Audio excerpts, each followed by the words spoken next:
Good afternoon, everybody, and welcome to the Saturday stream.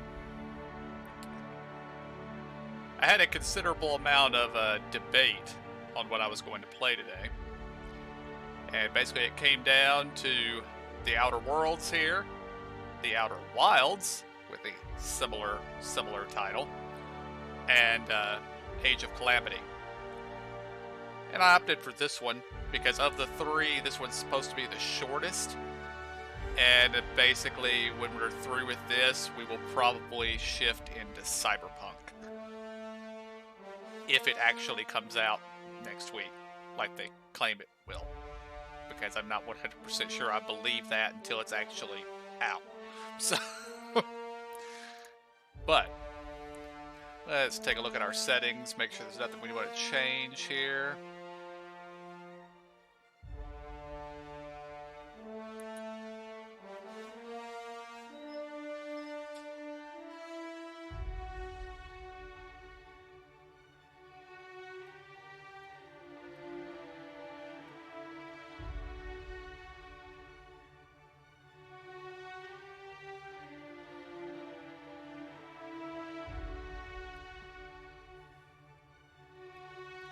I don't really know anything about field of view settings. I never touch them.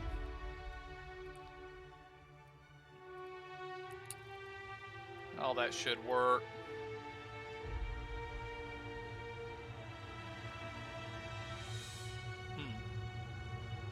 I don't know what that is, but we'll leave it on for now.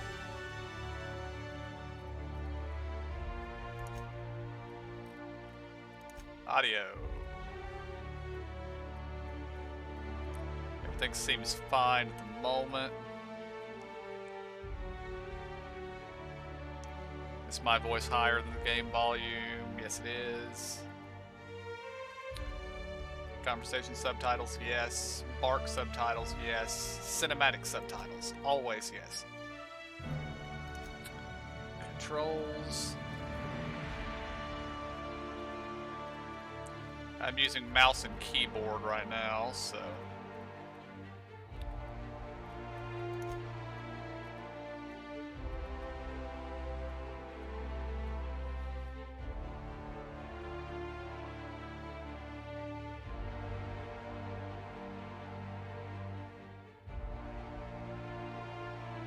We may end up turning this off, because this is usually a silly feature.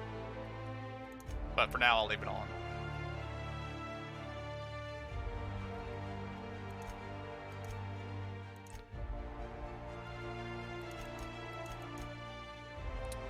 That size is fine for me, but I'm not sure what size you guys are watching on, so we'll kick it up a couple of points. That looks better. Yeah, tutorials.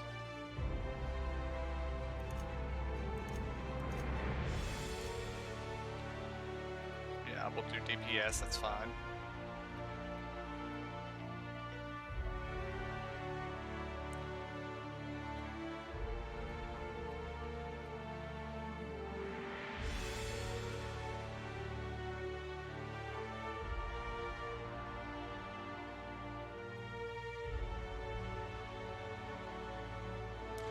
I'm happy with letting them finish before I start responding.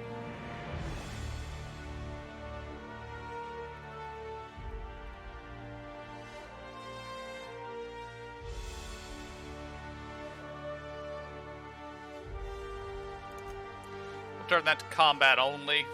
Maybe minimize the amount of time I shoot my own people in the back of the head.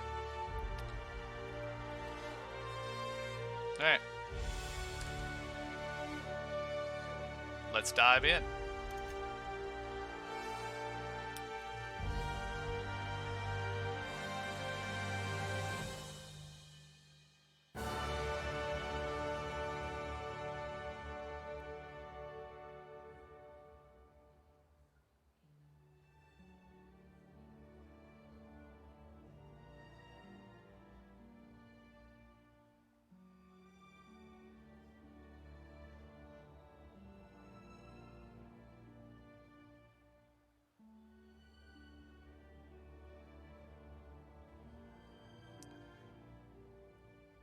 if this didn't have the enemies have more health and deal more damage, I might actually play on this.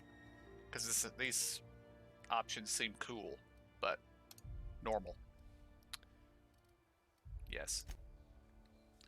Alright, in we go.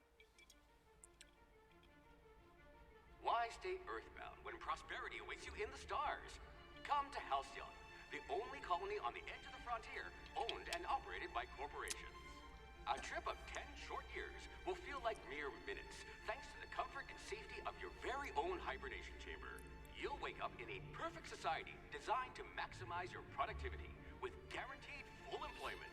With only a minor term of service, you will become the master of your own destiny when you go out of this world to the Halcyon colony.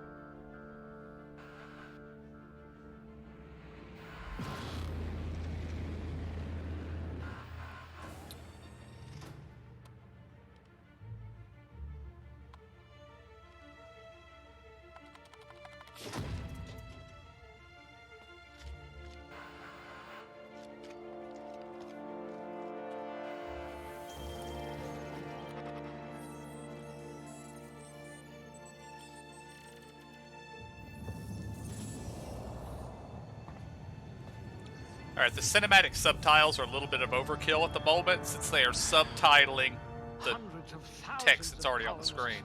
Left adrift out here forever, just to keep from damaging the board's bottom line. Disgraceful.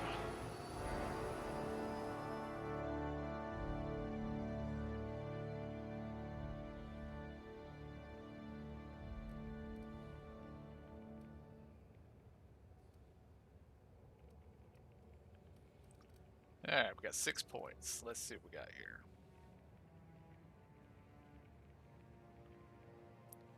Okay, health regeneration.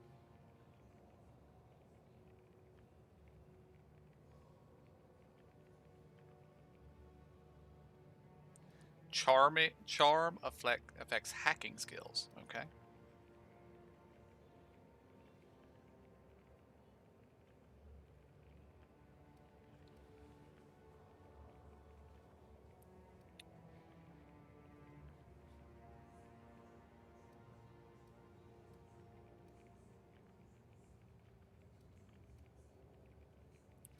Alright, 2 points to dexterity.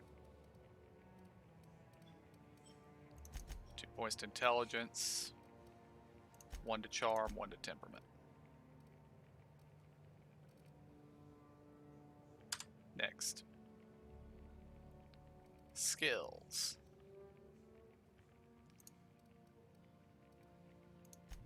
A gunslinger. Oh, they're going to tell stories about you from here to Hephaestus.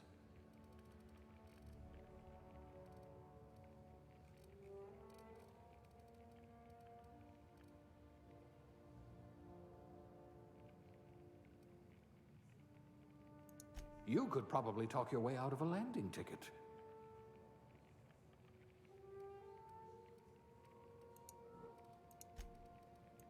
Things tend to vanish off tables whenever you're around.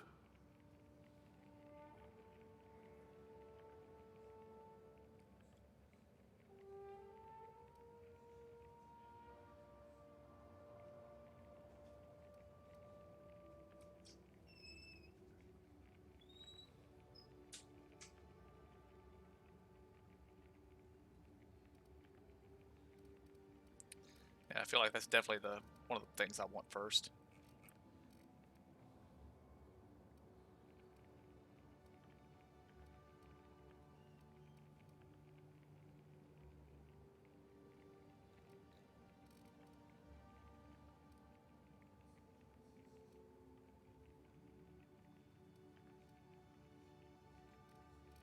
I think everything else we will learn. Aptitude.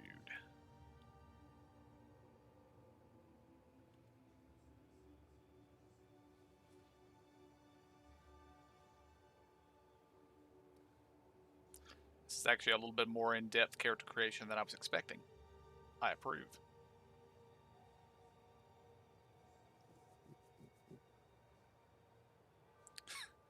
No, I'm not a bartender. Being a bureaucrat increases your block chance. I approve. I approve. But no.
A sub-sous chef gets one-handed melee bonus.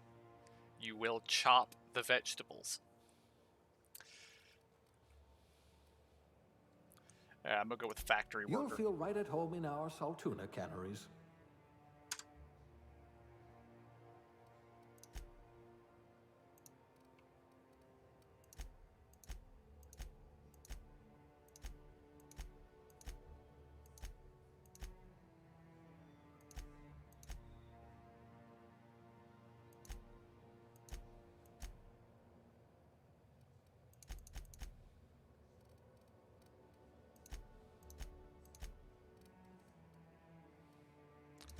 Don't think I want red eyes. Thank you very much.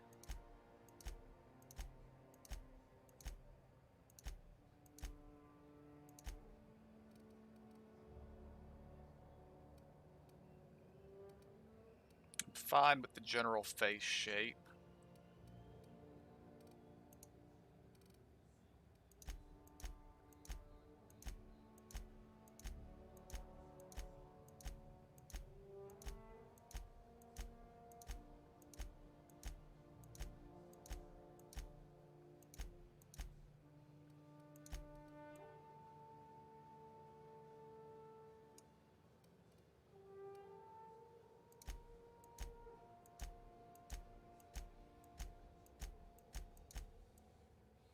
It's kind of difficult to tell what color this is.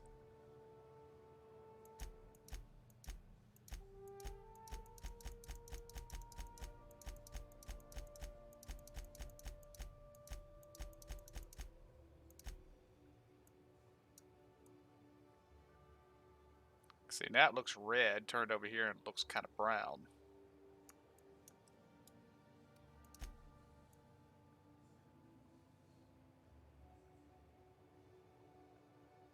Now we'll go with that.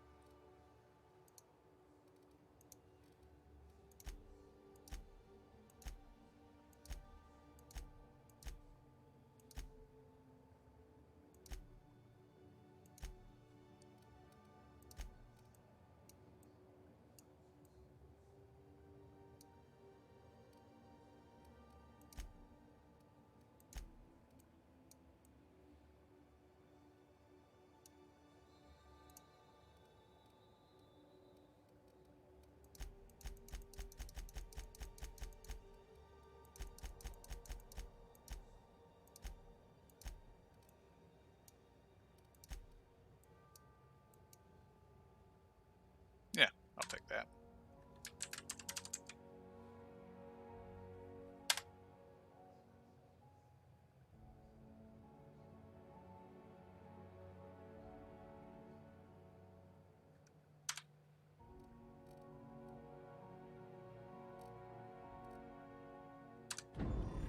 Alright.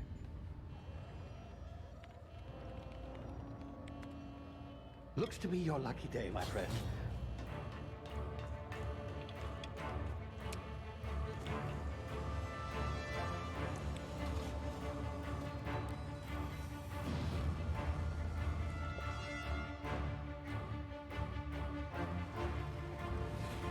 Please power down your engines and prepare to be... Not likely, bootlickers.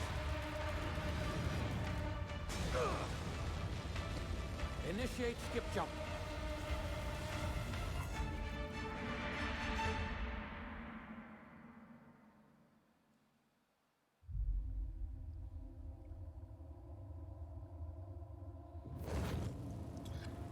Although I do understand why. Structural integrity down 25%. Power levels down 10%. Skip drive Shit. The they're putting subtitles down telling you what the text on the screen says in the event you're not playing in English.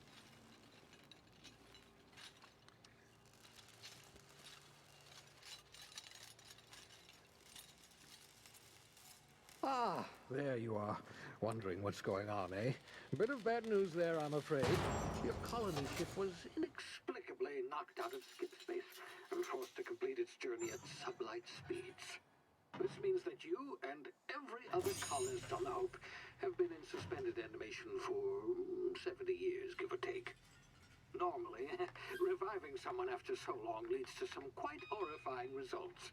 It's called explosive cell death, but it's really more of a liquefaction. Ew. Something wrong? Oh, yes, well, not to worry. I've pumped your body full of a special concoction I devised to keep you from dying so horrifically. Hopefully at all, but I guess we'll see, yes? Unfortunately, I used the last of my chemical supplies saving you. I know it's a lot to ask, but I must have your help securing more if we're to save the rest of your fellow colonists. I'd see it done myself, of course, but the board has a sizable bounty on my head. Now, my ship is inoperative, but I've managed to hire a smuggler to help you out. He'll be... Oh, I see we're in position. Good luck!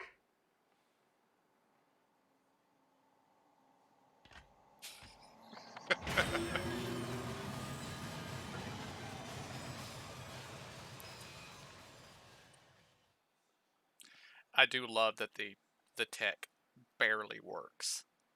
I approve. Can you hear me? Is this thing working? Ah, there you are. Now, where were we? Oh, yes, the smuggler. His name is Hawthorne, and he should be waiting for you at the landing site. He's to be your chauffeur, so to speak. Not to worry. I'm told he's a specialist. Dashing gunslinger, one-of-a-kind ship, that sort of thing. You'll like him, I'm sure. I've also outfitted you with a simple wireless monitor, so I can track your progress. I'll check in with you as soon as you land. Good luck. All the colonists are counting on you.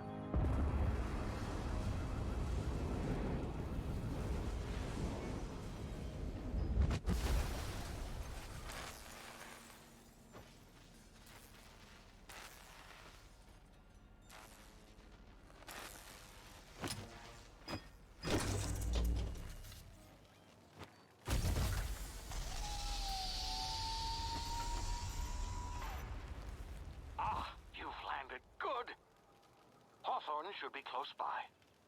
What in law's name? Is that him? Oh, that idiot. I told him to plant the beacon and move away, not stand there holding it. Oh well, no sense in letting his ship go to waste. Hawthorne won't mind you taking his ship. Better you than the board, huh? Not sure I trusted the fellow. Might have gone after the bounty on my head. Shame about the whole squashing thing. Nasty way to go. I'm honestly surprised that this much of him survived. I would have hit him pretty hard.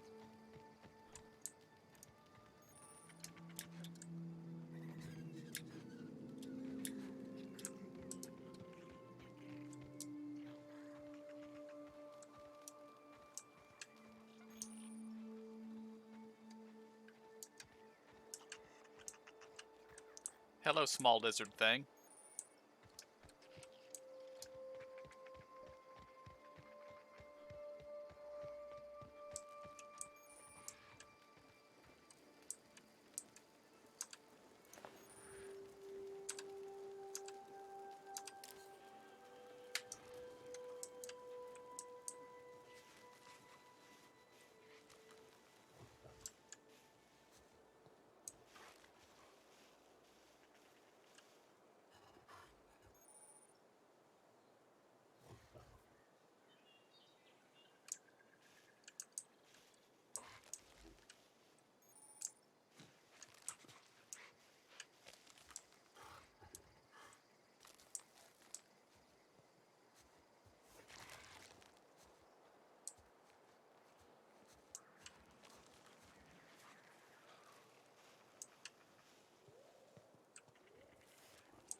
to be unforeseen side effects. Yeah, I don't know what that was.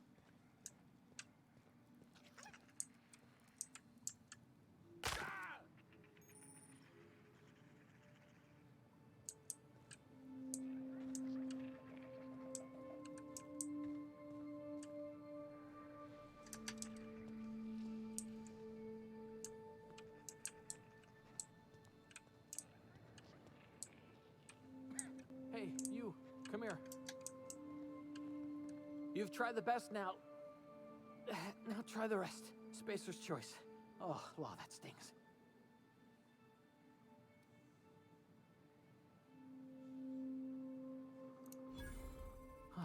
Looks like the bleeding stopped. I owe you one. Hope you don't mind me omitting this little exchange from my report. Spacer's choice doesn't like us accepting outside help. We were out on patrol. I saw a marauder camp up in the hills. Thought I could take him. Then my gun misfired. Right through my side. I mean, what are the odds of that, right? Just barely scraped by with my life. Crawled in here and blocked off the exit with those canisters.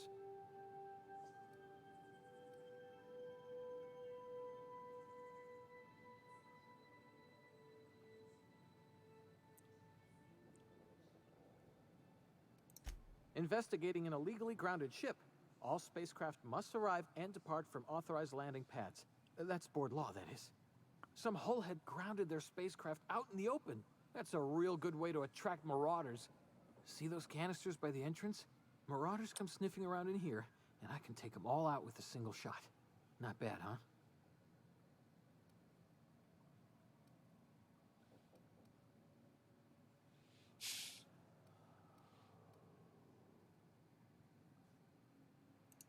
Yeah, okay.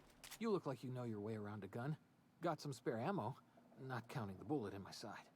Here, you can have my saber too, for patching me up and all. All Spacer's choice weapons are now 30% less likely to malfunction. You've tried the best, now try the rest. Spacer's choice. Yes, nailed it that time.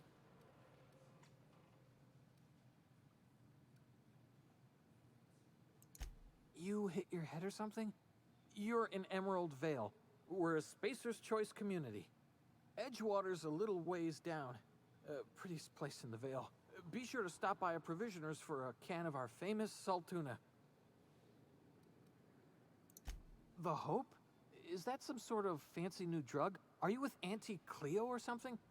Don't take this the wrong way or nothing, but I'm not allowed to fraternize with Cleo workers. Company policy.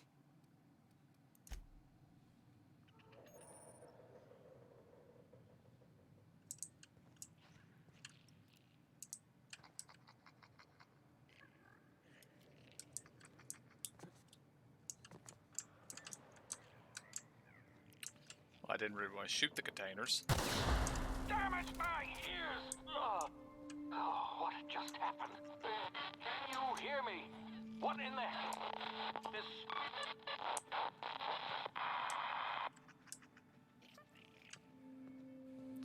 Don't worry, Spot. I have no reason to shoot you.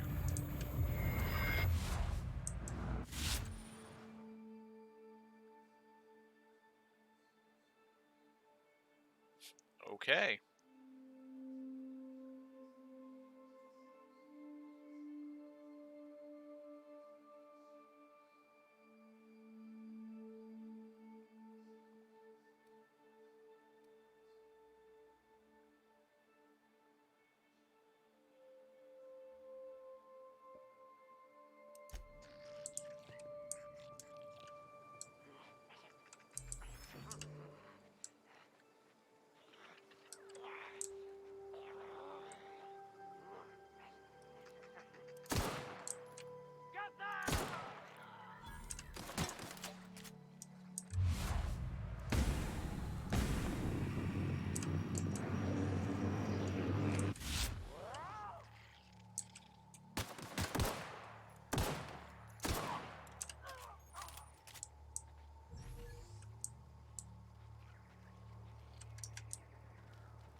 2 of them or 3? Okay, there were 3 of them.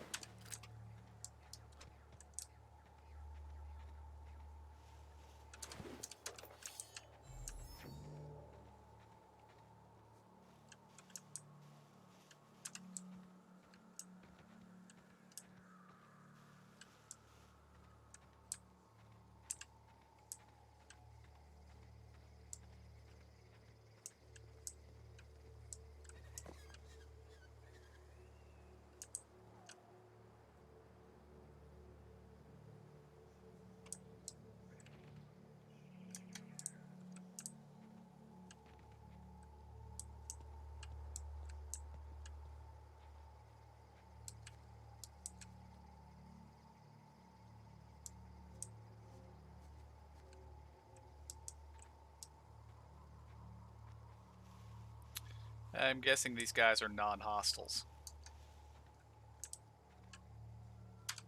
Don't know where you came from, stranger, but you best keep your head down. There's marauders hereabouts, and worse, landing violators.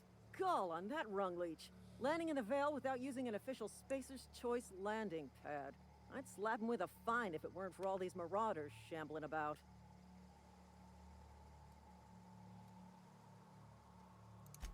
Really? How is he?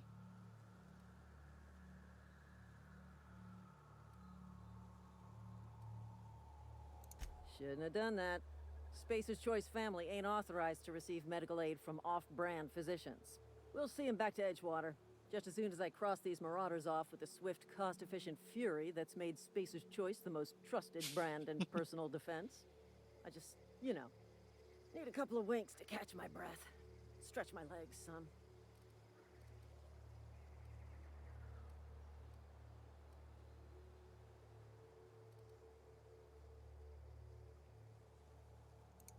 Well, sometimes.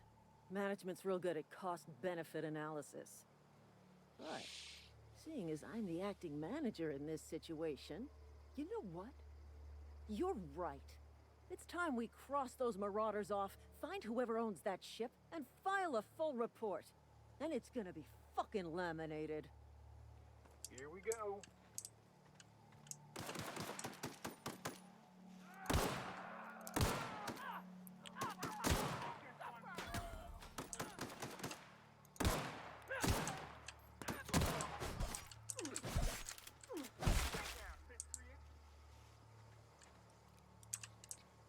Did she just kill her own guy?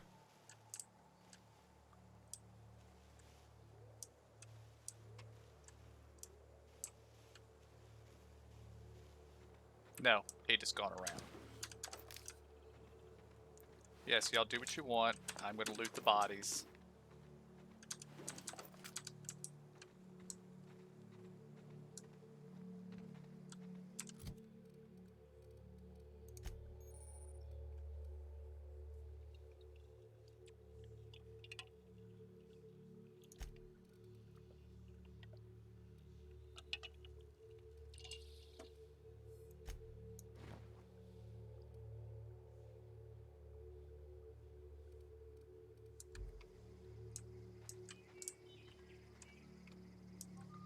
This is gonna take a lot of paperwork.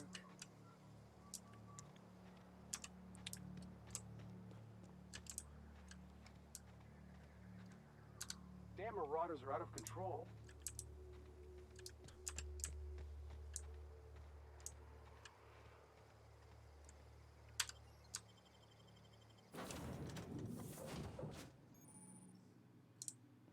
Please be informed that this vessel contains no valuable plunder. Marauder, please be informed that ignoring me is dangerous for your health.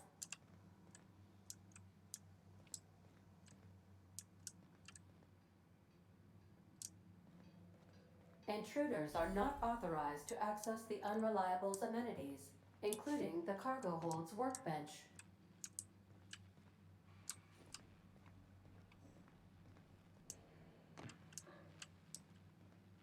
Marauder, please be informed that the engine room contains nothing of value. Well, you've made it clear the ship has nothing of value, so I'm exploring.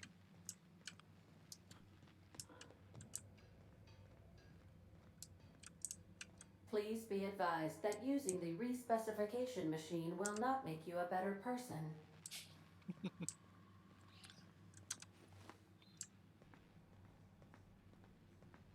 Ladders control a little funny.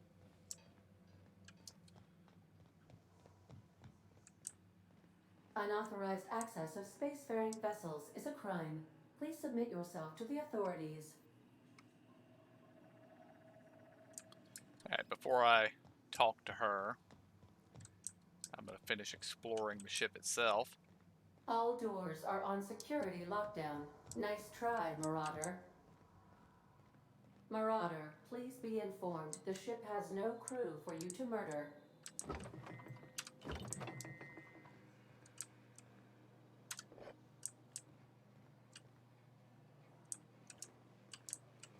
Smile for my surveillance device, Marauder. I am tracking your every move.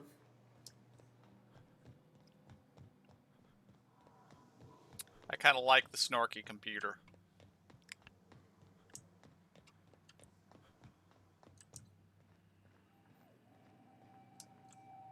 Hello, Marauder. I am Ada, the autonomous digital astrogator of this vessel. Please be informed that I am authorized to use violent retribution against unwanted solicitors. Please return any misappropriated equipment and exit this vessel in an orderly fashion. Failure to do so will result in your immediate destruction.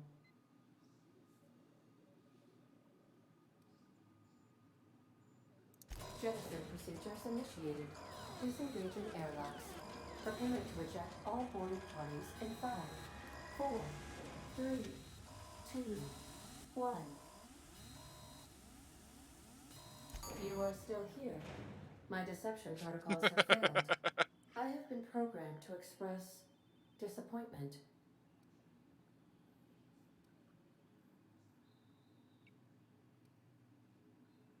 This vessel is the registered property of Captain Alex Hawthorne. I am incapable of accepting orders from anyone other than Captain Alex Hawthorne.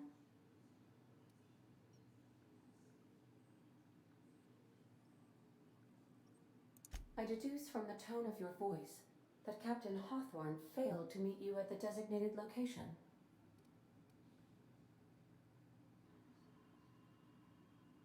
I understand. I will require some time to process this information. Thank you for your patience and for your honesty. I am programmed to take orders exclusively from Captain Hawthorne. If I accept your orders, then you must be Captain Hawthorne. Do you understand?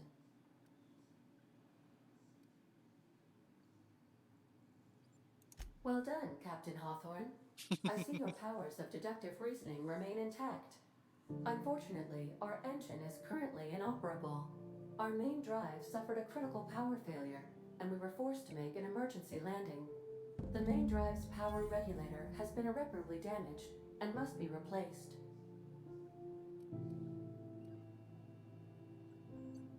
Astutely observed. However, the probability of locating a power regulator within a worker settlement falls within acceptable parameters of certainty. High-capacity power regulators are sometimes employed in the electrical networks of worker settlements. I have taken the liberty of printing you a new Captain's Identity cartridge. Please try not to lose it this time. This cartridge identifies you, Alex Hawthorne, as the registered proprietor and captain of the Unreliable. Do you understand?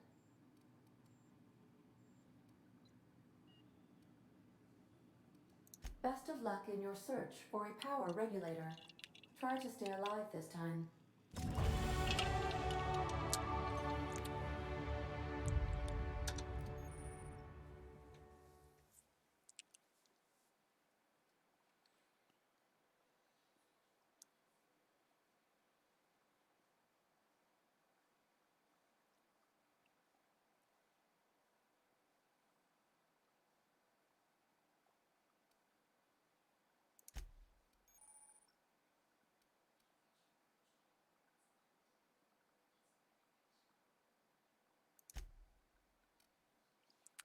Alright.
perk time.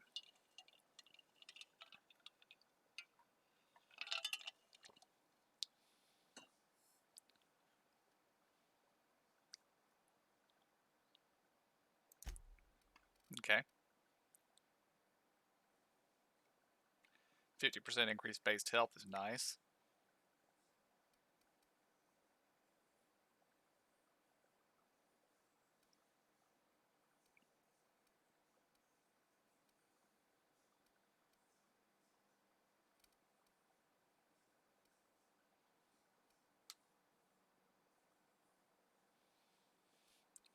I am probably going to need this at some point.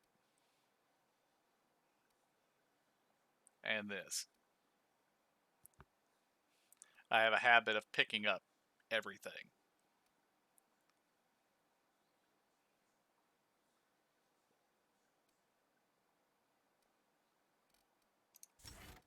But we're going to take the health.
If your equipment is in need of repair or modification, the Crux 2000 workbench is at your disposal, Captain.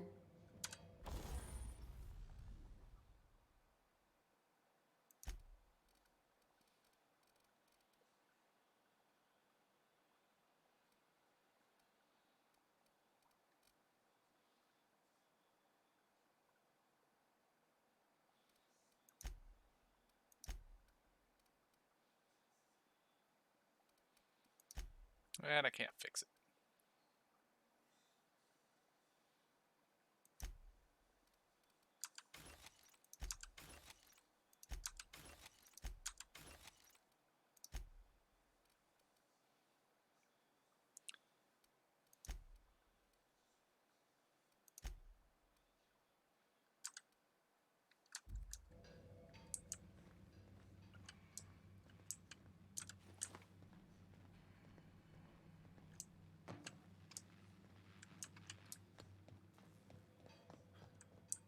Want to be a brand new you? Try out our respecification machine. Alex installed it himself, right before he died.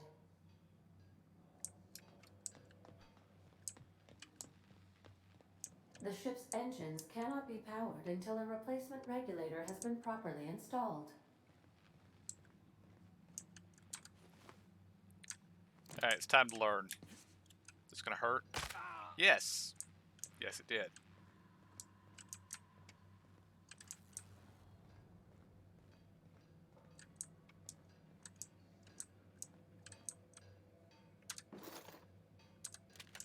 Sawed-off shotgun.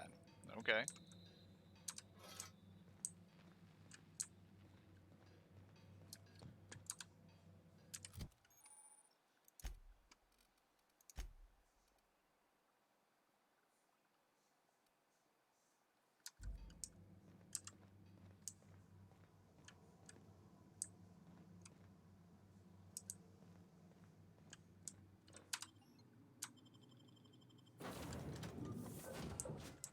Say, this wouldn't happen to be your ship, would it?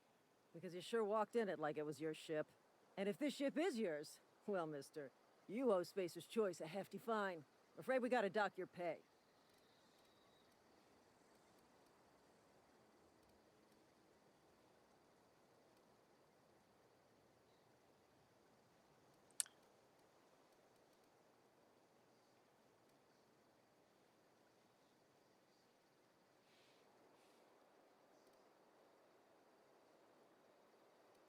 Yeah, fair point. I'll let it go this time. If you're looking to help us out with our marauder problem, talk to Constable Reyes over in Edgewater. Edgewater's not too far. Just follow the road east of here, over past the cemetery. Now, if you'll excuse me, I need to inspect the crime scene before I make my report.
Did I blind it?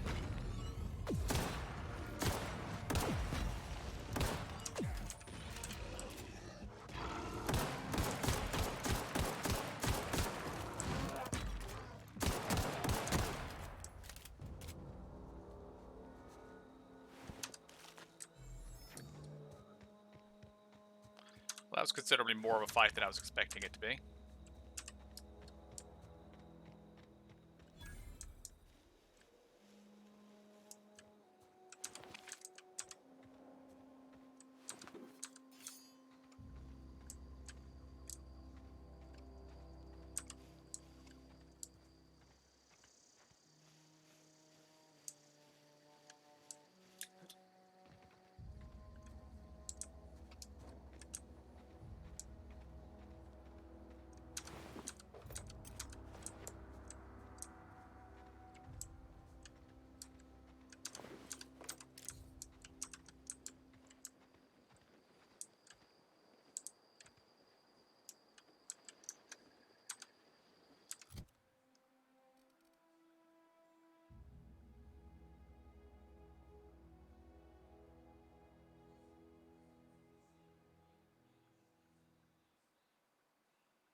Oh, I didn't see a second one there. I appear to be in a bad spot.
Point of interest, okay.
Uh-oh, I'm almost out of ammunition.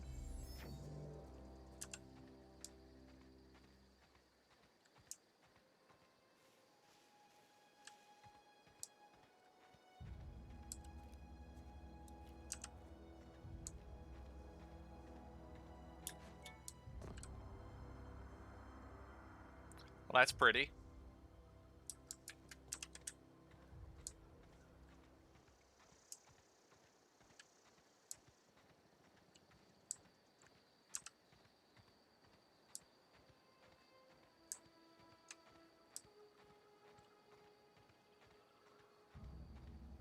Whoa, hey, where'd you come from? Don't go ambling out in those hills. That's Marauder territory, friend.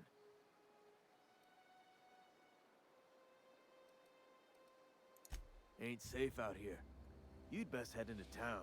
Avail yourself of Edgewater's high walls and low prices.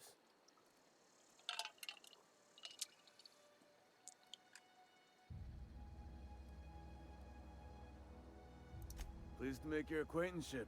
I'd shake your hand, but I've been hauling corpses. You don't want none of that on you. That is Name's true. Silas, Junior in humor for the town of Edgewater.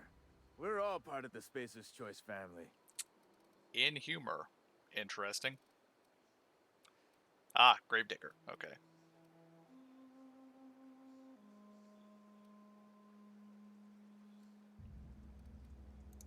Definitely not the Junior in humor, that's for sure. If you've got business inquiries, you should stop by Reed Thompson's office. He's up in the tower above the cannery. Head into town, follow the road. Look, you obviously ain't a worker. What's your racket? You a smuggler? Freelancer? Edgewater is a company town, board-owned and operated. That includes the cemetery. None of us own our grave sites, we rent them from the company. Renting means money. Money means paperwork. Paperwork means signatures. Some of our families become a mite delinquent in paying their dues, you see?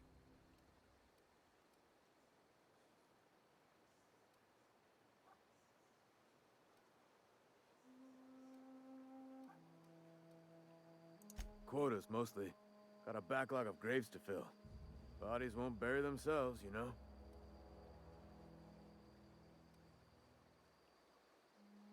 Yep, I need the money. 4 workers still haven't paid up. Phyllis, Conrad, Ludwig, and Martin Abernathy. He's a special case. You may want to twist his arm a little.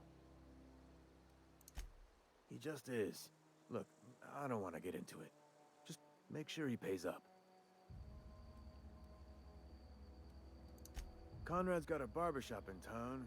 Phyllis works at the cannery most hours. Abernathy... I ain't seen him in a few days. His domicile is near the cannery. You'll find him in town. All except Ludwig, that is. He's over by the landing pad.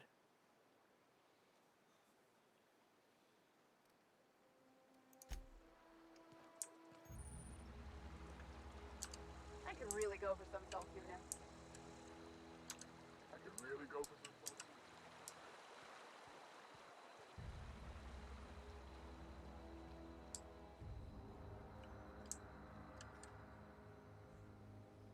I saw the health bar.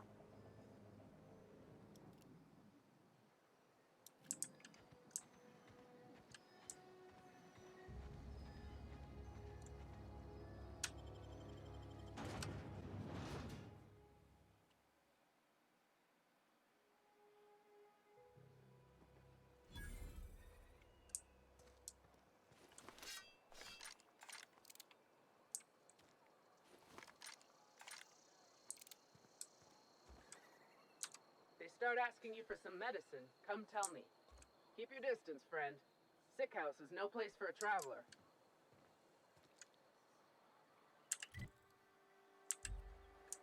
So that would be the sick house.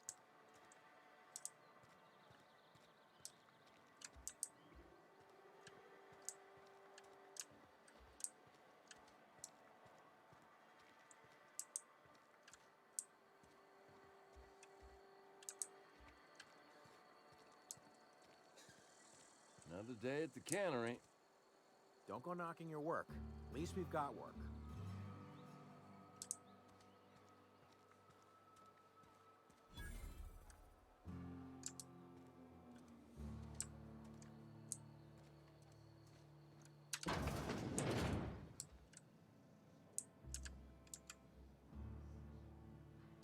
It's not the best choice, it's Spacer's choice. And before you ask, I'm all out of deluxe salt tuna. All I've got is gourmet.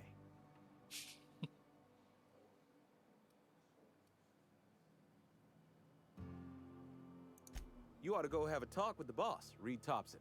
He's up in his tower above the cannery. Music to my ears.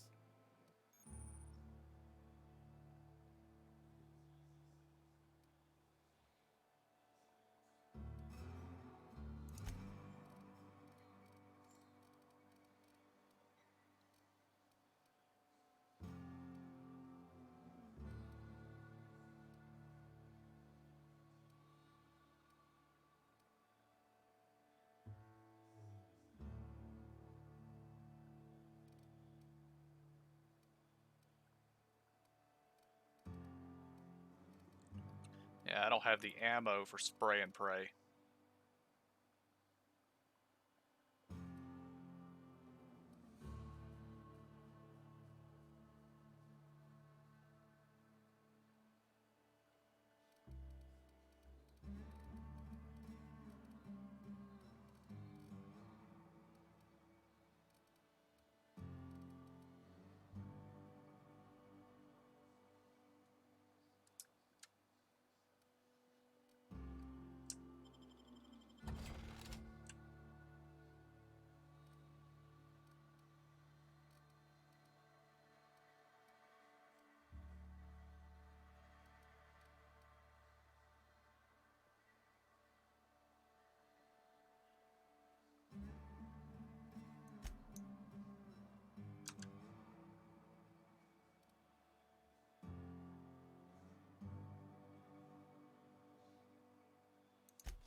Alright, we got ammo again.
Spacer's Choice, the brand of choice for spacers on a budget. Music to my ears.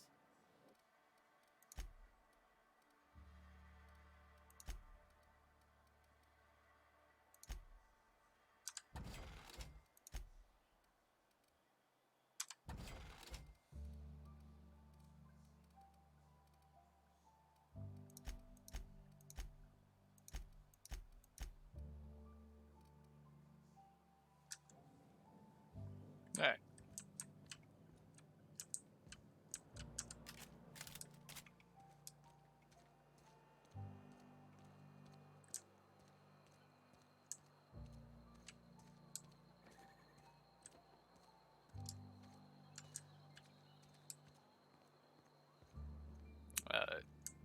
church of some sort. Hey there, Mary. Don't see you round here too often. Oh, I just came to talk to the vicar is all. None of us are above confessionals. What have you got to confess? You ain't thinking of deserting, are you? What? No. And I resent the accusation. Wasn't nothing but a question. Do excuse me.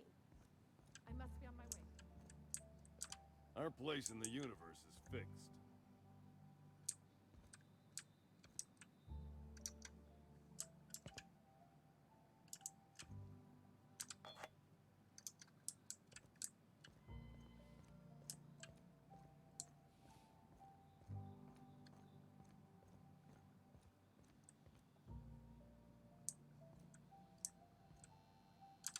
Yes, what is it? You're an outsider. Fantastic. Vicar Maximilian de Soto, at your service. Or Vicar Max, if you're the sort who prefers brevity. I so rarely get new people to talk to. Name your poison, anything at all. Spiritual counseling? This season's tossball predictions? The quickest way out of town?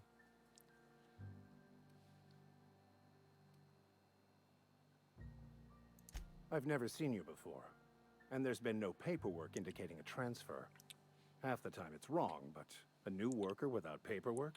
Unheard of. Also, you lack the distinctive worker gaze. Usually either a deadening behind the eyes, or in some rare cases, a wild-eyed frenzy, like a trapped animal.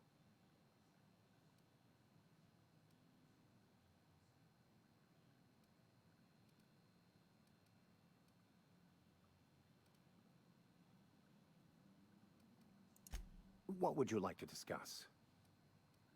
They who are not satisfied with their work are satisfied with nothing. No? How about, work fortifies the spirit. True exhaustion awaits idle hands.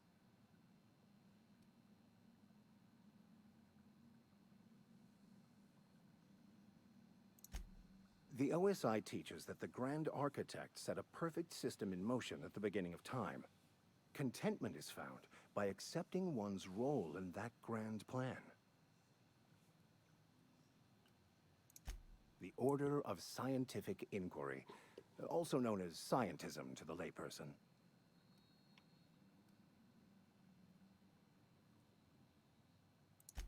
You don't talk to the Grand Architect. Once the universe was set in motion, it stepped back. It has no concern for us.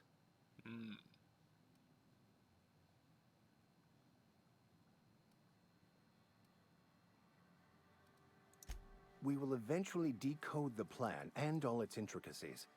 Once we are able to deduce the properties of every particle in the universe and its trajectory, we will know everything. The future, the past, each person's place within the plan, all will be laid out before us, removing struggle and bringing peace. No one will ever need question their path again. Some even believe this ultimate knowledge will unlock mankind's true potential, and we will all become akin to Grand Architects ourselves, after a fashion. Well, first there's the matter of the secret blood rites and animal sacrifices. I'm kidding. Seriously, though, to truly understand the metaphysics involved takes years of study and contemplation. Mechanical tomfoolery is well out of my purview. I suggest you take such matters to Mr. Thompson in the cannery. Oh, and a word of warning. If you're considering wandering around outside the safety of the town, you'd best be cautious.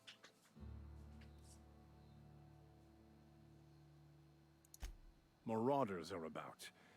Though if you are planning on venturing outside, I do have a proposition that may interest you.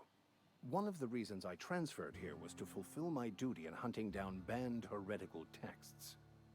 I happen to know such a book is, as we speak, tainting a collector's library in Emerald Vale. However, the collector's residence lies outside the town's walls. My retrieval efforts have been thwarted by marauders who have overrun the property. Should you fare better than me, I'd pay a handsome sum for the book.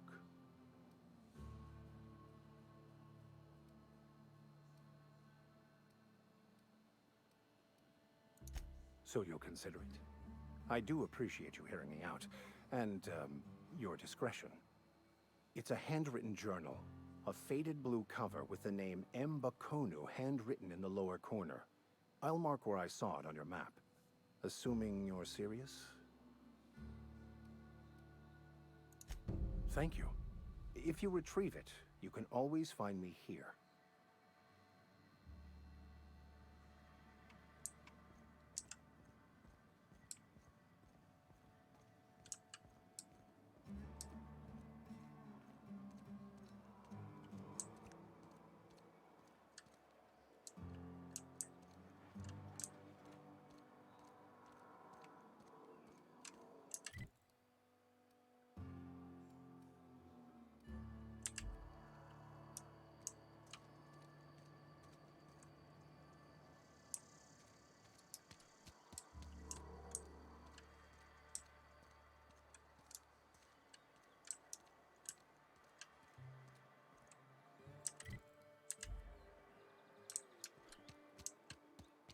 Sorry, I'll just be a minute. You had a minute. Next one comes out of your pay. Ease off the threats, friend. I'm going. Boss's orders. We all got quotas to make.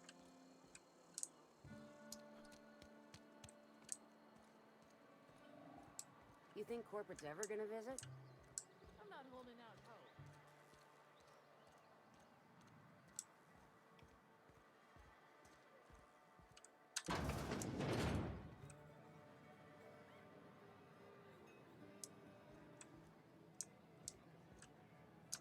Just gotta keep our heads up. You read the latest report? Only the part that said we ain't making our quotas. If only McDevitt's folk hadn't abandoned us. Cannery could use those extra hands. Nothing we can do about that. Sure there is. We can have another zero-G.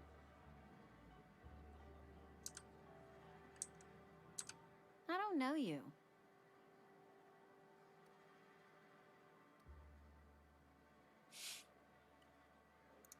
Uh-huh. The Unreliable, you say?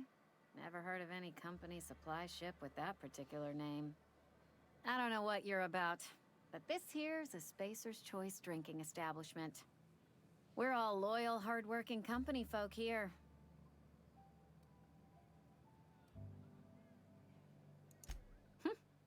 Am I that easy to read? Yeah, we've been having some problems lately. Loyalty issues, lines in the sand. I know where folk in Edgewater stand. But you, I don't know you. That if is you're true. gonna have a drink, I'd like to ask that you do it within the premises.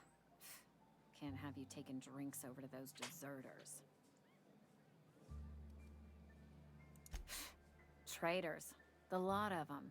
Bunch of folks decided they were tired of working and went out into the wilds to fend for their own selves. Town's already struggling to make quotas, even without that band of slackwits abandoning their posts. Bunch of lazy, shiftless rung leeches. Anyway, enough about them. What can I do for you? Do you now? And what makes you think Mr. Thompson wants to talk to you? He's a busy man. You want to talk to Mr. Thompson, try ignoring your duties. He'll summon you up to that great big tower atop the cannery, and you'll get yourself a proper dressing down.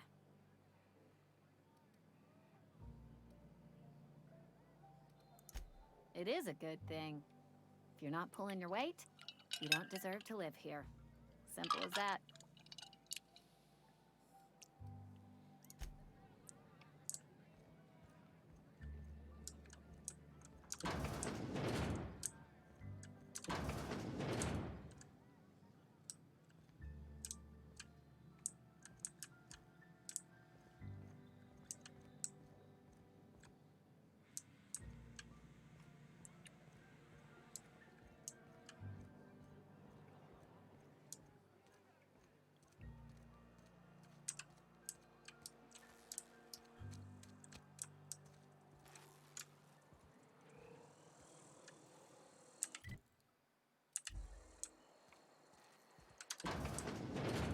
Yes, Mr. Thompson.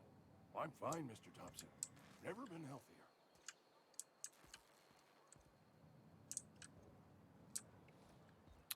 Alright, that one there is the guy that's supposed to be the trouble case.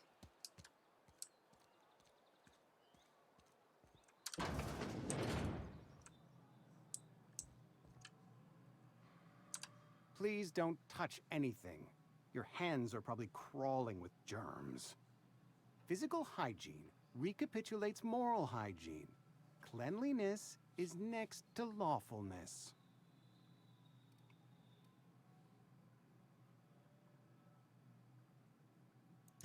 So everyone says, until someone forgets to cough into their elbow, and then we're all dying of plague. I'm Conrad. You will report to me if your hair fails to meet Spacer's Choice aesthetic standards.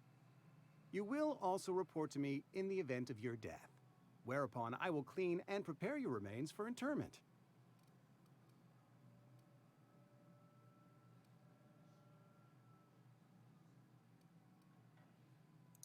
Ah, gravesite fees. Silas and I had talked about this at length. I thought I'd made it clear my pecuniary situation precludes the necessary restitutions. As broke as pie crust, friend. Bidless, indigent, destitute. I simply cannot afford it. I am a blemish on the prosperity of our fair settlement. When I expire, I expect Silas to toss my body into a ditch.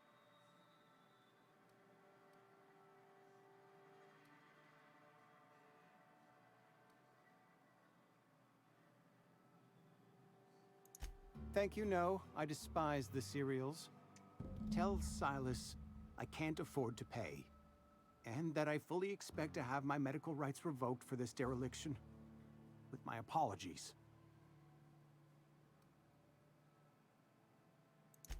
Some time ago, I fell ill with the plague. By the grace of the law, and through my own hard work, I'd proven worthy of treatment. Frankly, I don't imagine I'll earn that right a second time. The barber work hasn't been profitable, you see. I've had to keep this old place running with my own savings. Not a bad idea. But I'd need some kind of collateral. My pair of lucky clippers! No, that won't do. Your idea intrigues me, but I'm afraid I don't have anything to give Silas. I'm open to suggestions. Much obliged.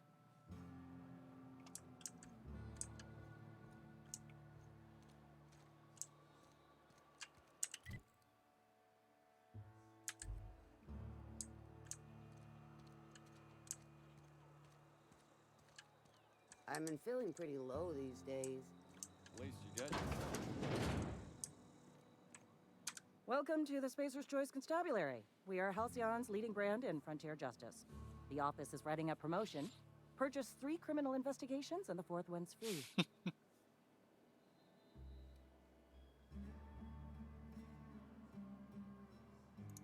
As a Spacer's Choice constable, I am authorized to grant you legal authority toward apprehending wanted criminals.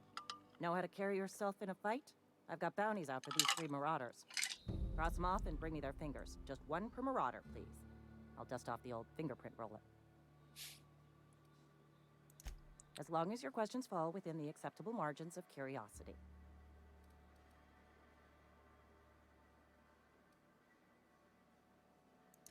If this is a setup to a joke, you should know I've never found anything amusing in my life. I don't serve Edgewater. Edgewater and the entire region of Emerald Vale serve Spacer's Choice. Spacer's Choice is a wholly owned subsidiary of Universal Defense Logistics, which occupies a seat on the Halcyon Holdings Corporation, also known as the Board. I must admit it bothers me that you don't already know this.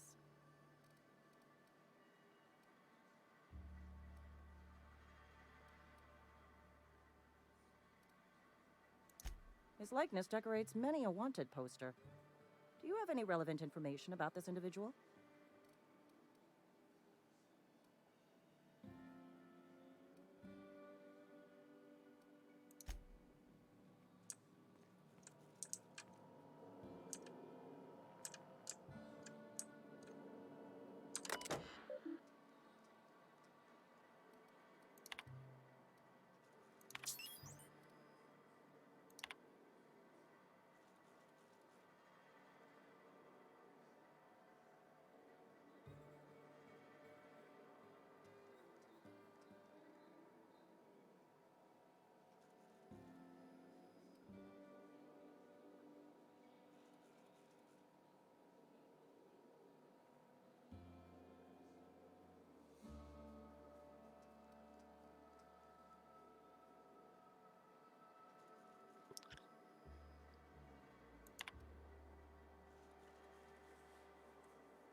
Sometimes I wonder what I'm doing with myself.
Well, I certainly hope that your friend is sending you a cat or something.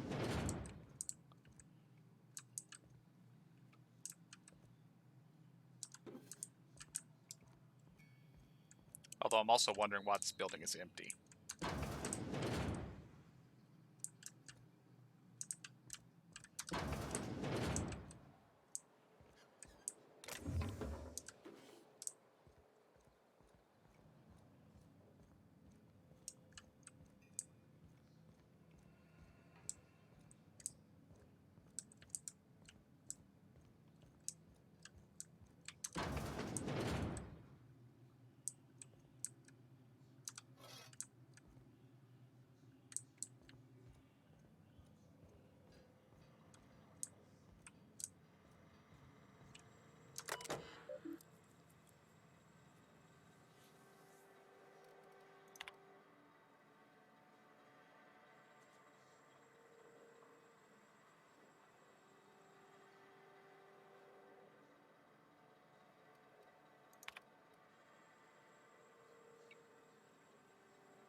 Hey, you hear about Wilson?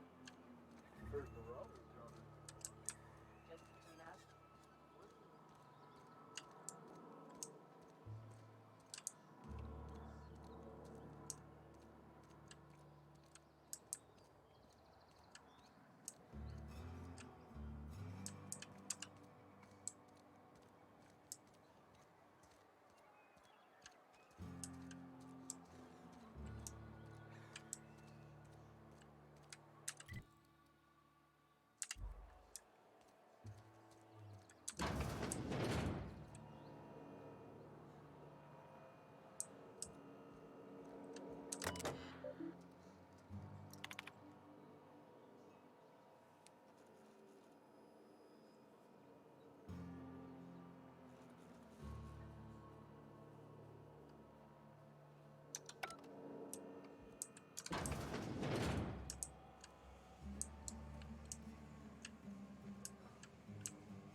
I feel like there ought to be more people here.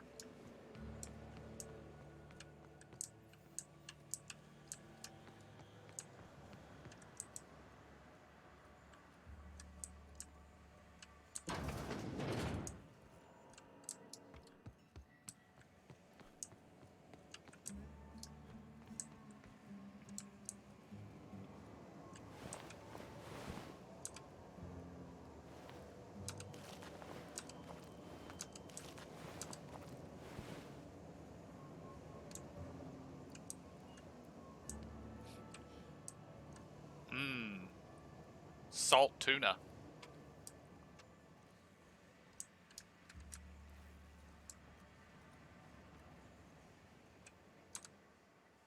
You the new worker? Whatever. Make it quick, Tenderfoot. I'm busy.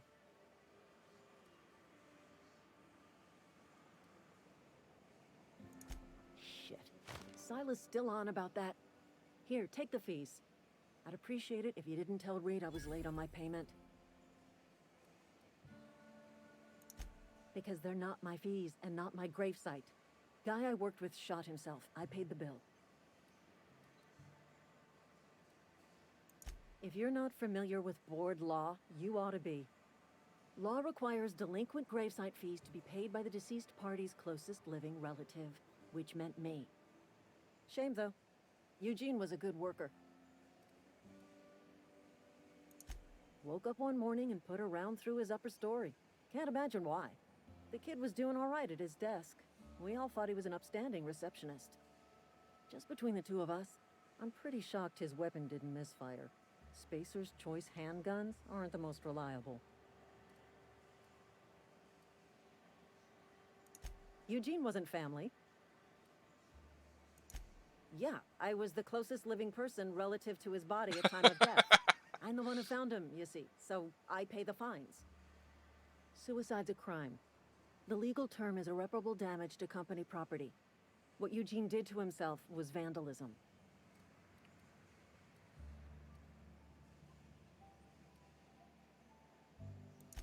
When one of your workers commits a crime, the entire town pays for it. In other words, Edgewater would have been penalized pretty hard. Whatever Eugene was worth as an asset, we would have had to pay out of pocket to Spacer's Choice.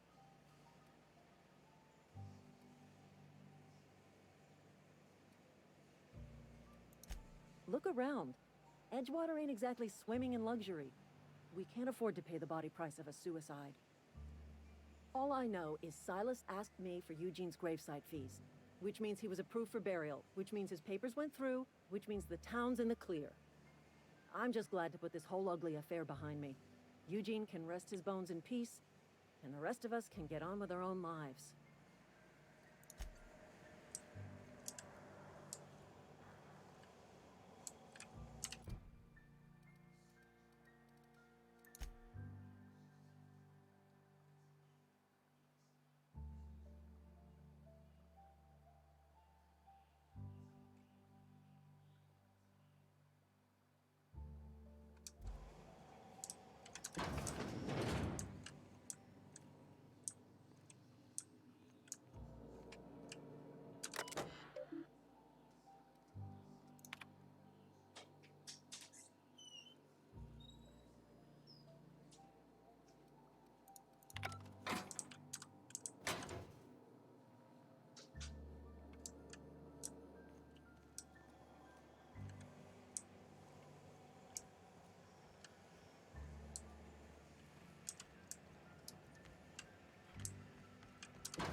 Alright.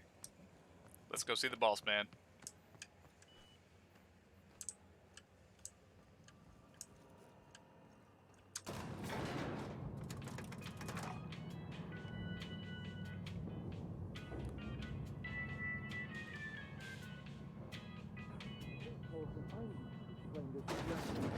The grease monkey, Argo? I'm sorry, Mr. Thompson, sir. You asked why it's taking so long to fix. The answer's technical.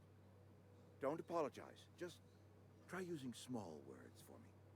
The cans bust open in the oven because she's set to cook saltuna, which isn't what we've got. Mr. Thompson? I think there's someone here to see you. Focus, Miss Holcomb. You and I are still talking. Let's start over. Walk me through the process. Show me where it's going awry. Well, sure. It's, mostly on account of what we're feeding into the mechanism. It puts food in cans. We have food, we have cans. Why won't it work like we need? She's expecting saltuna of a certain size. We're filling the cans with, well, not fish.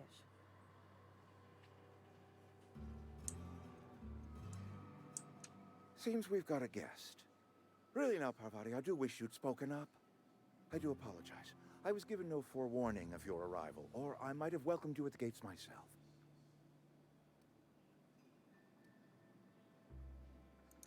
I'm Reed Thompson, Outpost Administrator. I cannot help but notice you are not in uniform.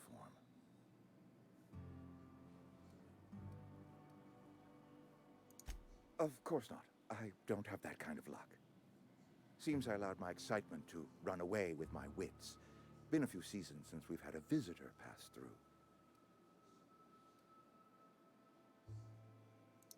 Only regulator we got is hooked up to the town transformer. Mr. Thompson ain't liable to be keen on dismantling it. I beg your pardon. I am most emphatically not keen on any such thing. I can't let you have our power regulator. But I happen to know of another one. And I happen to know exactly how you may retrieve it without frying yourself in the process.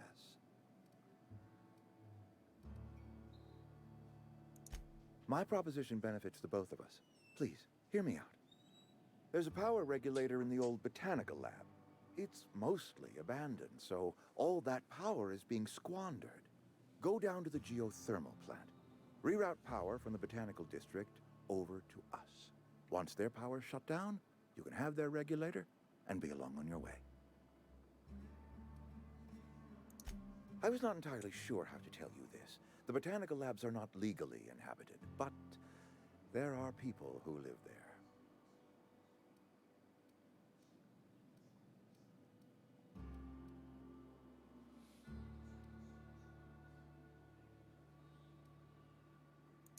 The people living in the botanical labs, they're deserters. Former workers. I need them back at their posts. I need them to come home.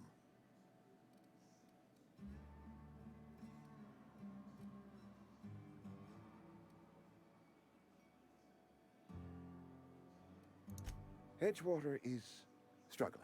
We haven't hit our production quota in years. If we don't meet our quotas this year, the company might shut us down for good. I need those workers back at their stations.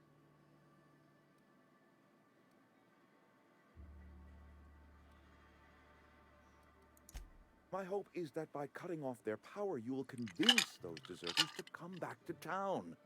Before you go to the plant, I want you to stop by the botanical lab. Speak to their leader, Adelaide. Tell her the power's about to go, and that it's time her band of deserters came back to town.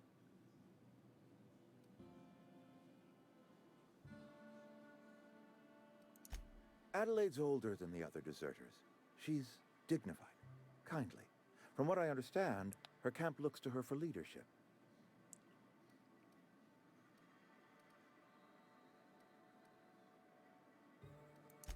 That is not a hypothetical I enjoy entertaining. We need Adelaide back. Nonetheless, I will settle for the return of her followers. We belong to one community, the Spacer's Choice family. If we dissolve into factions, then we will all perish separately. Adelaide will understand that. My dad told me all about the plant. Taught me all he knew. I could come in useful. I mean, if that's all right with you, Mr. Thompson. Sir. I hesitate to part ways with Miss Holcomb, but I cannot deny that she is talented and may prove useful to you. You will need an administrative passcode in order to enter the plant. I am trusting you with mine, and trusting Miss Holcomb to guide you if you'd like. Great! I got my wrenches and diagnosticators and hairpins and engine tape, so I'm all set. Well, I am glad to hear that. Best of luck to you, and thank you again for your help. It is a lot to ask of a stranger, I know.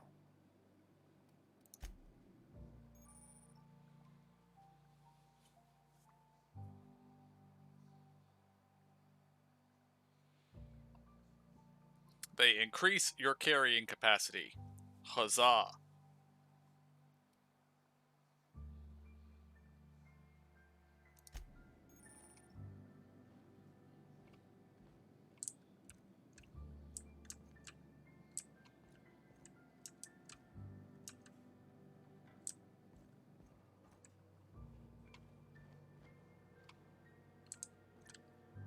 Come into the elevator. There. We better clear out of Mr. Thompson's office before we talk.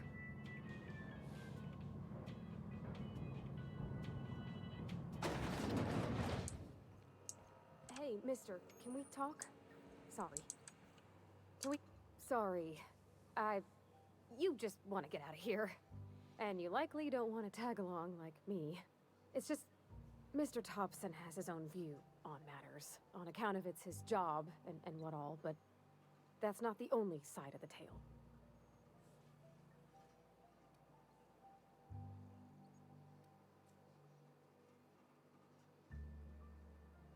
Oh, he ain't a liar. He believes every word he says. It's just, he doesn't always get where other folk are talking from. To Mr. Thompson, a person's a gear. It does its job quiet-like. If it squeaks or stutters, it gets replaced. The deserters are decent folk. I knew some of them before they left.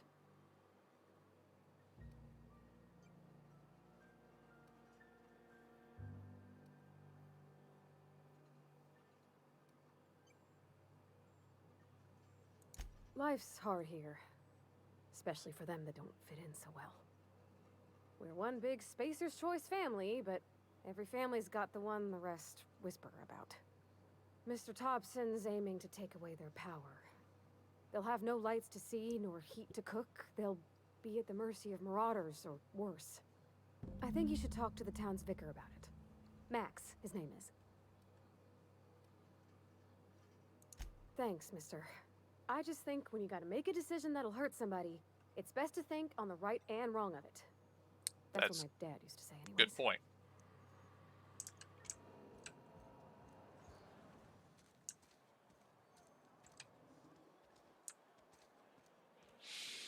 Alright, let's go see Vicar Max.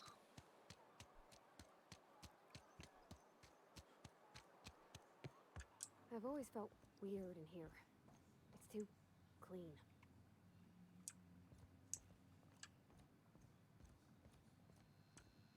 Any progress on that matter we discussed? Ah, Miss Holcomb. How rare to see you out. And with a complete stranger. Curious. This here's Vicar DeSoto. He's always offering spiritual counsel to those that need it. Thank you for the kind assessment, Miss Holcomb. I admit, I've been quite interested to make our outsider's acquaintance. Please get it.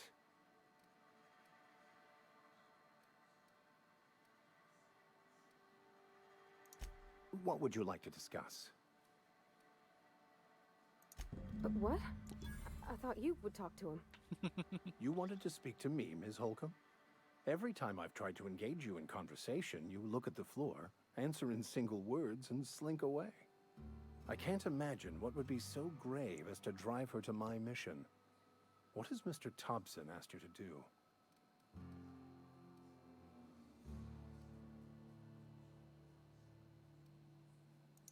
Depriving them of safety from the marauders and wildlife. I can see why that troubles you. Miss Holcomb has a soft heart. Always has, if you believe the talk.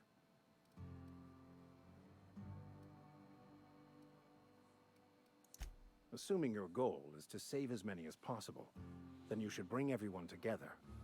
Send the power to Edgewater and convince the deserters to return to the fold.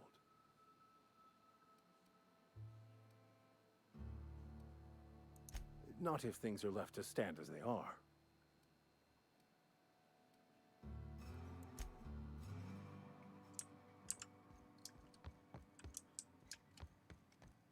Well, that wasn't particularly helpful, but...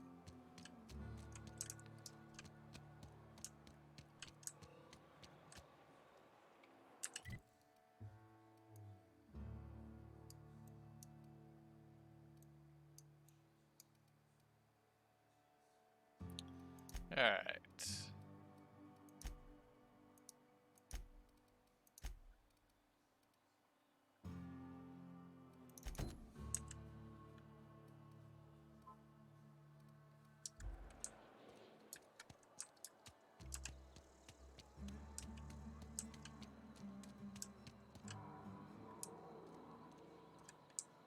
On my way. Ah, that's me telling her to do stuff, okay.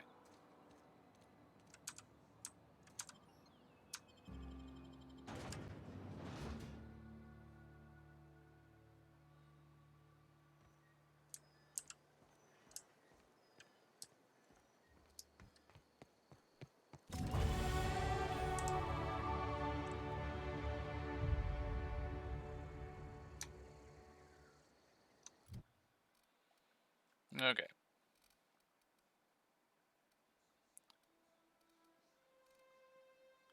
Let's dump a lot of points into this.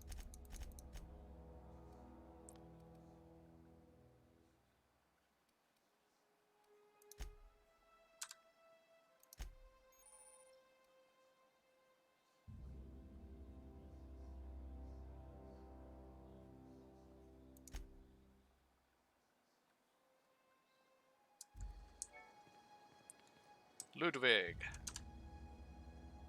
Thank the law. I've been requisitioning backup for months. Guess the boss finally came to his senses. You ever swung a truncheon? Let me see your rifling stance. I want to make sure you're up to snuff.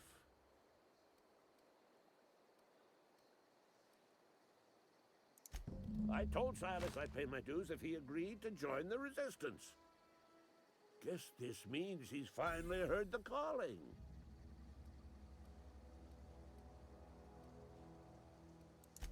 I'm talking about mechanical soldier. Cold, heartless automatons made of iron and lies. Just my luck. I ask for backup and the boss sends me one of them simple folk. All right. Listen real close. Auto-mechanicals. Creatures forged in the fires of malevolence. I seen them over by the old power plant, clattering about, firing at the birds, orchestrating their uprising. When the swarms of mechanicals come clanging on over that hill, where will you be? Cowering beneath your cot? Or standing, shoulder to shoulder with the resistance?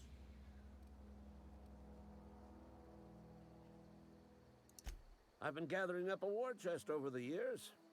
Saltuna cans, mostly. Some Spacer's chaw. Few bit cards. I'll reward you for your aid. Enlistment fees. Yeah, I suppose. Wouldn't want to give the Resistance a bad name. They have sent a scout, prowling around the junkyard just behind our beloved town. This scout must not be permitted to return to its base of operations. Cross it off, then report back.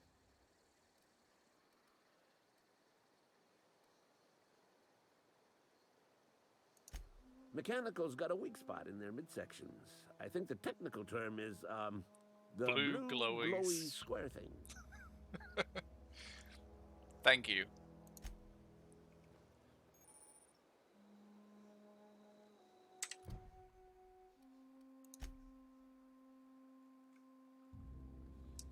All right.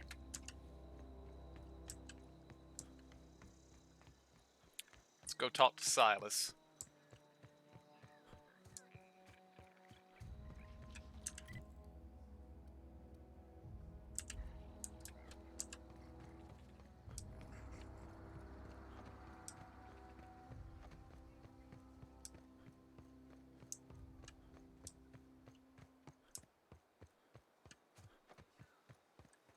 Just 1 minute.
Alright, I'm back.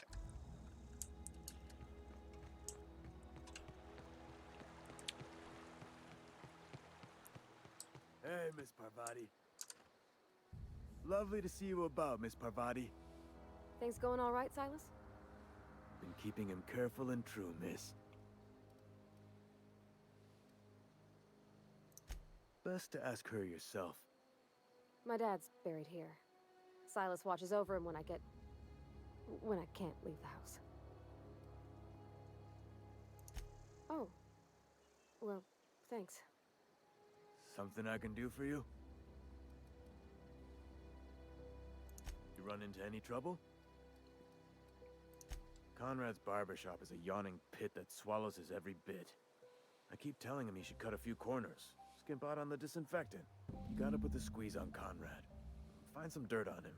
Maybe check his back room. That's the word, extortion. Been on the tip of my tongue all day.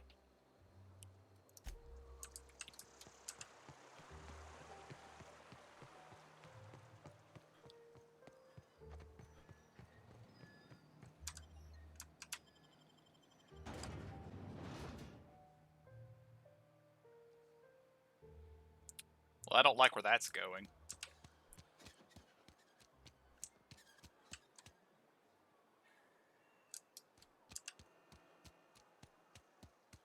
Wish we had some better rations. This is where the magic happens. Well, science. But it still happens here.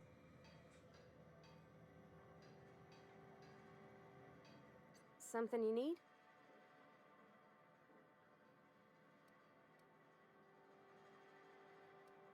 That's on account of how I never met her.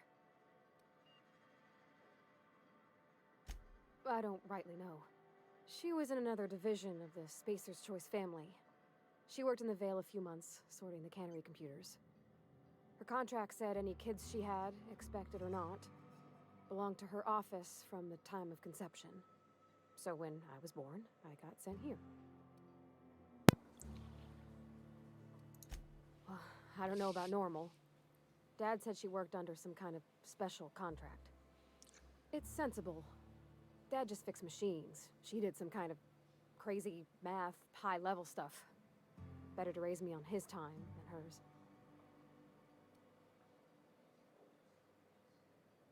You mean about the mission being too clean? I know, but Vickers says the universe is a machine, that it runs by law. Real machines have gunked up oil, scratches, and worn bits. You can tell they've seen handling, been used by folk. The machine Vickers sees is one ain't never been run. It's not for people to live in. It's something on a museum shelf, under glass.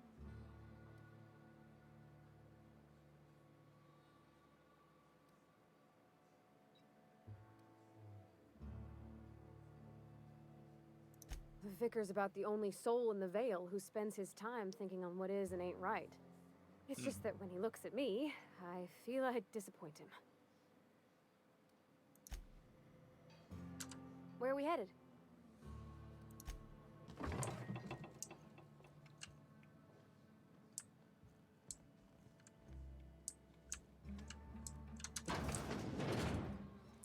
Alright, let's visit Mr. Abernathy.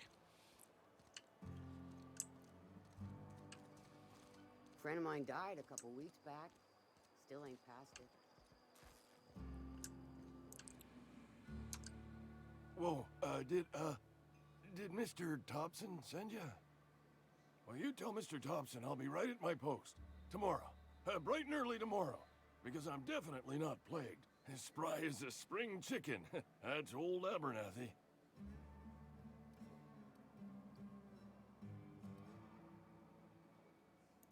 You some sort of wandering alienist?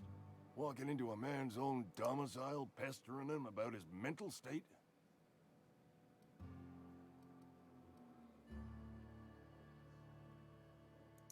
You don't know that. I could have been saying anything. Maybe I said vague. You know how words sound a mite strange when you're sick. Wait, no. Oh, damn it. Okay, listen. Maybe I am feeling a little under the weather, but I swear I'm on the mend. Please, don't tell the constable. She'll toss me in the sick house. I would have confessed before the good vicar. Get some ablutions for my spirit. Just never found my courage is all. Hey, you're hale and healthy and possibly for hire, ain't ya? Do a good turn for an expiring old man? Couple hours out of your day and some light second-story work, that's all. There's a cache of anthracillin tucked away in the old community center. Powerful stuff. Stronger than what we got, anyway. I need you to break in, nab that medicine, and bring it back to me. I'll do what I can. You will not find any guards within sight of that old place. Marauders. on the other Marauders. hand. Okay. I have it on good authority. There's a gang of them squatting there. I advise stepping softly.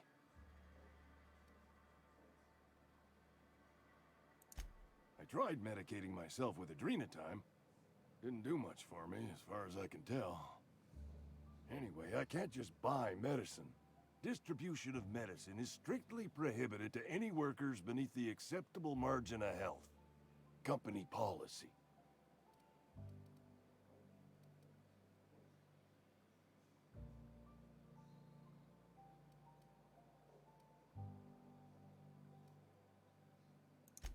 It is what it is.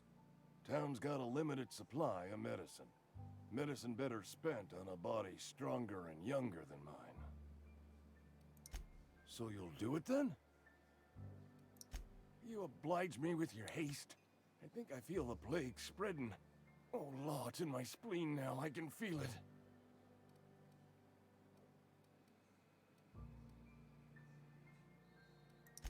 Silas knows, doesn't he? That's why he sent you. That's why he wants me to pay up. He knows. Look, I got my gravesite fees right here. See? I'm good for my word. Get me that medicine, and I'll see to your payment. I know that, but I got nobody else to turn to. Reed would have wrote me up. Constable would have locked me up and wrote me up. Could have gone to see the good vicar, but I never did find my courage.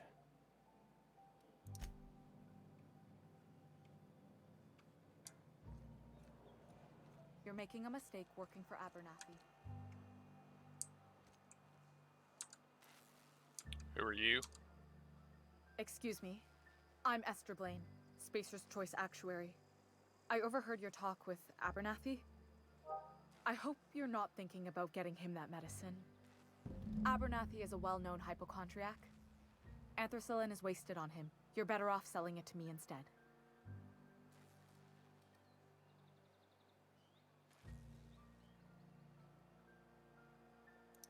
All I'm saying is Abernathy's worked in this town longer than some of us been alive. How do I put this gently? He's got a lot of cobwebs up in his attic. I probably shouldn't tell you. Don't want you implicated for what I'm trying to do. All right, here's a summary. A lot of sick people in this town, and we don't have the medicine to treat them all. Can't reach out to corporate without crossing a river of red tape, so I'm reaching out to you.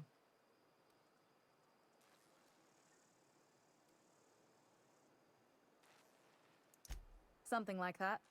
Look, I'm not in the habit of law breaking, but sometimes you've got to do the wrong thing for the right reasons. That's all I can ask of you.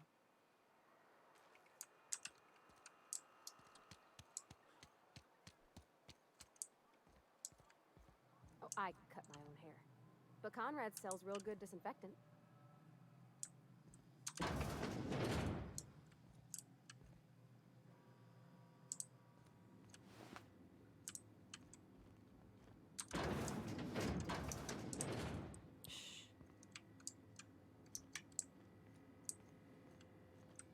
Thank you for reopening that door.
There appears to be a brain sitting here.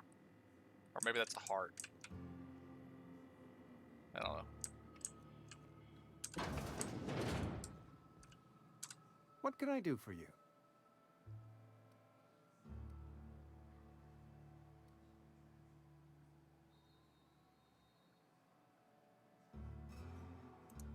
Oh?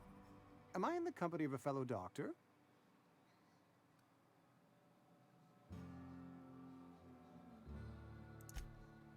I am a Spacer's Choice certified surgeon, and if you must know, I can stitch a severed thumb with a 58% chance of avoiding gangrene.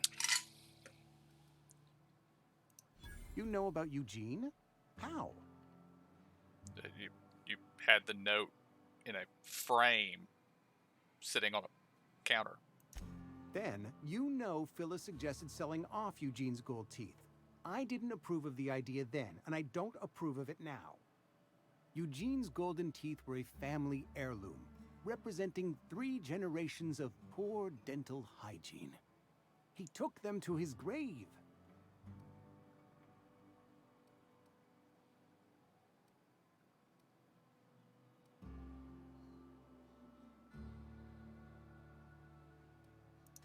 That's unthinkable. Eugene's body and all rare earth minerals contained therein are solely the property of Spacer's Choice.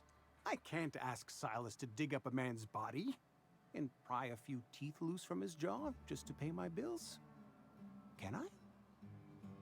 Are you asking rhetorically? Because if you're being serious... Ugh, gross. Desperate measures, Miss Holcomb. Desperate measures. I'm going to have to ask Silas to dig up those teeth. It's the only way I'm paying my gravesite fees. I'm sure that I have no other choice. Here you are. Gravesite papers affixed with my signature and an IOU. Eugene was not a suicide. He put a bullet in his brain, yes, but that's largely a technicality. I was the one who prepared Eugene's body for interment.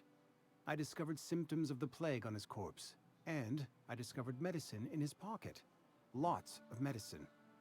Eugene overdosed on adrenatime, which is known to cause psychosis and paranoia as possible side effects. The paranoia drove him to take his own life.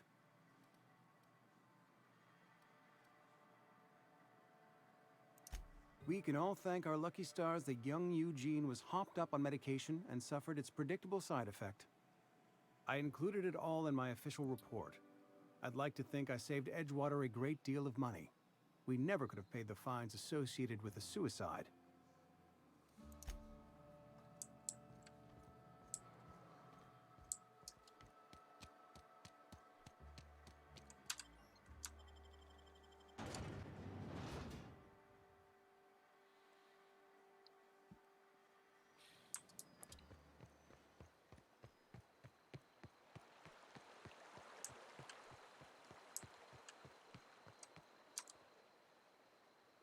Grave digging's a fine profession.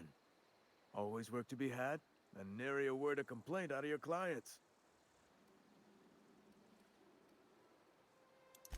Yeah? What about him?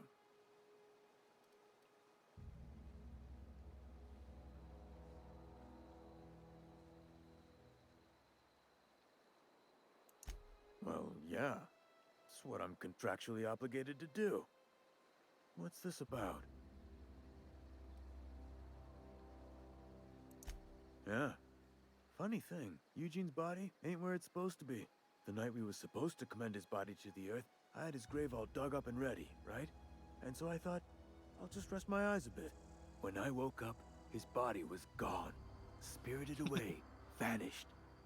The footprints nearby suggested that Eugene was stolen by marauders. Or he rose from the dead.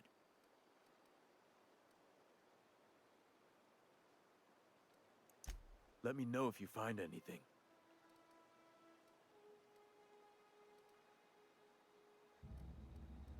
You run into any trouble?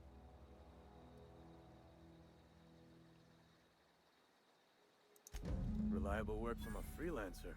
That's gonna take some getting used to.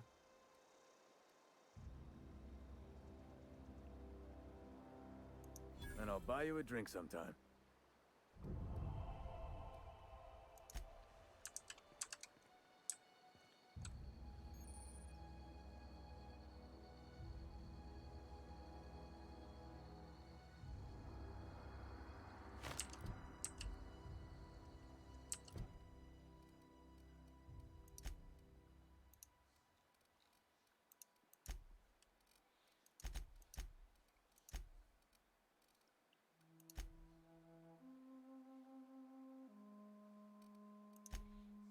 Good.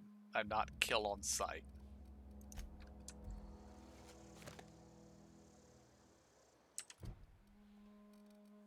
Alright, quests.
Certainly hope my companions have infinite ammo.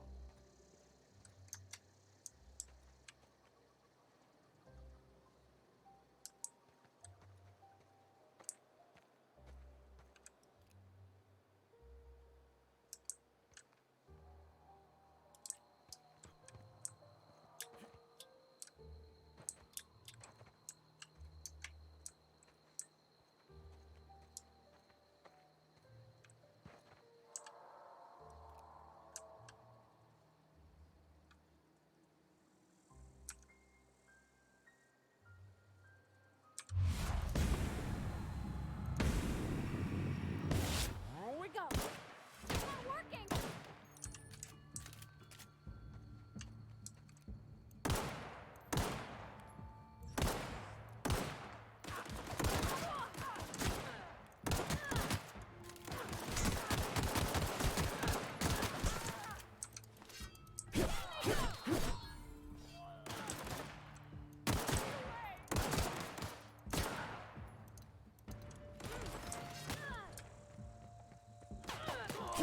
That's the last of them.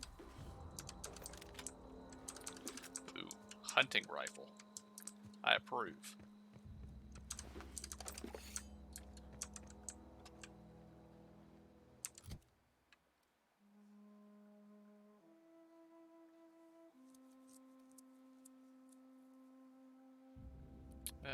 That's almost broken.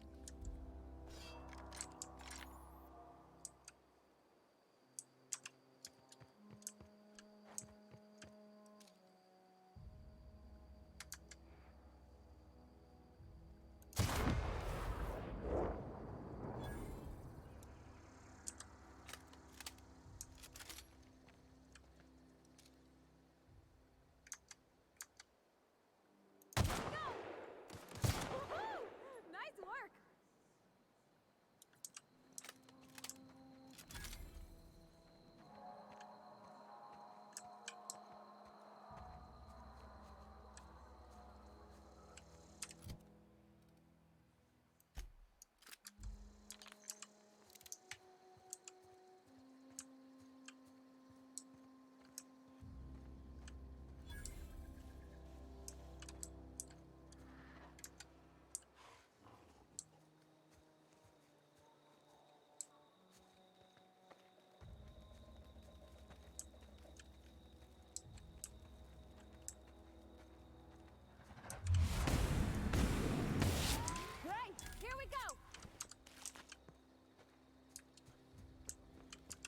Alright, I think everything here is dead.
We still being attacked from something?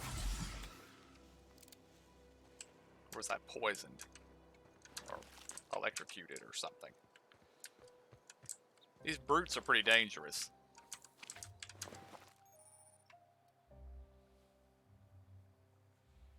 Oh no, I'm encumbered. Well, that's less than ideal. Alright, back to town. Gotta sell stuff.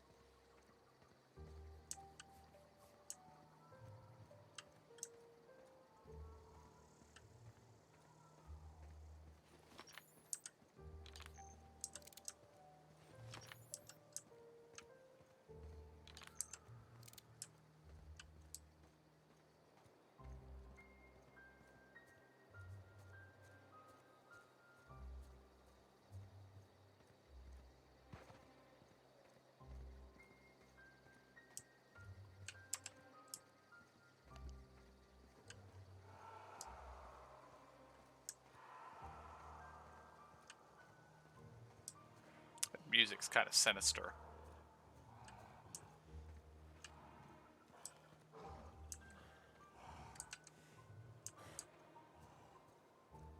Yeah, y'all could stay over there. I want nothing to do with you.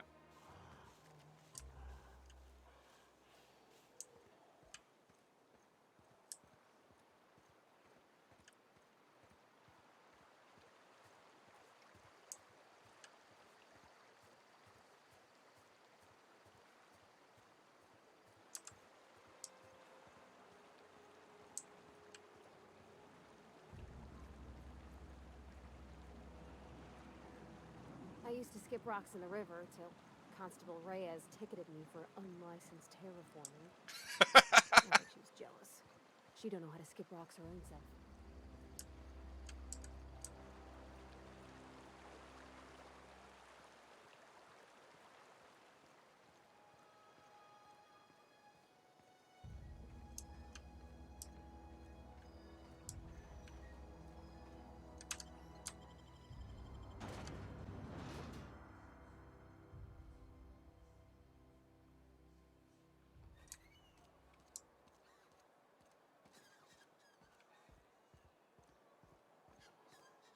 If you're falling sick, I don't want you near me. Don't worry. I'm not allowed in here. Not since the vending machine incident.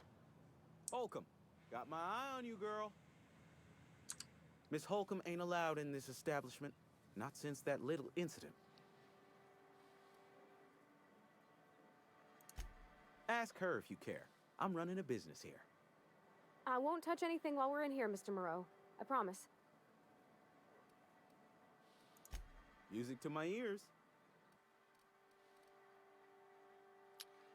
Hey, how much money do I currently have? I currently have 443. That's that number right there.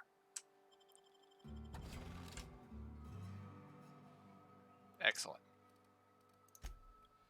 And I would like for you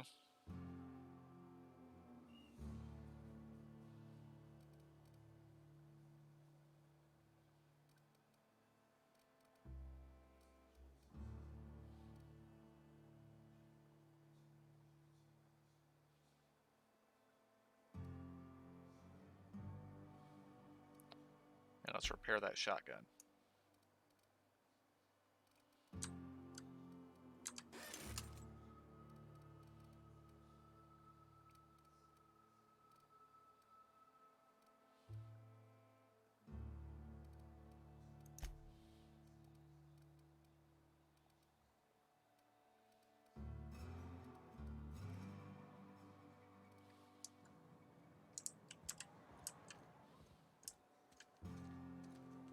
Heard something outside the walls today.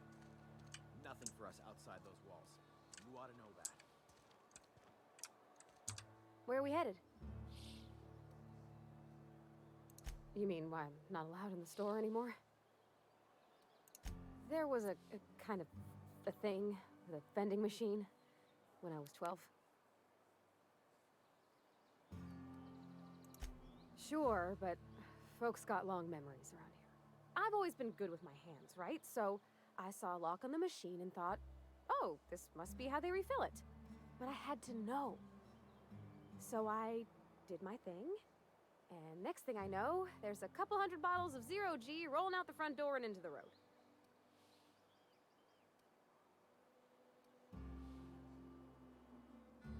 It's not funny. Right about then, a bunch of loaders came rolling in the gate, fresh off the Saltuna ships. And Mr. Thompson was up on the porch making a speech about how everyone would have to volunteer a third shift to get it all canned. Anyhow, you ever seen an auto loader run over a bottle of Zero G?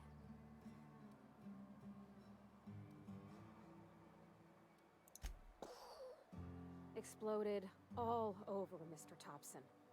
One bottle after another as the loaders went by. I was just shy of working age, so Dad had to pay all the damages. Moreau's still angry at me. I can laugh about it now, but I just about puked up my guts in terror in the moment. That's the one time I ever made Mr. Thompson look a fool.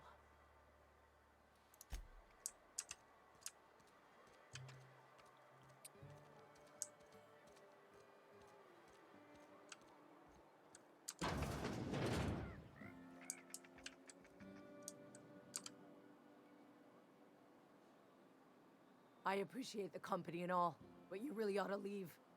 You don't want to be seen around me. Because I'm sick.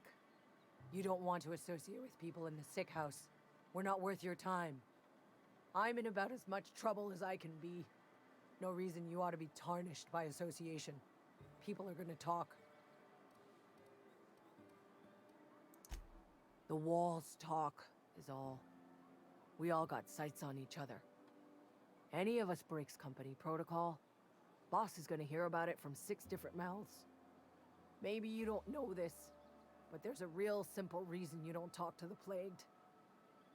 You don't want what we've got.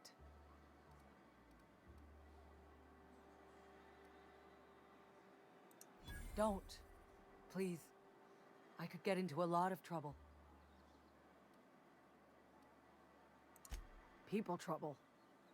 Lazy worker like me getting special treatment from some out-of-town physiker like you. People will talk. Company always tells us, weak spirits lead to weak bodies. If I didn't want to fall sick with plague, maybe I should have worked harder. Maybe I should have taken more pride in my work.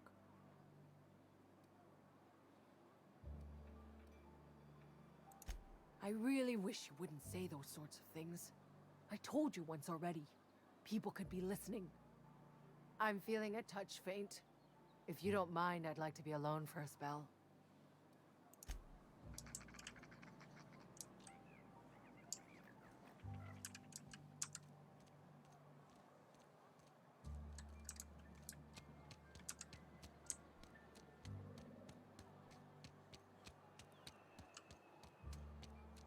Wish we had some better rations. I've never actually been in. Something to report? We pay by the finger. What do you have for me? Here we are. Bertie Cotton. Cause of death. Let's just say overwhelming physical trauma. Bert was the local preacher before Max took over. Always was quick to remind us that we all get what we deserve in the end. I'll just need your signature here, here, here, here, and here. Got any more fingers for me?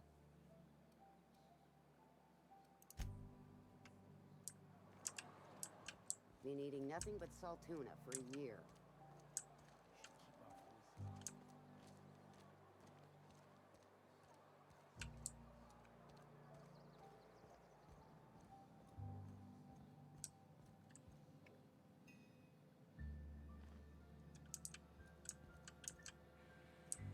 If you're hungry, I could open up a can of something.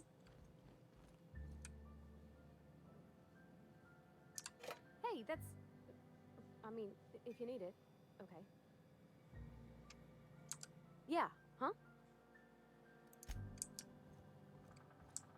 My dad's... It's an office. Just my office. Oh, you like flowers? I can't find many kinds around here.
Aw, he ain't no threat.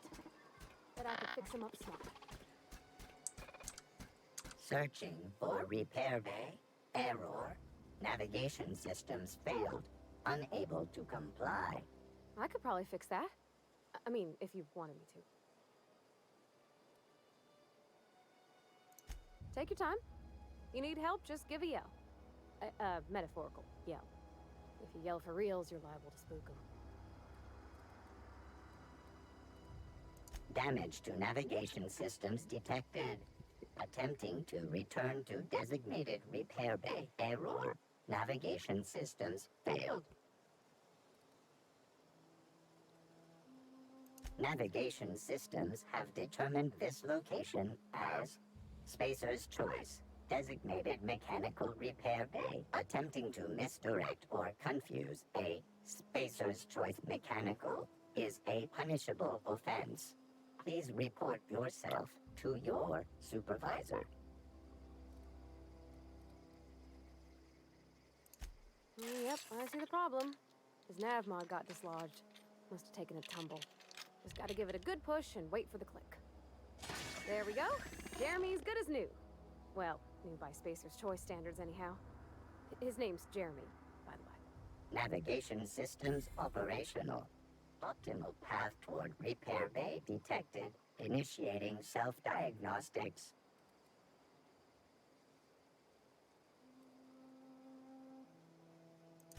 On account of I fixed him.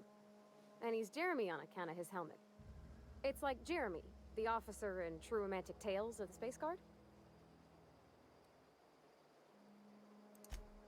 Hebsta Shirley. I make a point to watch every Tuesday night. Be more careful out there, Jeremy. Self-diagnostics initiated. Please do not disturb.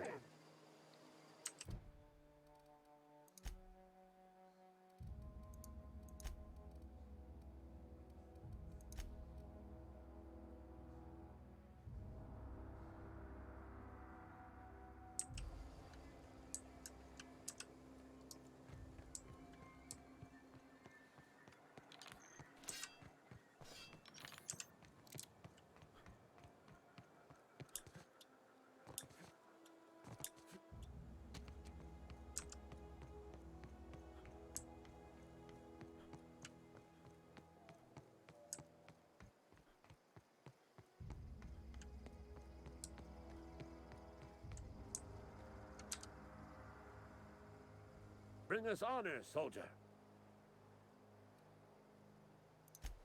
You beat that scout to scrap with its own legs?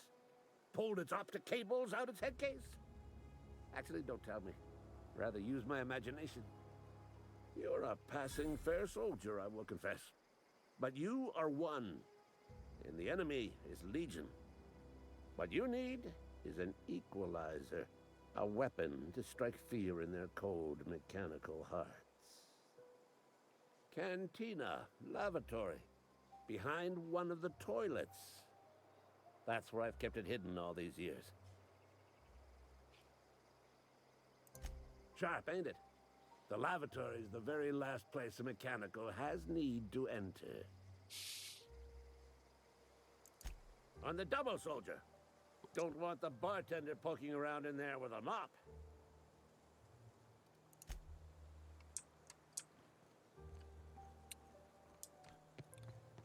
Ludwig is crazy. Very crazy.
basically just wanted to see if she was going to mention that they were, you know, canning lizards.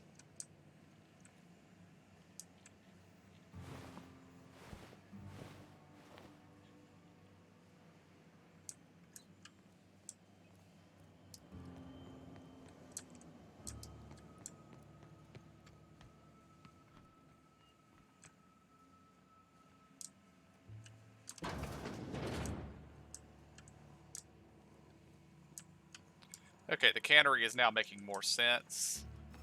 It's bigger than I thought it was.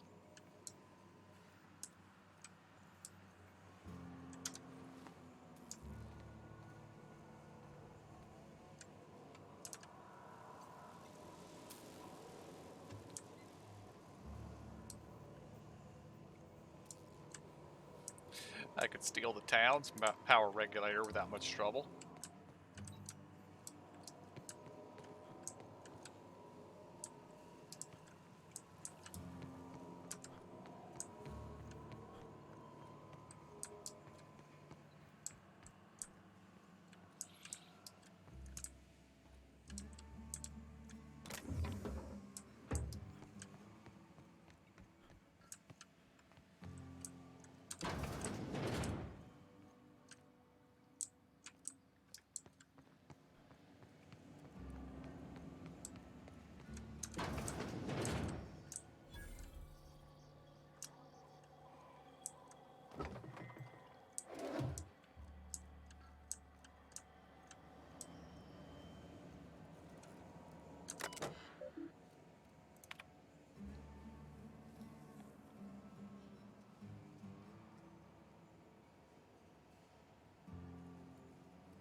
Something got you down? Nothing. Just don't want to fall sick.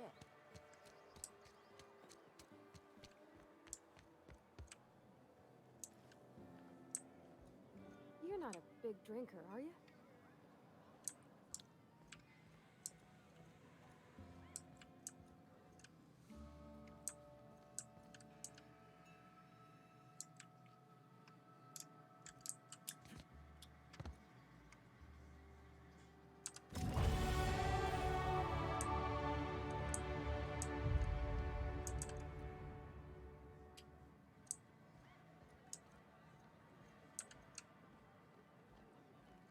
Oh, I almost forgot. I'm contractually obligated to recite company slogans to any visitors. Plague got you feeling woozy? Get yourself boozy with Spacer's Choice.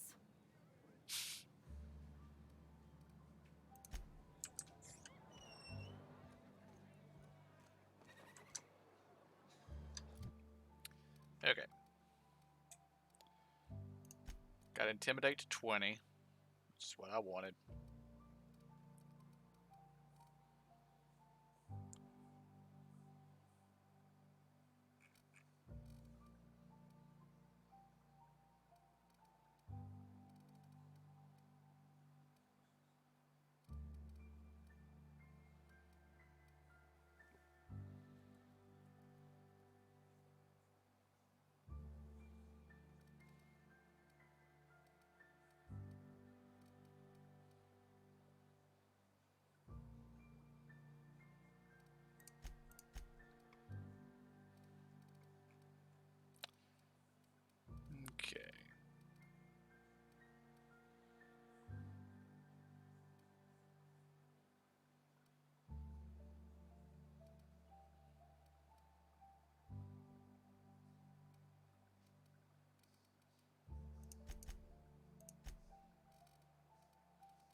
And we're done.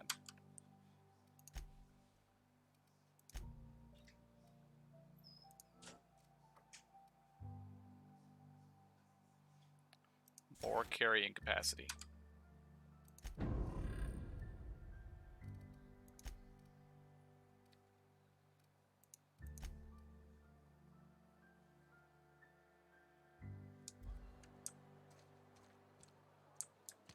If you're falling sick, I don't want you near me. Don't worry. I wouldn't do that to you.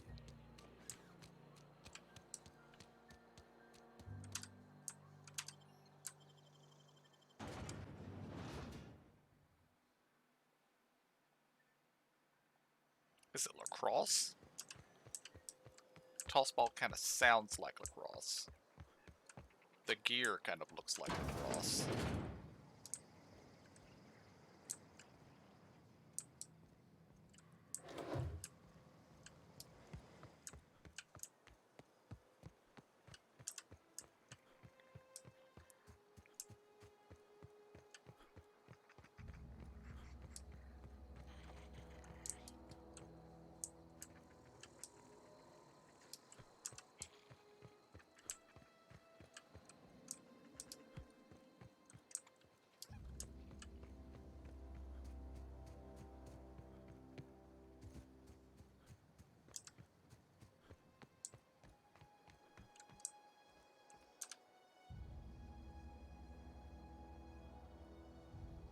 Bring us honor, soldier. Feast your eyes, soldier. This here's a genuine Spacer's Choice injury customizing unit, designed to deliver a lethal blast of electrical discharge.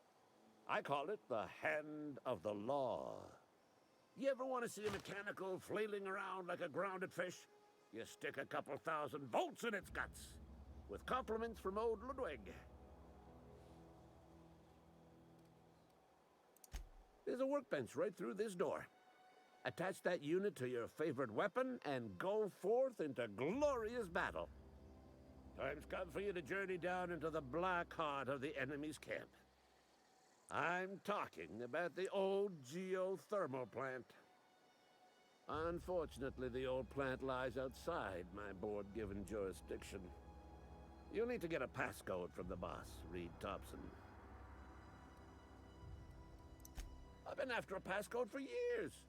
Boss said no on account of my gross incompetence with all matters related to security. I need you to get us the brain of a mechanical. Well, not exactly a brain. Anatomically speaking, what we're looking for is a logic module. If you die horribly, I will pour out a can of zero-G to your memory.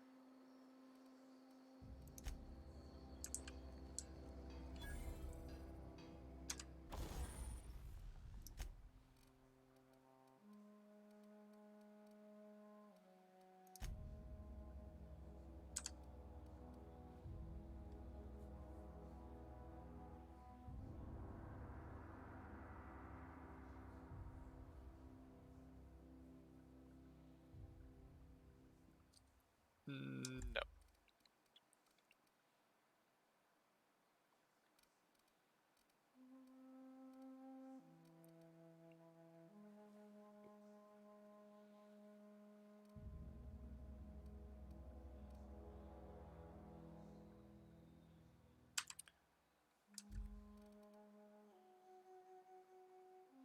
We will put it on this handgun.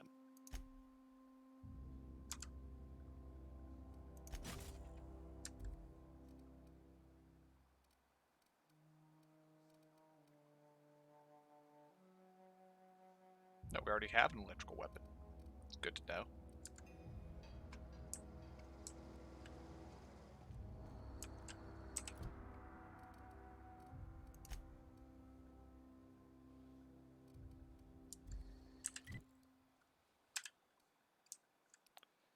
Alright.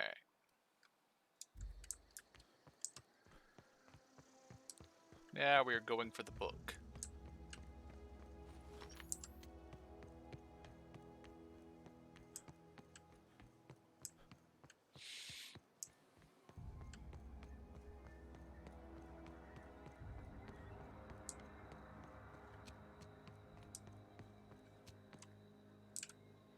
pretty sure it's that building right there.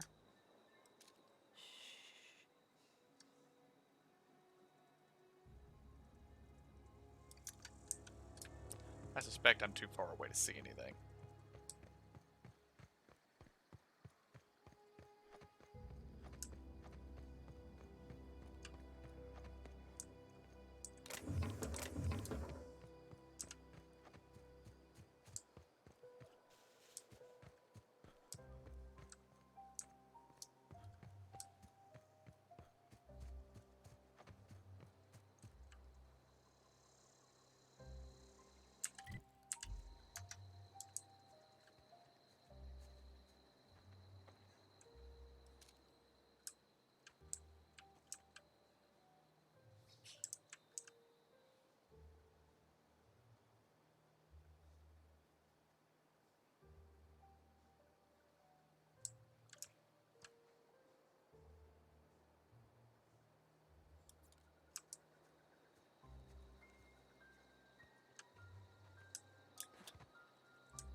Lookout and Goon.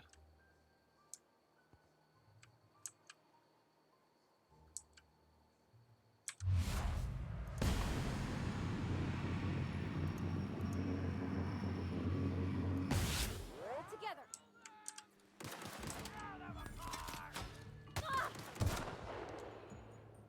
Nice one.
So is Max, does he have a fake identity? Is he actually this collector? Or does he want to destroy this stuff? Or is he looking for a reason to take down the actual collector? These are interesting questions.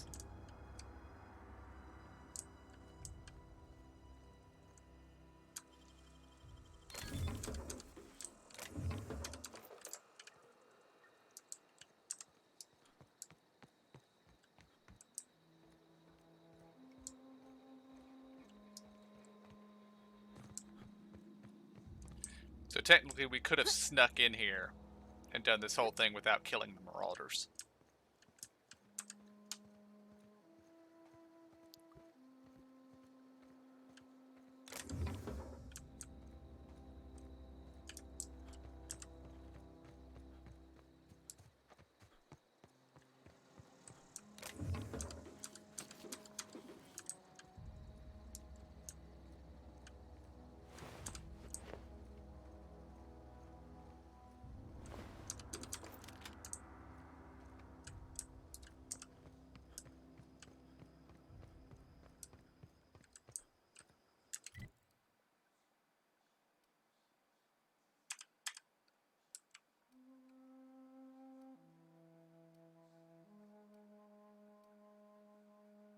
So now we gotta go over there.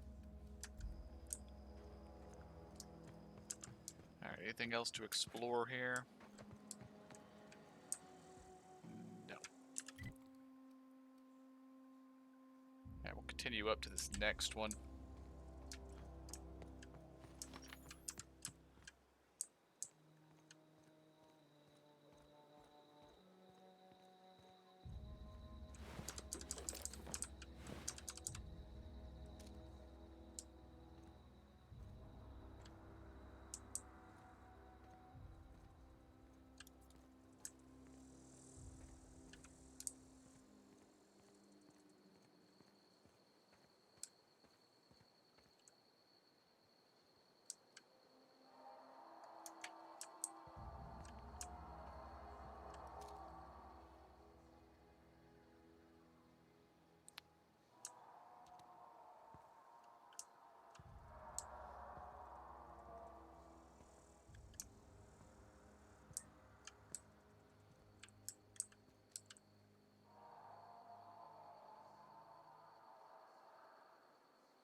Here we go.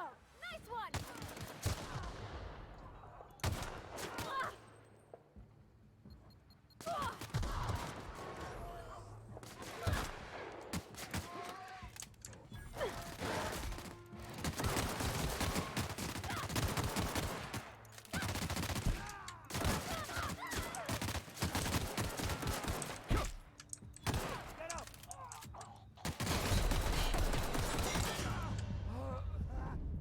Alright, I feel like that guy had an auto cannon or something. That was less than ideal. How far back is this save?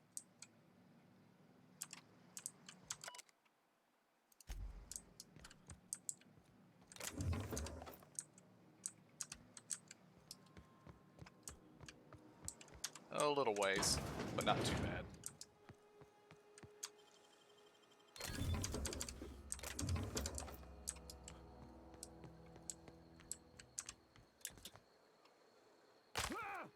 Ow.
whoever came out this far.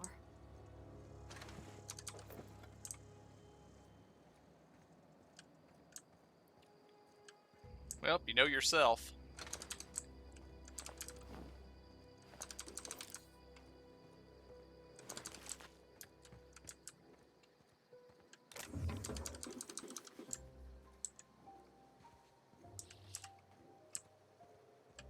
Surprised I haven't hit my load capacity again.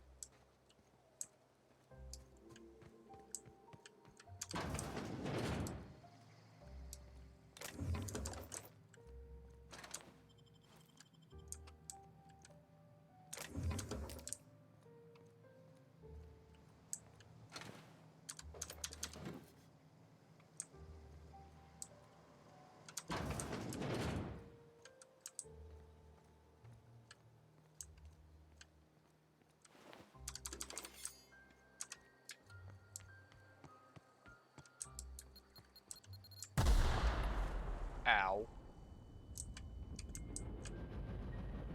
Mines?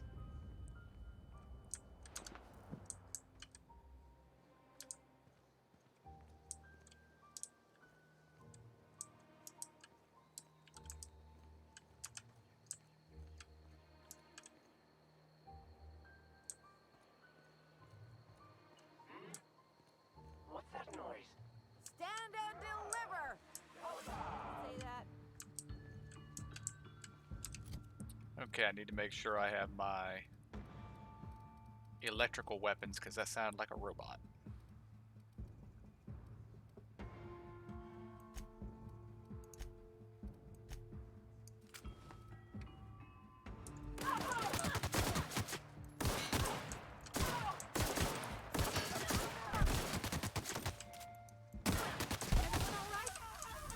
Oh, he was just very, very durable.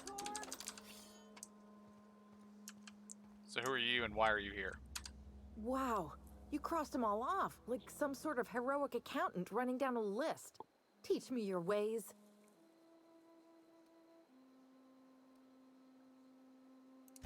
Only thing unscrewed around here is the head of that marauder you took down.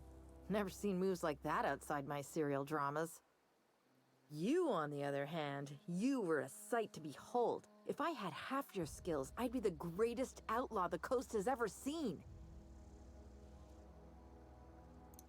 I'm great at clarifying. No. I insinuated myself into their company, see? And they didn't seem to mind one whit.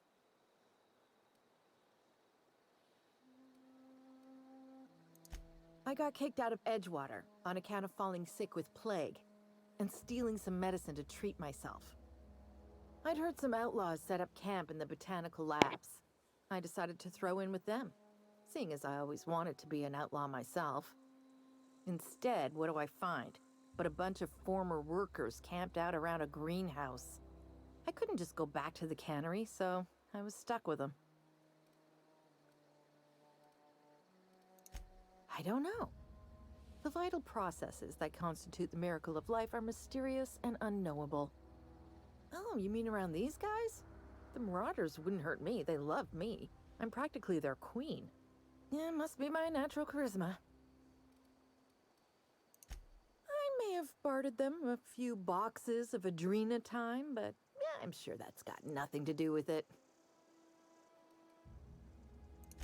I've got all the time in Halcyon.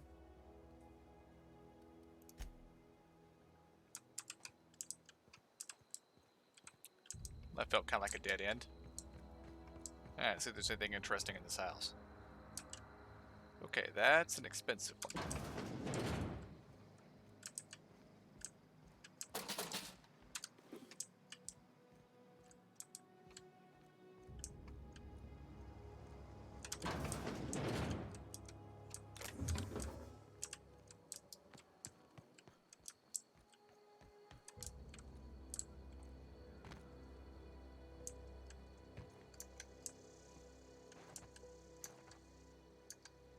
Alright, can we disarm the mines? No.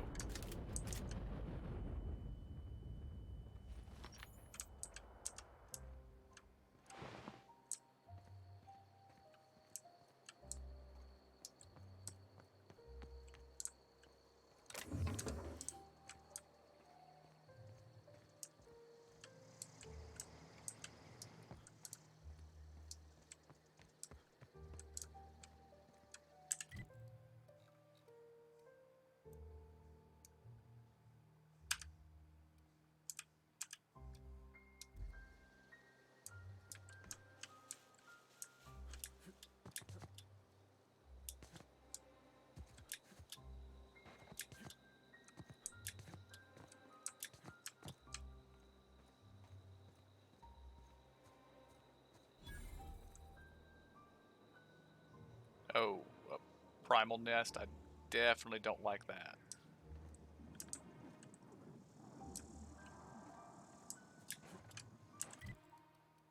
Ah.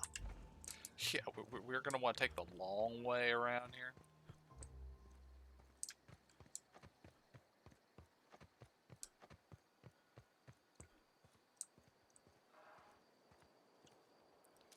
Yeah, I see him.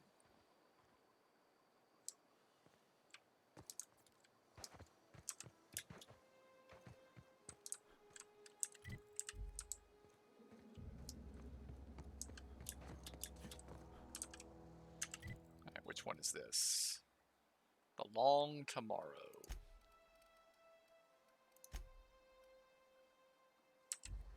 Ah.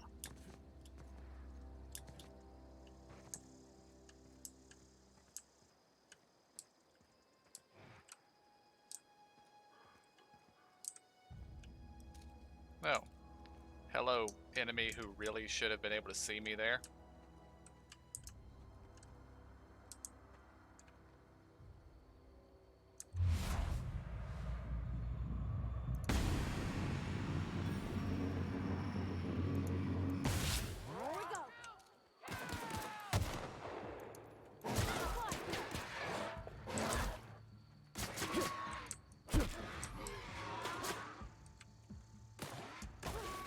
That's the last of them. Good job.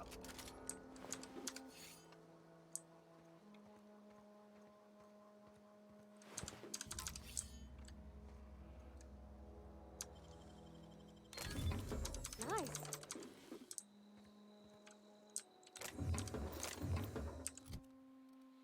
I've been getting a lot of armor and stuff here.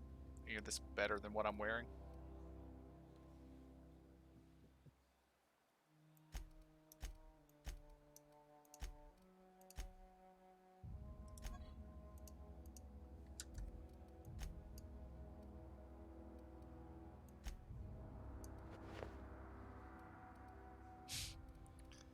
It's not particularly effective, but I like it. I like how the beanie gives more defense than the wide brim hat.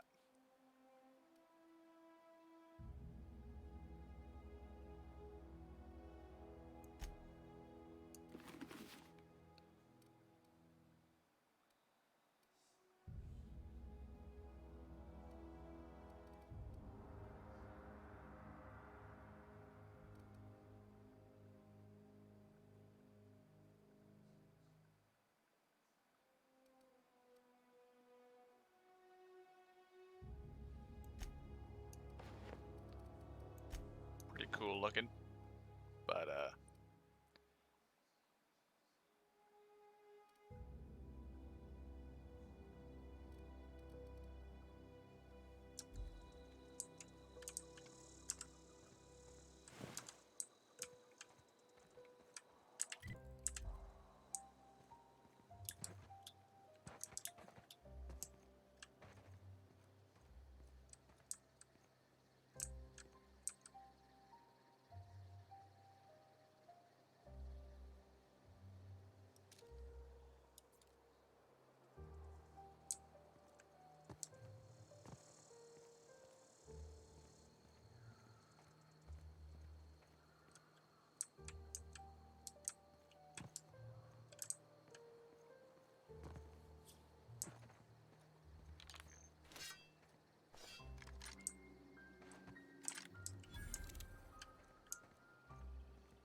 ow.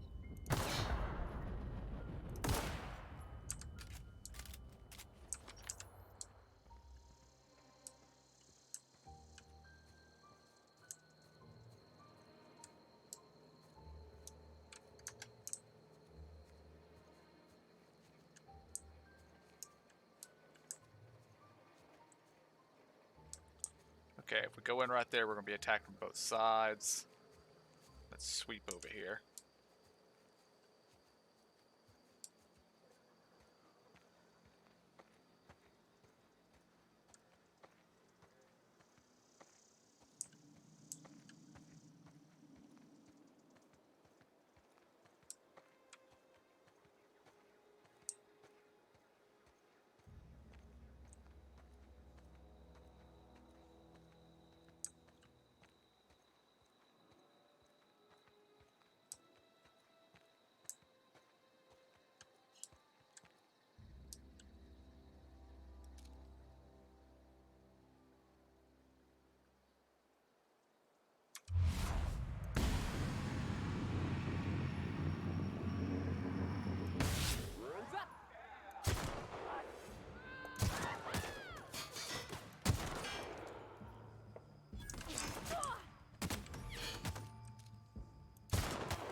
He was not very attentive.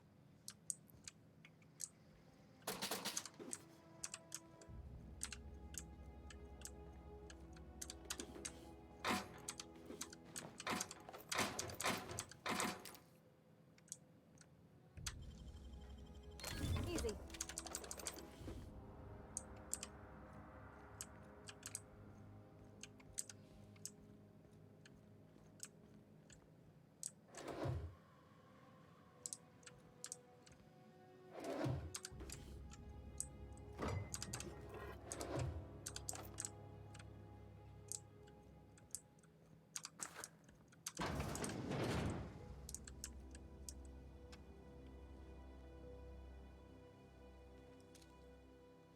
Here we go! Not even a scratch. He took one down!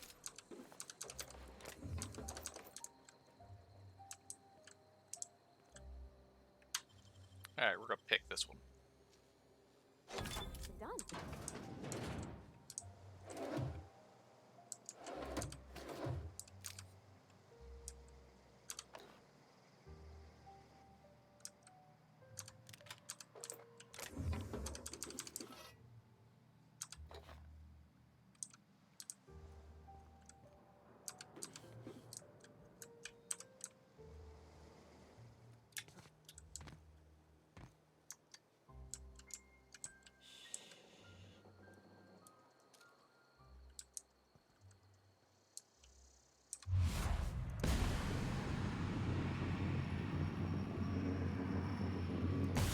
Here we go!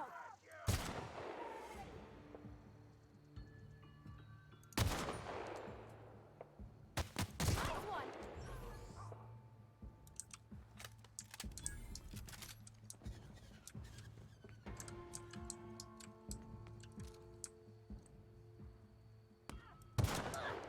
That's gotta hurt.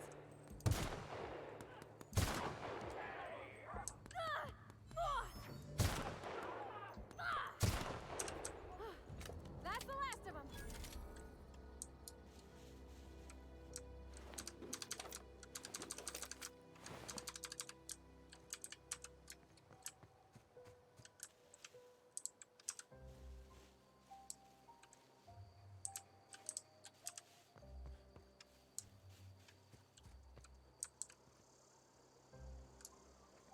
Okay, that's actually a subzone.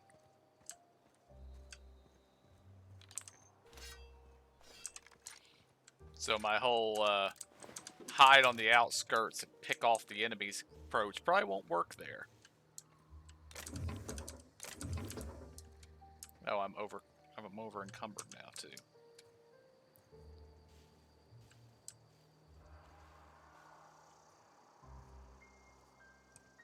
We also have a back door.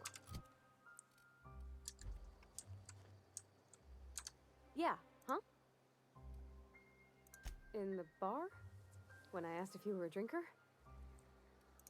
Sorry. I know, it's none of my business.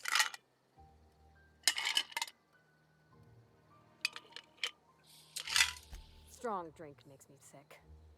And it makes me real sad. I start thinking about things I oughtn't, and then... Well, never mind that. You got better things to think on. Sorry.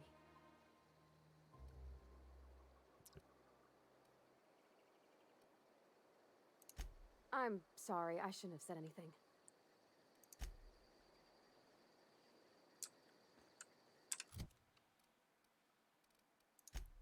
Aha!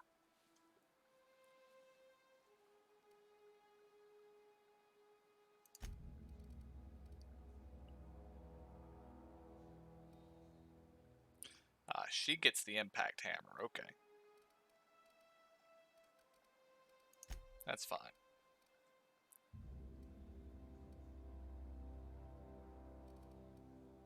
You know what? Since you're going to be charging in without me telling you what to do, you get to wear the heavy armor.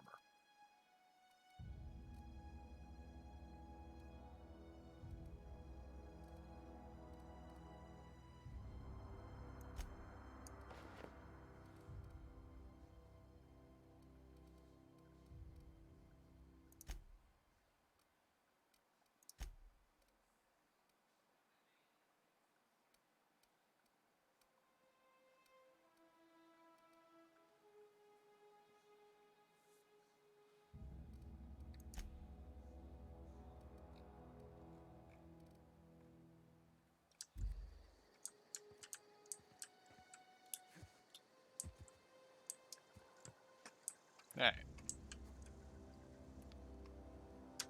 Going in the back door.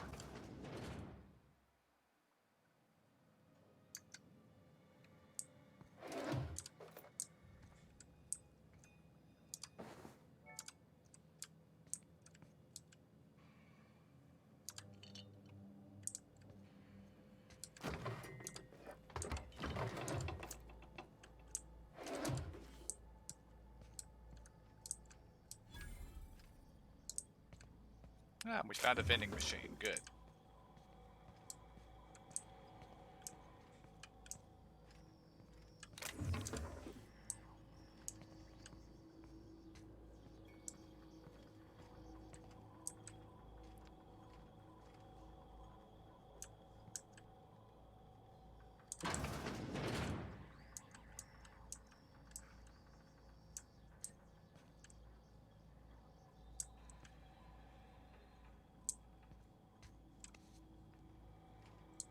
The door is barred.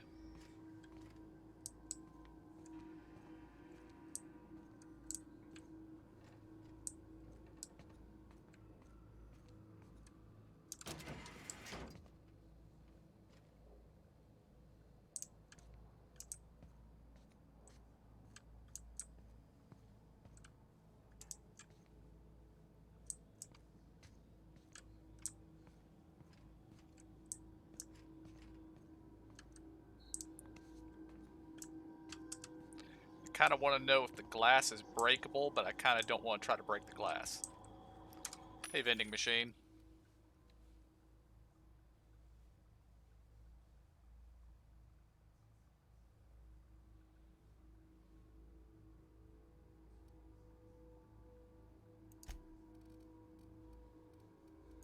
Sell.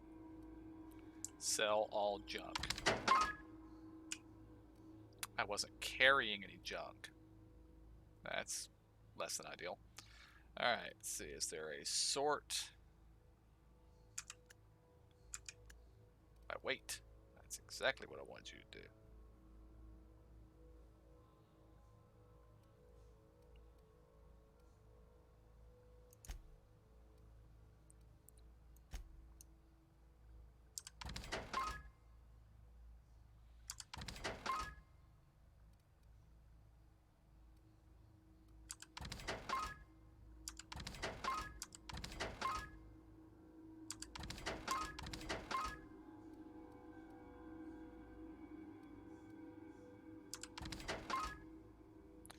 Backup hunting rifle.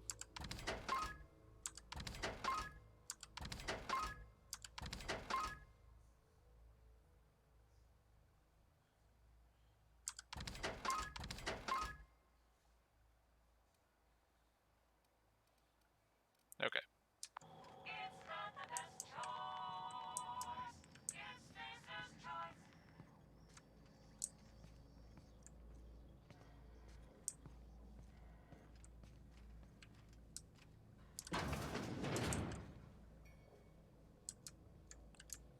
Oh, there's two enemies in there. And as soon as I start killing them, everything's just gonna pour in.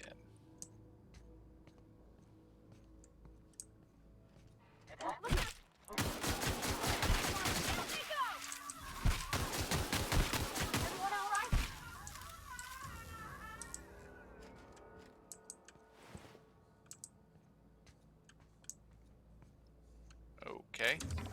The enemies did not come pouring in. I am somewhat surprised by that.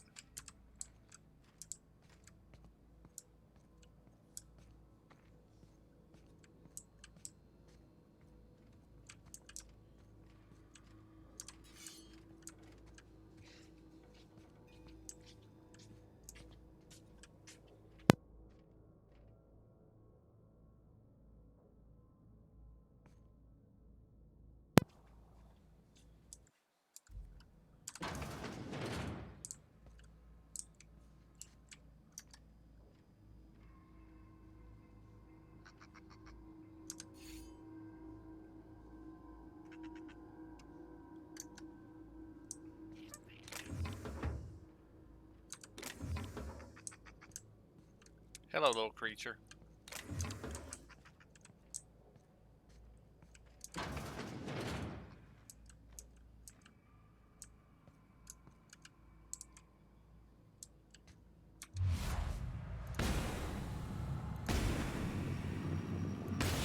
Grace, here we go! You got him!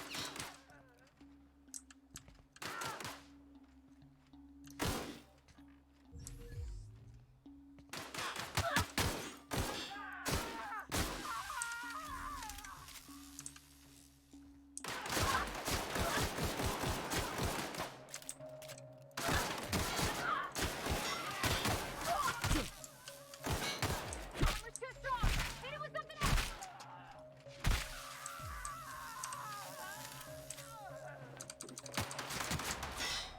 Okay, I'm being shot at from upstairs.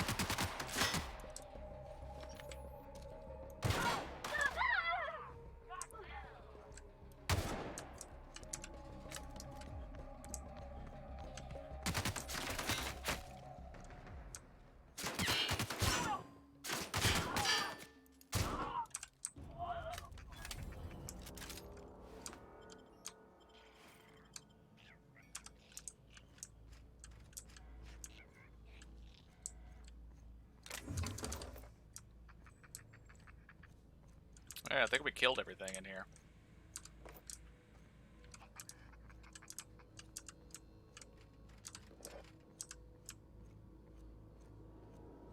And I do see what the comments comparing this game to Fallout are, because there's a lot of Fallout going on here.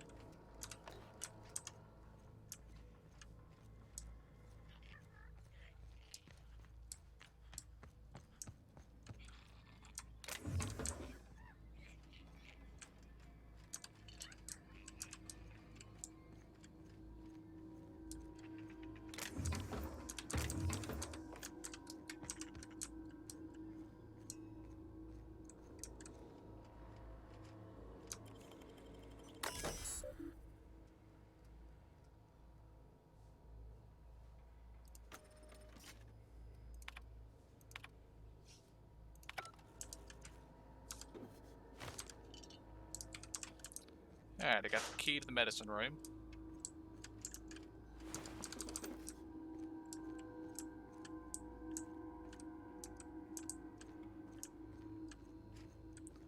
Be right back, need to check something.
And I am back.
wanted to poke around in here.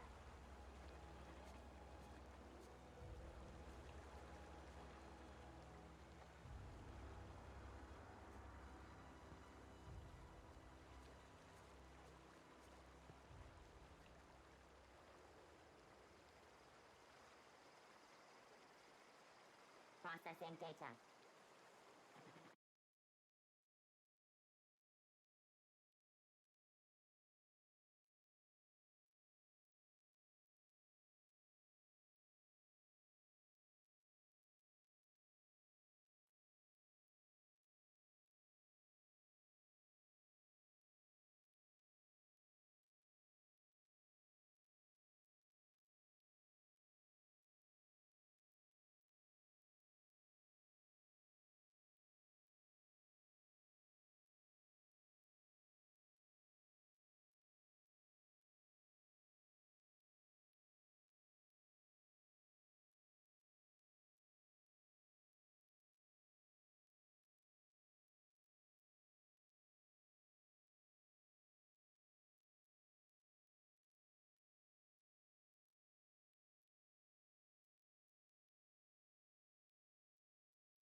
Alright, I'm back, and I don't have any idea how long I've had my mic muted.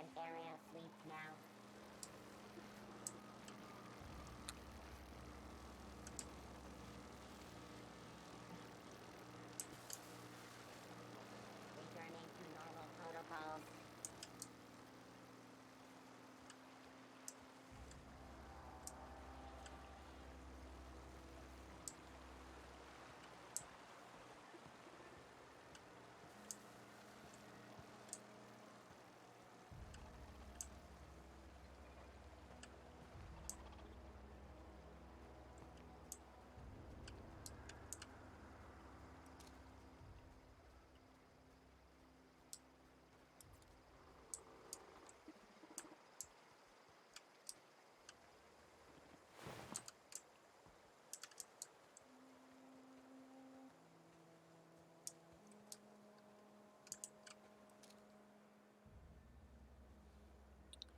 Alright, wait for him to turn around, and then aim for the blue square.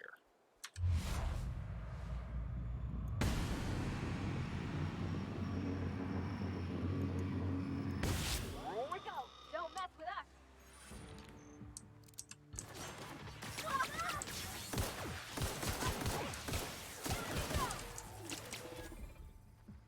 I didn't really mean to come on a rampage, but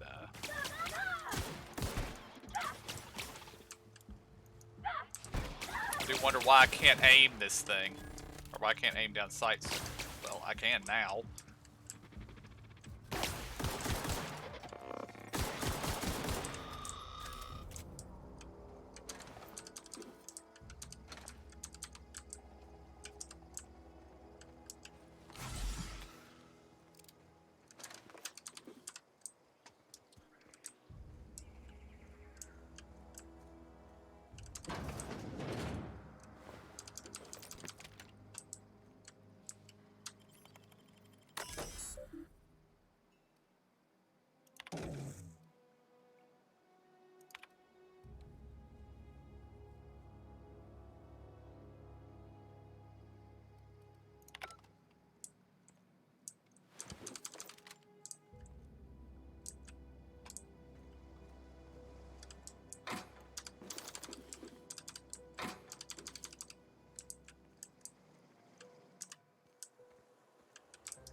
Yeah, I don't actually plan to go inside the power plant yet.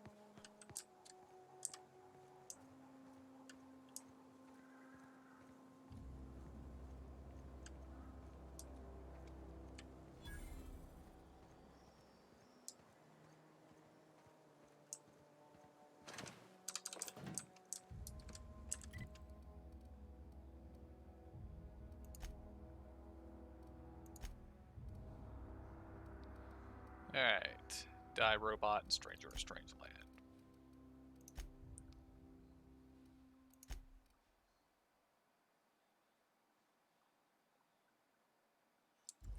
Okay, I think we'll probably have to go inside to do this quest. So for now, we're just going to keep exploring out here.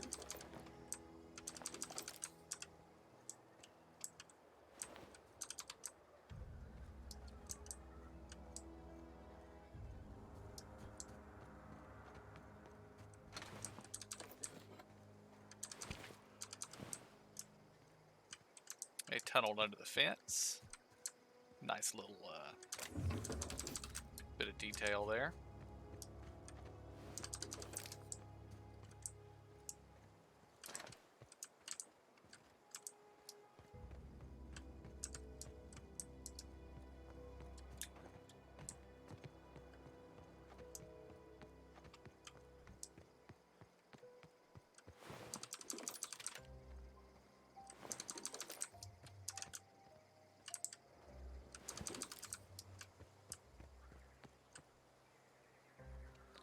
Alright, fence is disabled. Now we go this way. Ooh. Incoming! Nice one! Angry birds. Don't mess with us!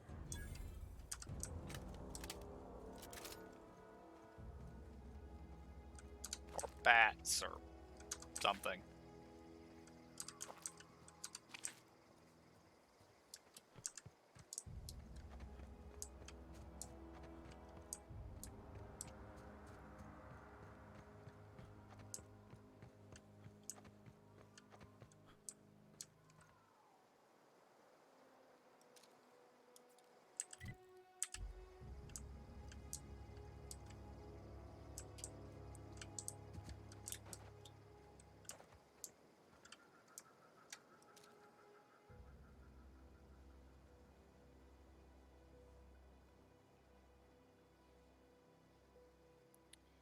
They hold up in a cave.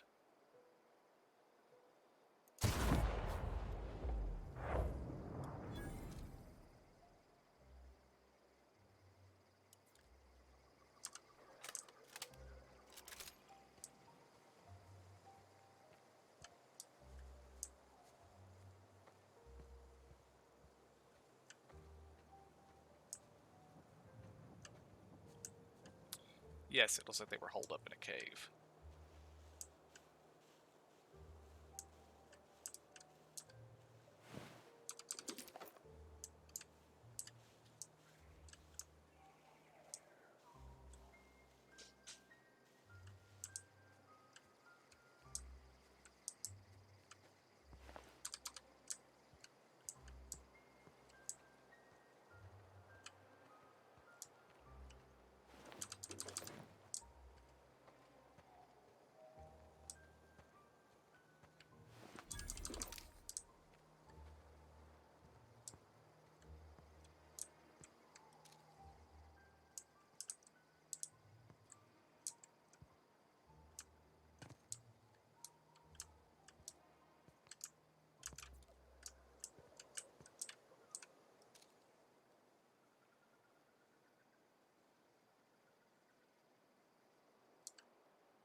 Alright.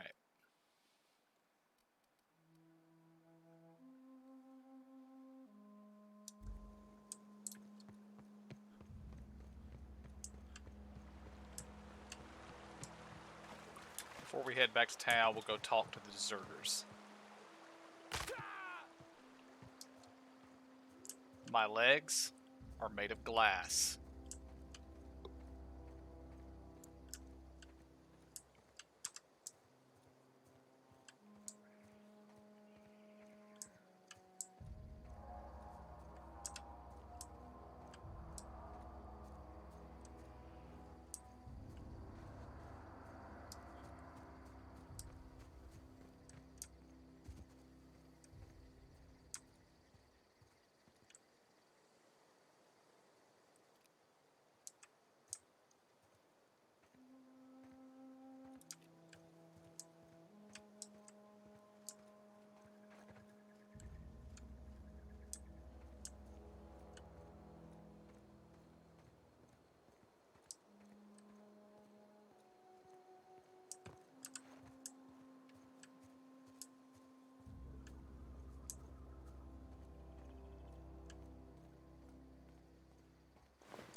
Move along, stranger. We don't want any trouble. I don't know you.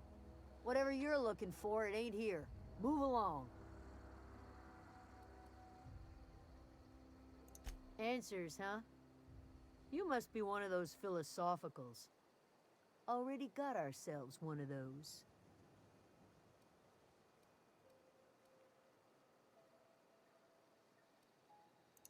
Much obliged.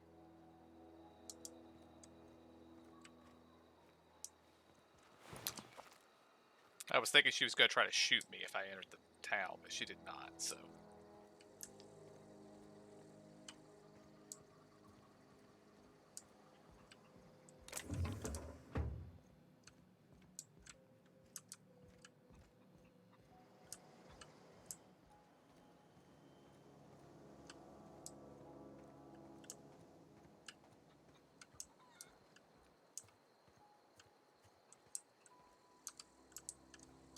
You hungry? We got canid ribs, canid flank, canid snout too. Something I can help you with? Fresh off the limb, and that includes canid meat.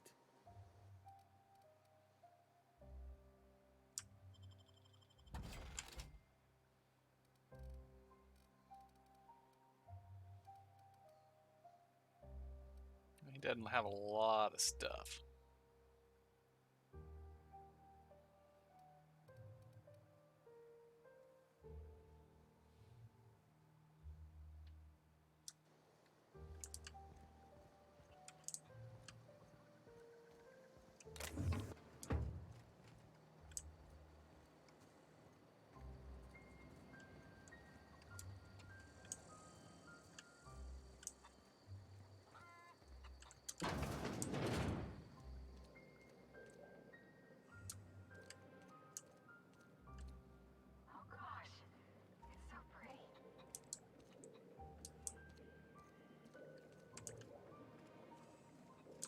If you're hungry, there's meat turning on the spit outside. If you're bearing illness, find a place to lay your head down and I'll fetch you a poultice. Whatever your troubles with Edgewater, leave them at the gates and be welcomed here. Any questions, dear? I have been called that, among other things. Green Thumb, grandmother, the strange old lady who keeps flowers. But yes, Adelaide will do just fine. Excuse me, Miss McDevitt? Sorry, it's just... You got such pretty trees in here. Why, thank you. You're Robert's girl, aren't you? I remember when you were but a sprout. Thomas speaks of you often. Are you staying long? You should try some of my tobaccorn tea. I brew it in an old spittoon, but it's been cleaned.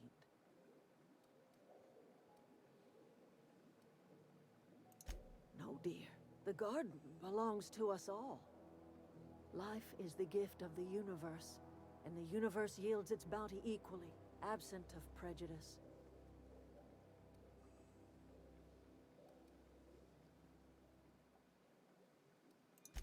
The soil around the Vale went sour years ago, but I found a way to sweeten it back up. The secret recipe is a little bit of elbow grease, a dash of love, and a heaping pile of special fertilizer. A home for anyone who's ever turned their backs on Edgewater.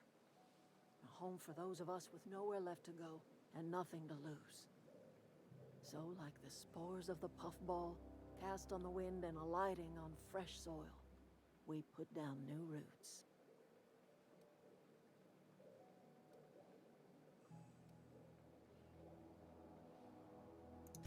It is an unpleasant story, dear. But the short of it is that sometimes one wakes up and realizes the place that was once her home for much of her life has changed. The home in which we spent our lives has left us behind, and so we must move on. And that is as much as I will say on the subject.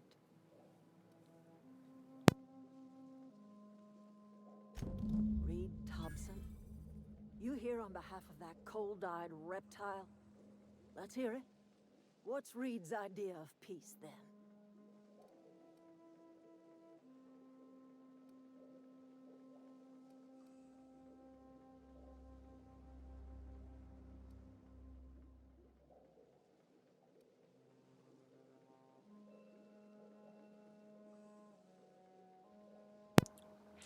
Don't really care for these choices here.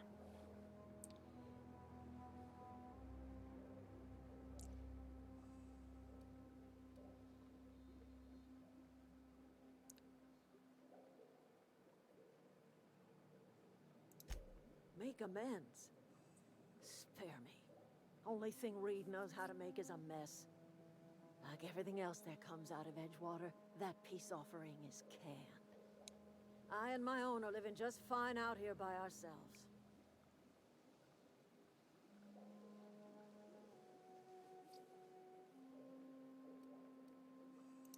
He would do such a thing. The question is, why would you agree to his plans?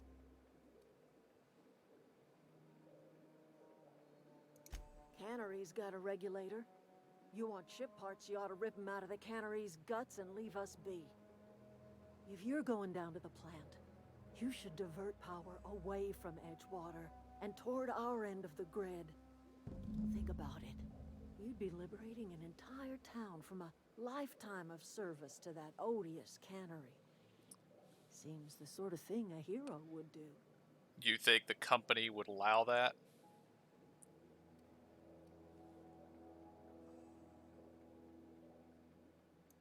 You've seen that miserable excuse for a town with your own lamps.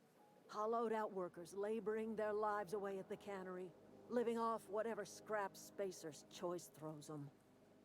You know that's true, don't you, Ms. Holcomb? Your father died of overwork. His heart gave out. He was tired all the time, sure, but he was old, ma'am, and he raised me all by his lonesome. Look what they did to this child. Lost her family to the company, and still she defends them.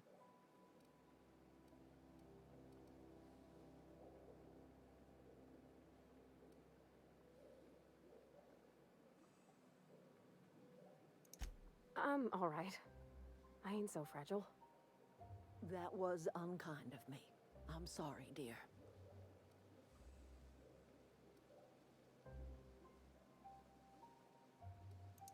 Life in Edgewater grinds to a halt. The cannery shuts down, workers desert in droves, and our own little camp grows and thrives. You bring power to Reed's town and you'll be killing us. Reed knows it. He's counting on it.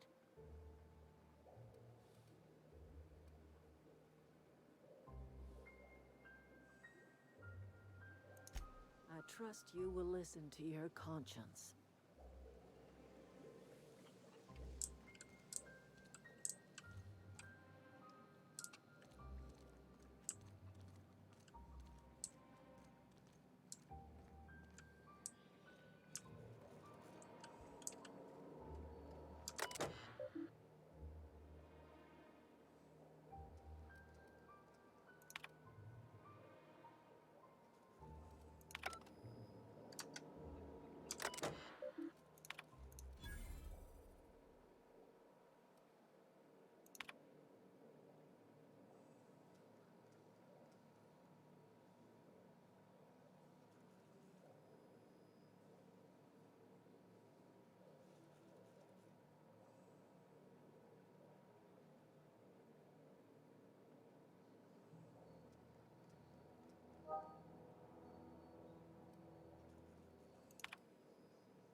He used to follow me around before he left the cannery.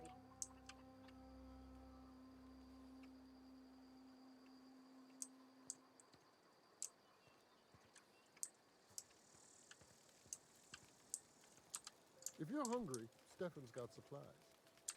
If you're hungry, Stefan's got supplies.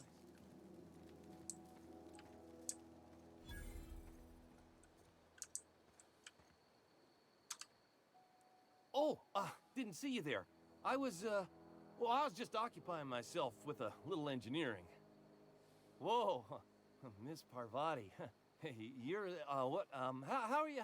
Hi, hello. Are you, are things safe out here? How are you keeping? Great, just great. I've been trying to keep stuff running, just like you. Only I'm not so... Wait, they didn't kick you out, did they? Oh gosh, no, I'm just along with this fella here. Are you from town? I mean, you don't exactly look like you're from town.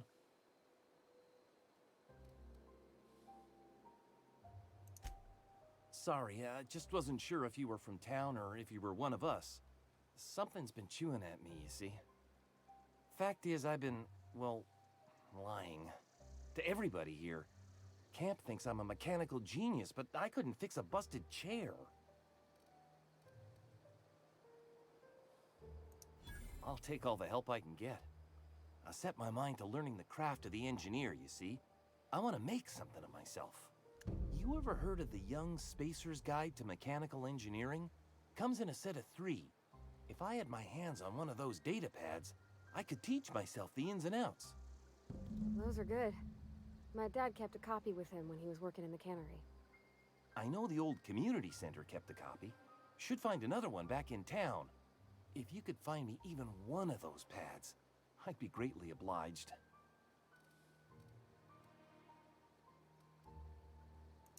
I wish I knew. I wager the town had the full set once upon a time. Where the third's gone, I can't say. Would you? I'd be grateful. What's on your mind?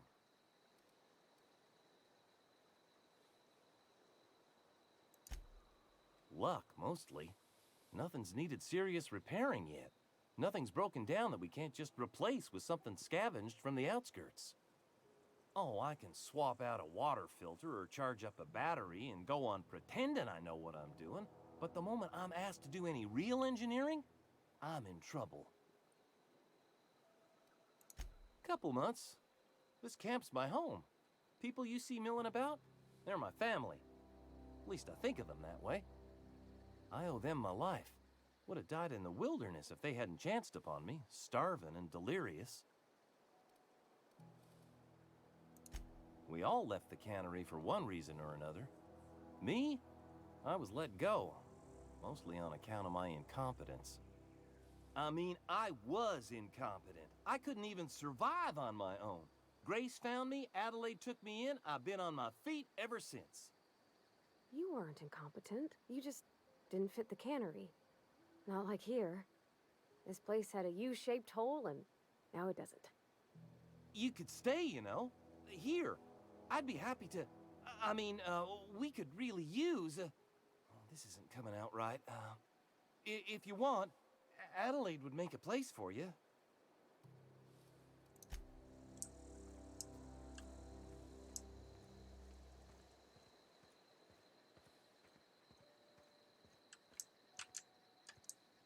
Hello, mines.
to save. Because I'm inside, I'm sneaking, I'm behind closed doors. That's impressive.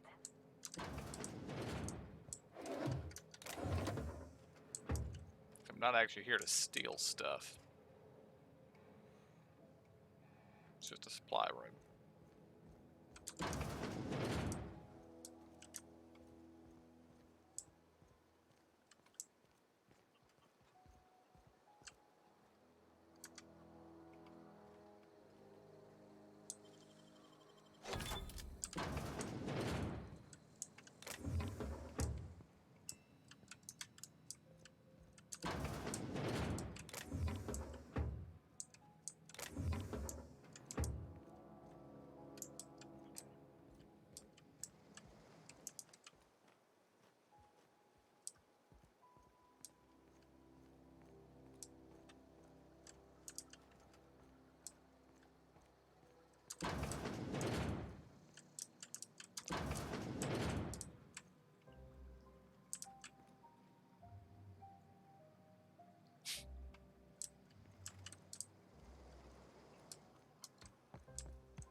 Alright.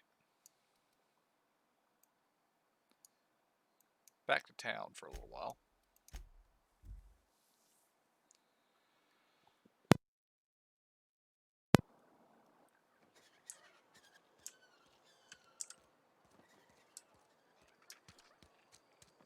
If you're falling sick, I don't want you near me.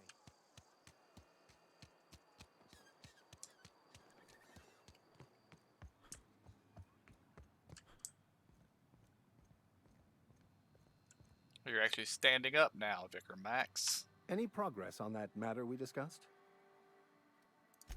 Wonderful. This is fantastic. Well worth all the sacrifices I... Wait. What the fuck is this? Is this French? I can't fucking read French. It's a law-forsaken joke is what it is. French. Ha! I was so high and mighty, preaching to the yokels about following the plan, while fighting it at every turn.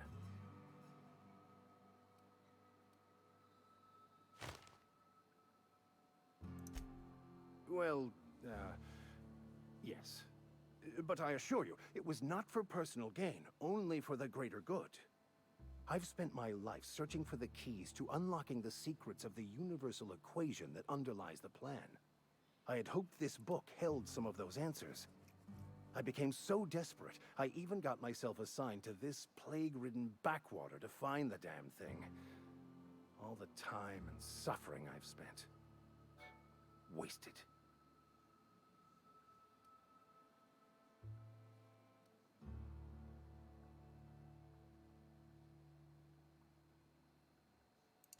Bokonu, the author, had some interesting theories about man's perception of reality that I thought could be applied to our attempts to decipher the plan. Unfortunately, he was also one of the founders of the Philosophist school of thought, so the book is banned in this colony. Philosophism's a false religion that stands in contradiction to almost everything we know to be true. They believe all is chaos, in stark contrast to OSI's belief in the plan. But most of the Philosophist perversion of Bokonu's thoughts came more than a century after his death.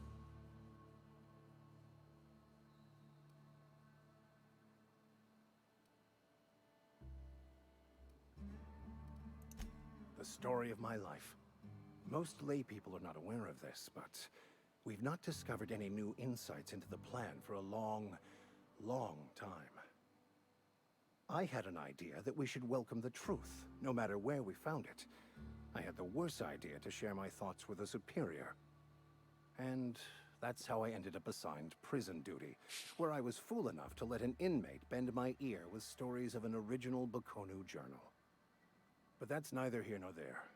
What I need to do now is to find a translator, obviously. But to do that, I'll first need to secure transport.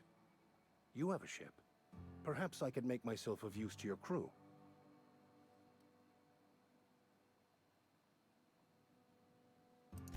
Certainly.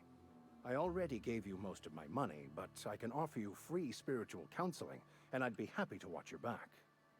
I'm pretty handy with a tossball stick, or any blunt instrument, really. I'm also a passable gun hand, if it comes to that. I can usually talk my way out of conflict, though. Oh, I'm fairly competent at hacking computers as well.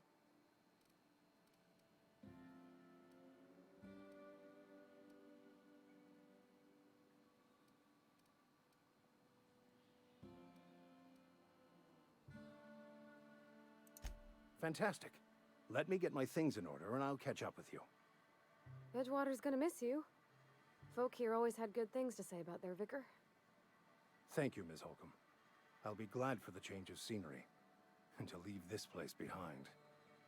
I shall see you on the ship, Captain, whenever you're ready to leave Emerald Vale. Yeah, huh? He's just interested in fixing stuff. He always used to follow me around, asking me to explain what I was doing. Like a puppy, kinda.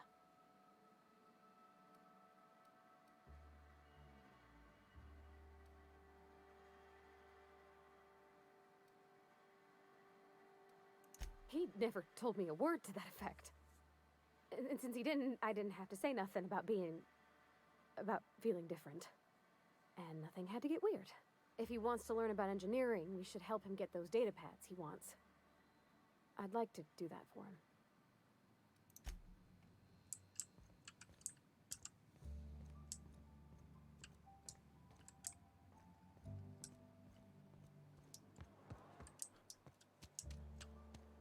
Wonder if the plague's ever gonna pass.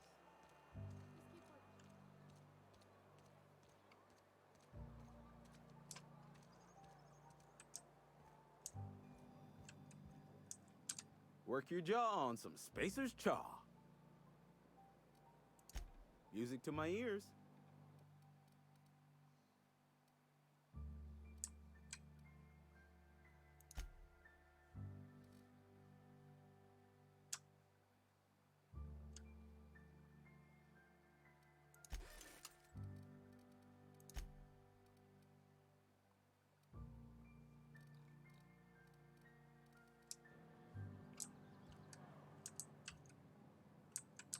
Spacer's Choice, the brand of choice for spacers on a budget. Go right ahead.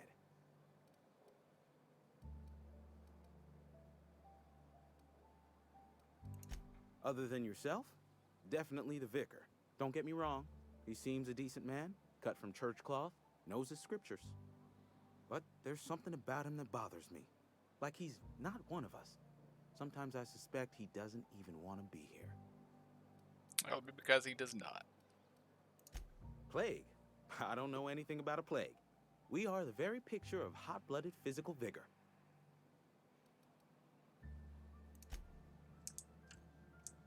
I hate you, vending machine.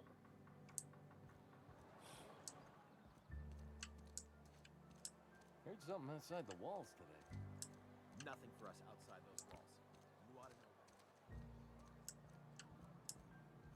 that. What can I do for you? Go ahead. The plague's come at us with a vengeance this year. Lost 6 workers in as many months. I wouldn't call them good workers, mind you. If they were any good, they'd have been treated. Still, it is a shame. Fever, chills, fatigue, aching, vomiting, an excess of phlegm, a tendency towards belly aching. Company policy, friend.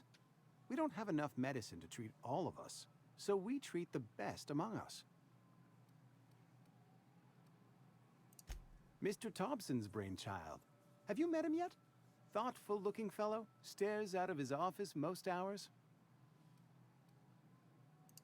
Edgewater has been good to me. I consider myself privileged to work here. I am never wanting for work, not since the plague started. As the good vicar says, work fortifies the spirit of a man. If you want to feel exhausted, try not having any work.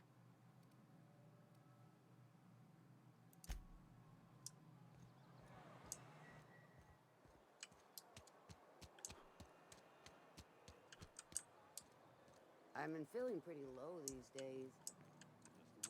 Vale's a little safer, thanks to you.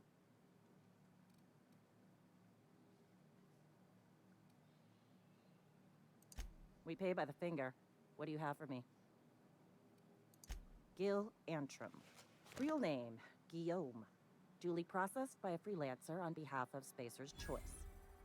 I remember him. He was just a kid last I saw him. Shame. Still one outstanding bounty. If you've got a finger, I've got the paperwork. Mabel Burgess. Age 37. Right or left-handed? Let's just say, no longer applicable. I remember Doc Burgess. Conducted my physical every fiscal quarter. Guess she couldn't keep her hands off her patient's medicine. Well, that's all 3. I must remember to requisition some more fingerprint ink. Here's all the compensation you've earned, plus a bonus. You've done such a bang-up job hunting down our former workers that I thought it only proper to deputize you. Congratulations.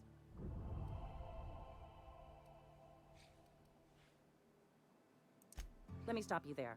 It is official Spacer's Choice policy that all Marauders, regardless of prior affiliation to the Spacer's Choice brand, no longer qualify as our people. Ever since the company first settled the Vale.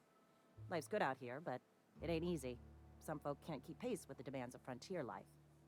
Not everyone's cut out to work in Edgewater. Some turn deserter, some turn marauder. None of them get my sympathy.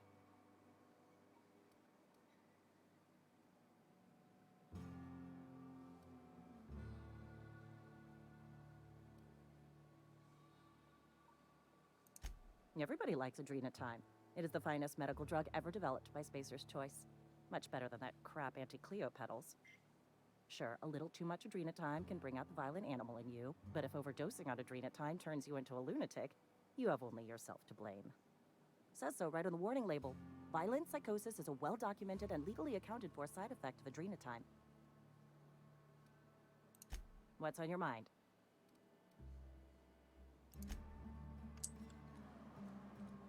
Sometimes I wonder what I'm doing.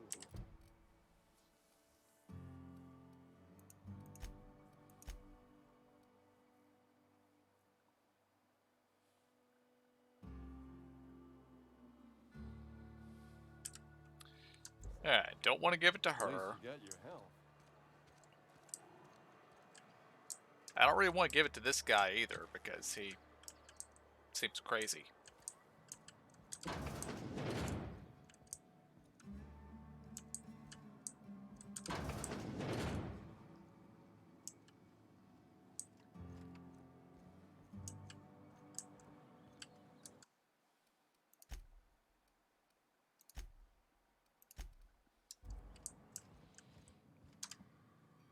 You wanna mingle, go try the cantina.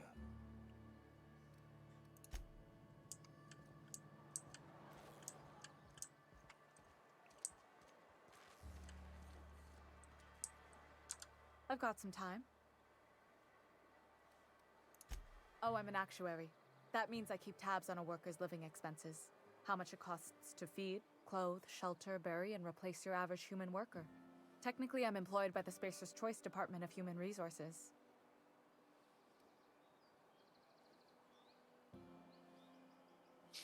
I don't know if I want to give it to her either.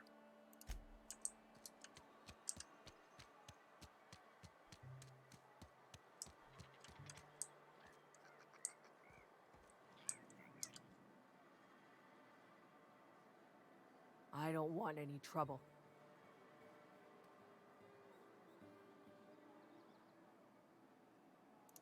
You've got Adrena time? How? No, I don't want to know. Could be you stole it. Could be you're trying to test me. See if I'm gonna violate company policy. I'm feeling a touch faint. If you don't mind, I'd like to be alone for a spell. I'm starting to get the feeling that Adrena time causes the plague. Day at the cannery.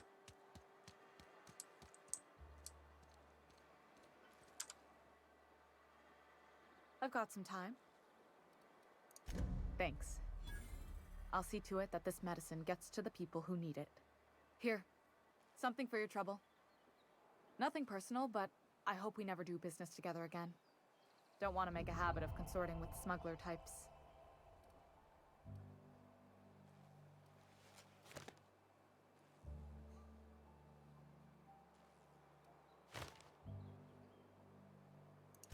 Somebody deserving.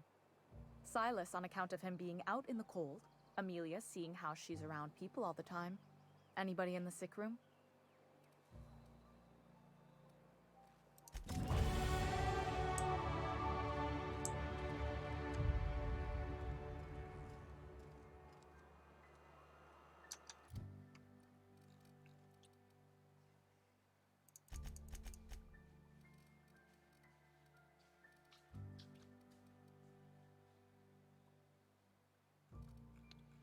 Alright, this time I want all of it into defense.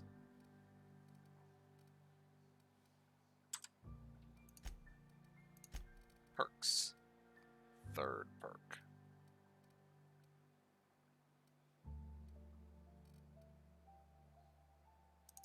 Fast travel while encumbered. Yes, please.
Alright, let's see. Any mods we can do here?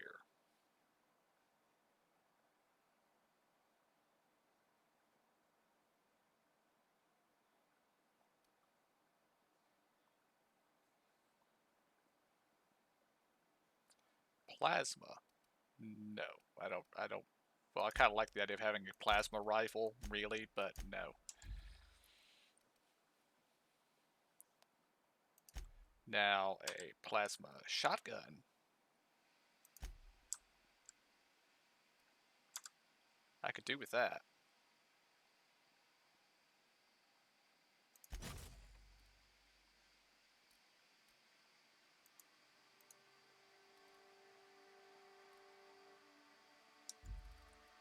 Alright, armor.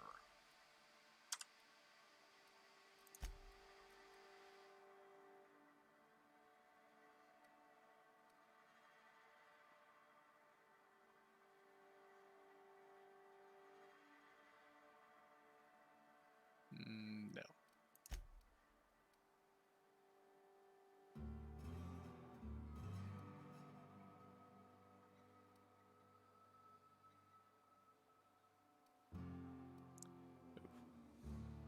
Okay, that's a good one.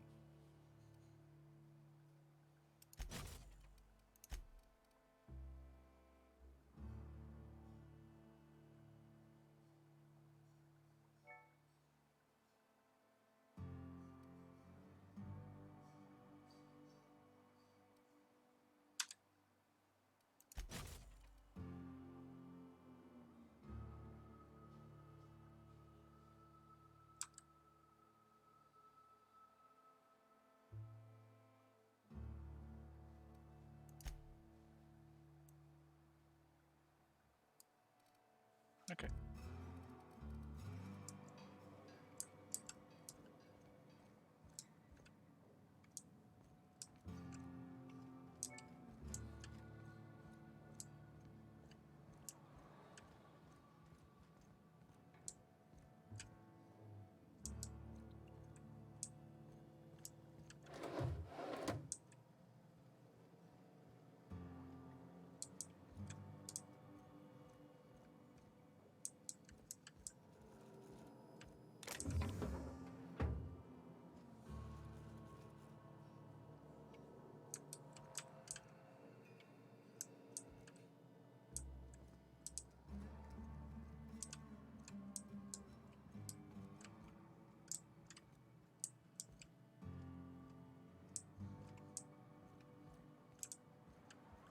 If you need to go, I'll wait outside.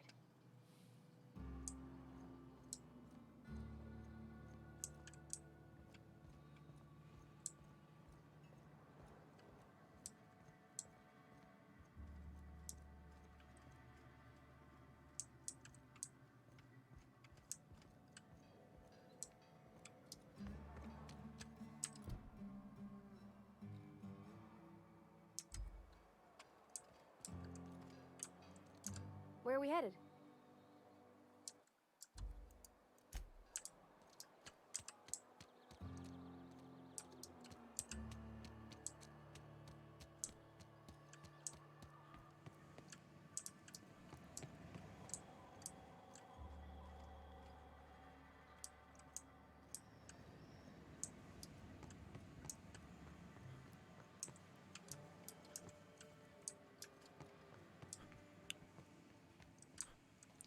Wonder if the third volume is actually in the geothermal power station.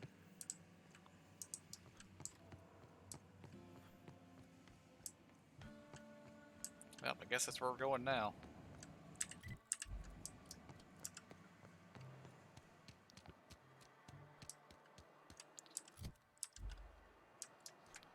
Yeah, I guess we need to go to the general store and sell some stuff.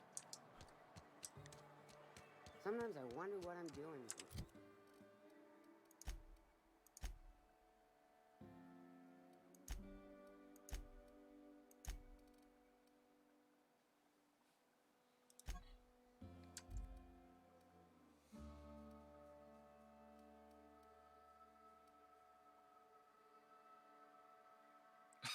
Does not grant any privileges or authority whatsoever.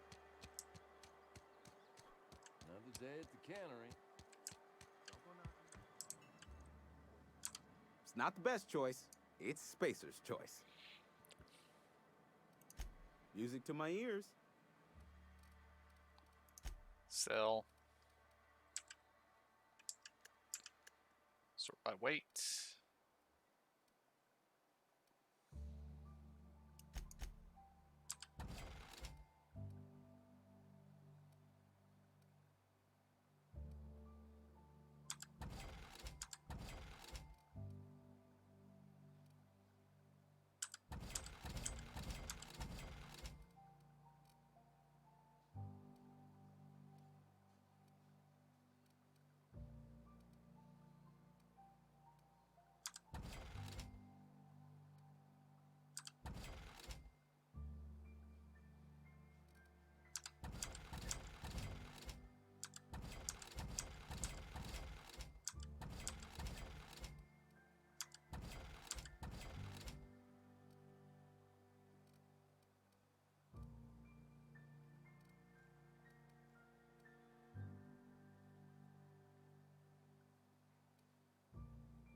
Okay.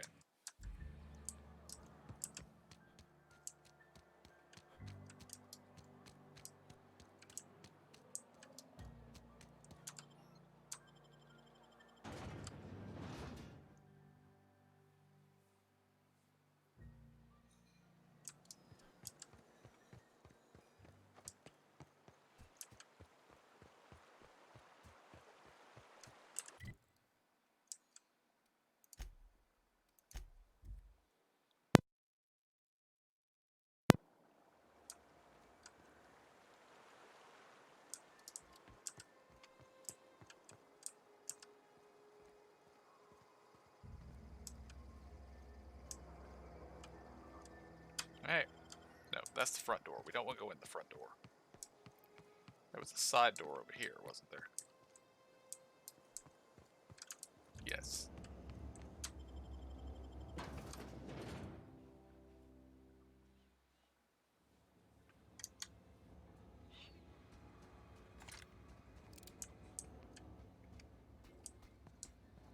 The control room should be ahead somewhere and a touch to the right.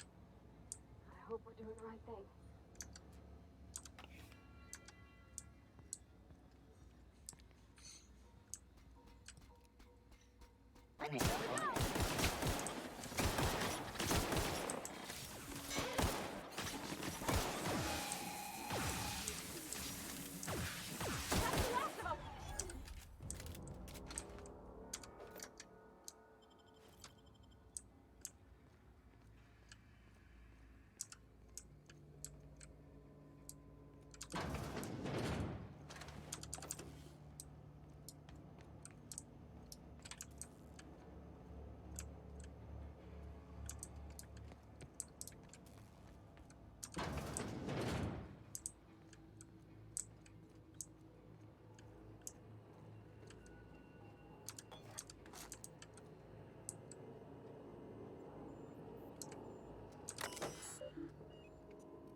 I'm not going to redirect power anywhere right now.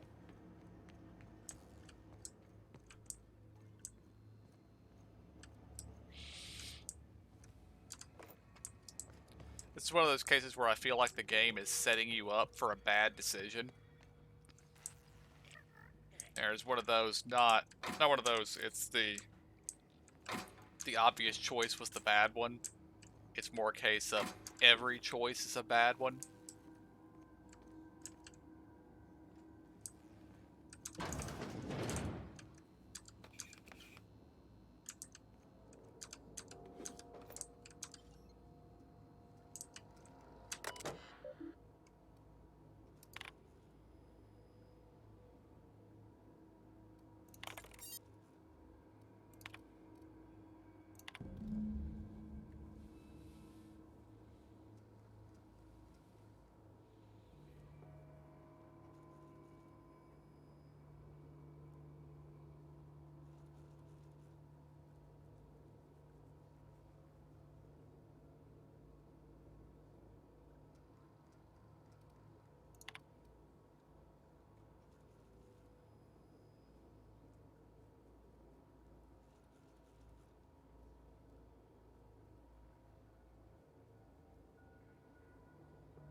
That's clever.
Hello, Jeremy.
Self-diagnostics complete.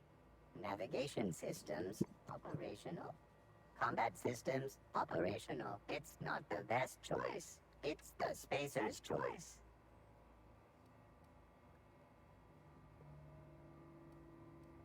Hostile actions towards Spacer's choice mechanics are contrary to logical directive. Conclusion: all hostile automechanicals must be defective in compliance with Spacer's choice policy. All defective automechanicals must be permanently dismantled. Please allow me to assist. Affirmative. Mechanicide protocols loaded. Awaiting confirmation.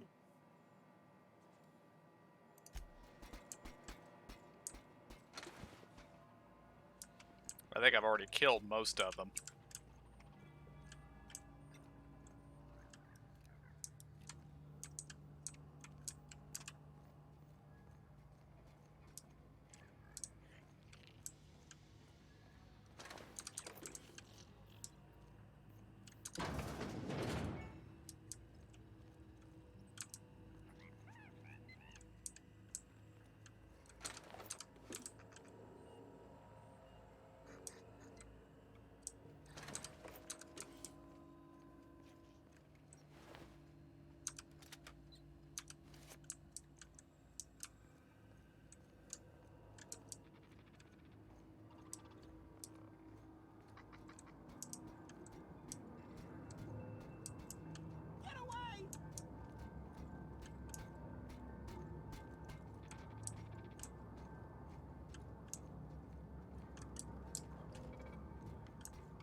No, just leave me alone.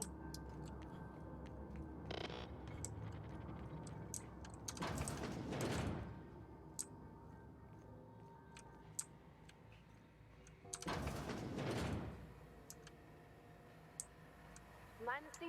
You're liable to get scalded. Go away, Phantom.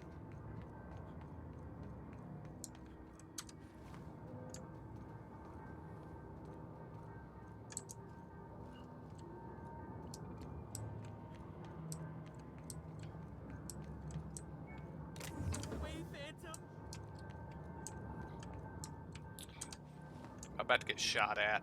I feel like I'm about to get shot at.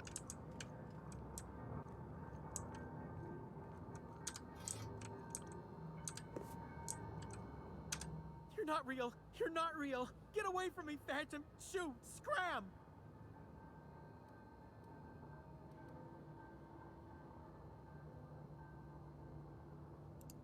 Most people? But I'm the only one left. No. Remember your first rule, Higgins. No arguing with the Phantoms. See? See, Higgins? This is why you must always boil your sprats before ingesting.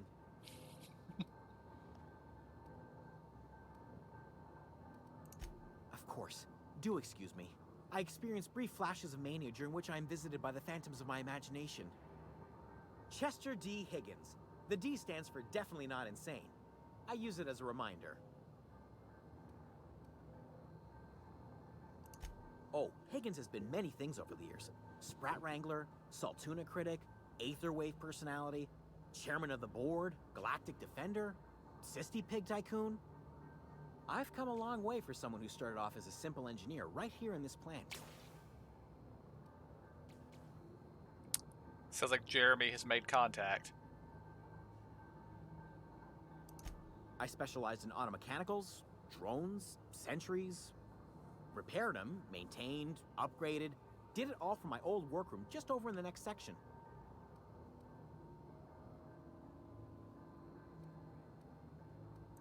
Look, I don't want to fall into any trouble with the mechanicals. If they wise up to our plans, they will come for us. With prodding irons. You know, you remind me of myself back when I was an intergalactic adventurer. I discovered a flaw. Their hostility levels were hardwired to maximum. There's no changing that, but you could rewrite their targeting protocol so they attack each other instead. Yes, that's exactly it. I see you're also versed in the noble art of mechanical engineering. There's a behavior control terminal in the other room. It should have options to change how the mechanicals act, including whom they shoot at. Oh, that reminds me. You'll need my passcode to access the behavior control terminal. Here, let me just write it down for you. Funny thing, I was working on a logic module just before the mayhem started. Security chief found me and confiscated the logic module.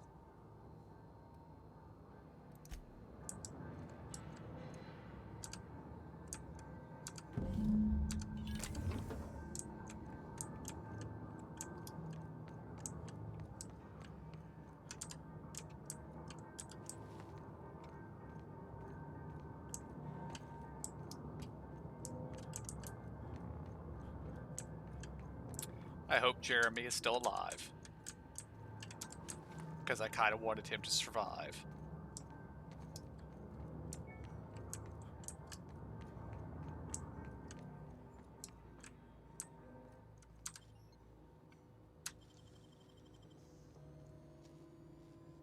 Wish I could do that.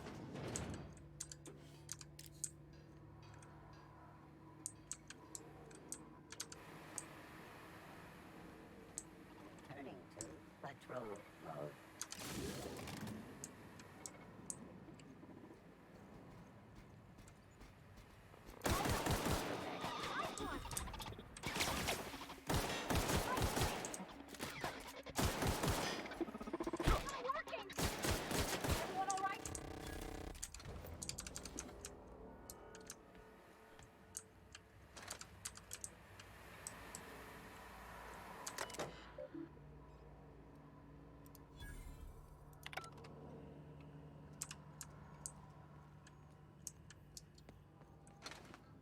And they killed Jeremy.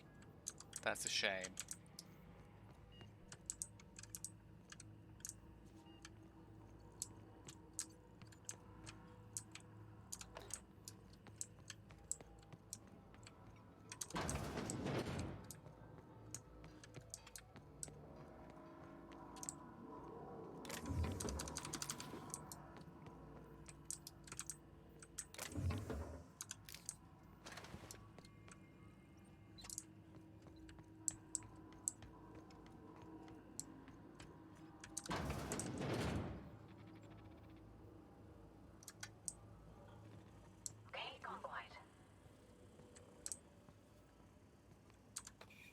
Unexpected.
work.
You're fast.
I wonder if pulling those two levers actually increase the productivity of the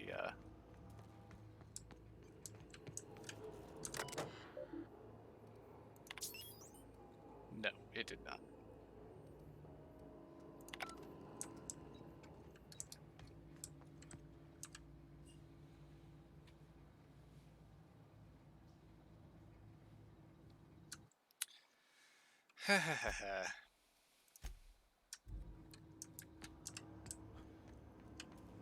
I mean, I see what they're doing here, is you have the evil corporation, which is certainly evil. And you make it obvious that, yeah, you should probably... What? Oh, that's telling me to go through the door to get to Mr. Kent. Okay. But, if I turn off the power to, if I turn off the power to the town, the company is certainly going to do something.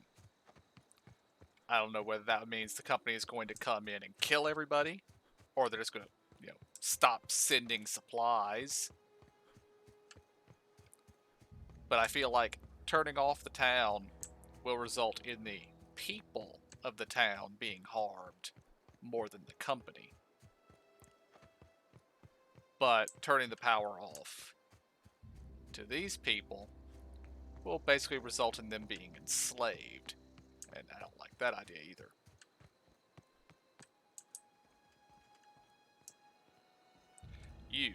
You should have a purpose. Thought I told you to move along. Armed strangers wandering into my camp for one.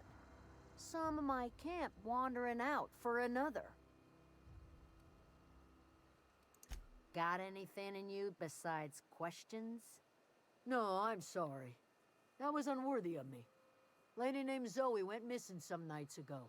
Just up and vanished without a trace. Now I'm pacing around wondering if marauders got to her.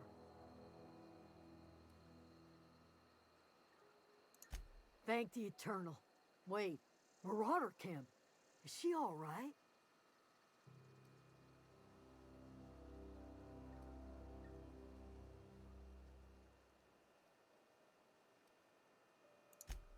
Zoe's family. Chiding her is our purview, not yours. If you could bring her home, I'd be obliged. And if you could cross off some marauders on the way, I'd be much obliged. I'll tell you what I can. Well, enough to know we never got on. Zoe and Stefan were close. If anybody knows the workings of her mind, he does.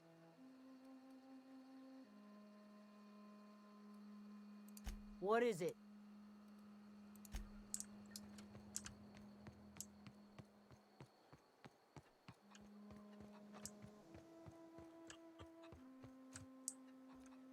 Something I can help you with? You mean Zoe? Yeah, we were pretty close. Not like her to go loping off. Zoe and I were gonna watch the serials, as is our custom. She never turned up. I looked around, but she was nowhere to be found. You sound like some type of corporate fixer asking all these questions.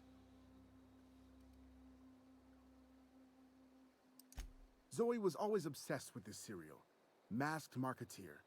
A scion of Byzantium turns to banditry and teaches his marauder companions the wisdom of free market economics. Shame she up and vanished when she did. I had a surprise lined up for her.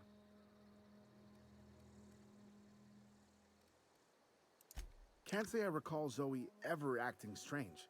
Well, except for her habit of writing things down on scraps of paper. She called it journaling, but I think it's just plain odd. The other day, I got my hands on a genuine copy of the latest Masked Marketeer. I was gonna surprise Zoe with it, but she was gone the next day.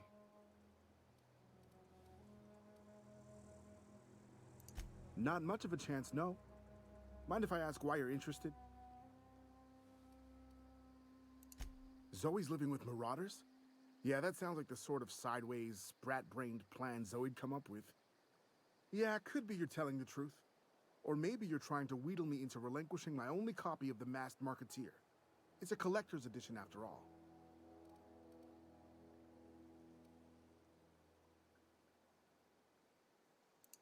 Yeah, you're probably right. A true fan would have displayed a gleam in their eye upon hearing the words collector's edition. Here you go, latest copy of the Masked Marketeer. Tell Zoe we're all waiting on her.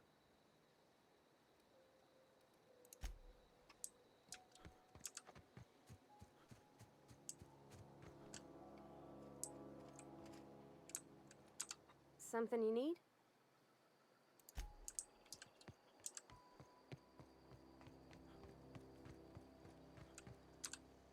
Any luck finding one of those manuals? No kidding!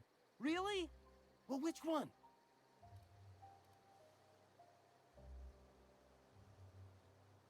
Look at that! Building a computing machine out of Spectrum potatoes, a primer. I'm just glad it survived all these years. I appreciate you going through all that trouble. In fact, I put aside something special, on the off chance that somebody'd search out those data pads for me. Well, don't keep me in suspense. Ain't that just ironical? If I'd worked a little longer back at the cannery, I might have found this myself. 2 whole data pads? Be still my beating heart. Oh, almost forgot your payment. Well, don't keep me in suspense. The geothermal plant? Now that is just incredible. You really went exploring down there? Adelaide always told us it was swarming with hostile mechanicals. That's a complete set. All 3 parts. I'm gonna be the greatest engineer Halcyon's ever seen. Aside from you, Ms. Parvati, I swear, I'll do you proud. I'm glad we could help, Thomas. I've been saving something for you. Just a little contraption I found. Should fit right into your outfit.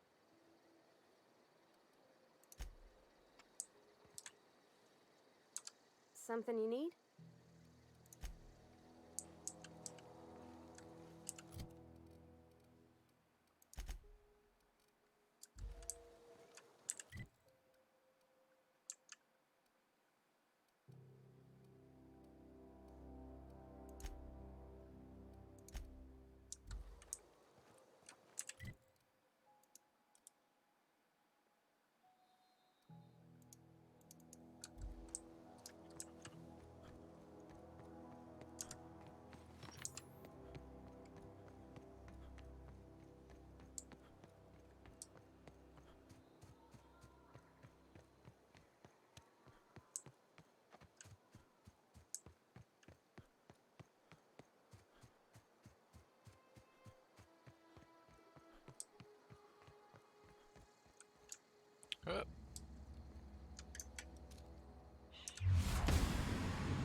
Running for a month.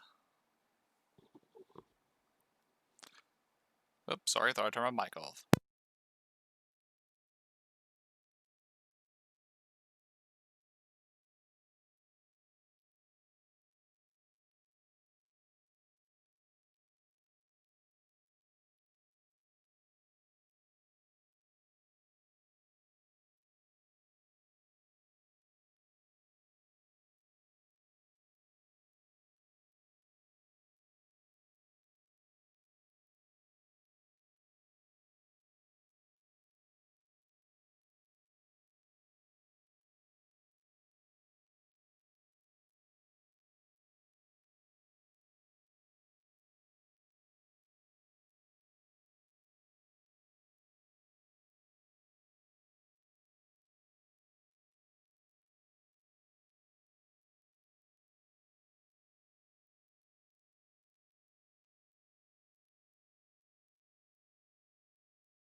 Yes.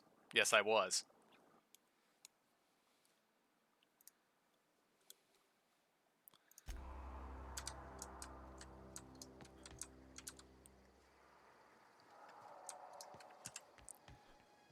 But I am back for the moment.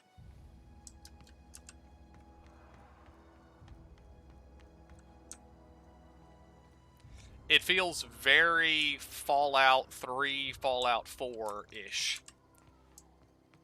Although the first big question of the game isn't really that big of a question. Or, well, that's not really the right way to say it. It's basically my first choice here. Is I'm here in this, on this planet here, and there's this town right here that their job is they have a fish cannery. And they have been failing to meet quotas from corporate and have such been cutting corners and doing all kinds of shady things. And right now they are actually canning wild lizards and calling it fish. Whereas a chunk of their employees decided they don't want to work for the company anymore, so they fled up here and are living off the land, kind of, being, refusing to work for the company. So my question right now is that I need a power coupler to get my ship running. They have exactly 2. One is keeping the deserters full of power, and one of them is keeping the people of the town full of power. I have to turn off one of them to be able to turn my ship on. So basically the question is do I harm the people of this town to stick it to corporate, or do I harm these people over here that aren't hurting anybody? So What I wouldn't do for a Wentworth. Why? Adelaide wants me back on garden duty or something? Thanks, but I'm not going anywhere. This is where I belong. yeah, you're alone in this area because I've already killed all your marauders. So you tracked me down just to gab about the mass marketeer? I am impressed.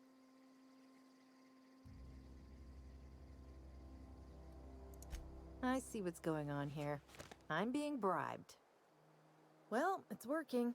I can't say no to my favorite cereal. I'll take my stuff and head on back, I suppose. Grace is gonna be glaring knives at me, so I've got that to look forward to.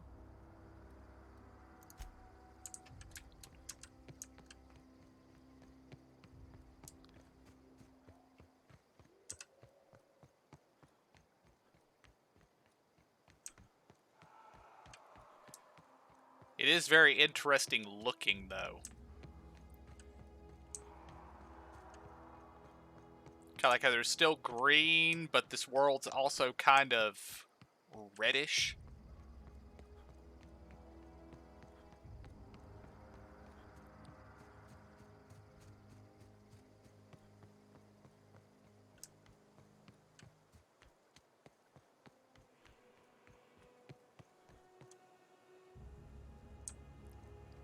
Grace, you're doing a real good job of hiding in plain sight. What is it? We didn't always get along, but I'm glad to know she's safe. What happened, anyway?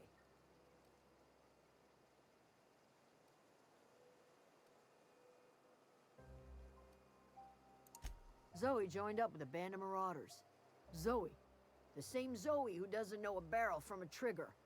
Well, I've heard stranger things. You pretty much did my job for me. Yep. Least I could do is pay you for your trouble. Let me know if I can do something for you.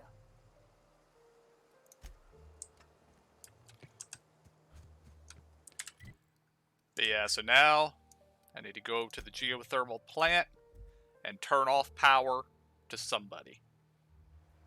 Unless, wait a minute, I still have a quest to turn in, don't I? Yes, I do.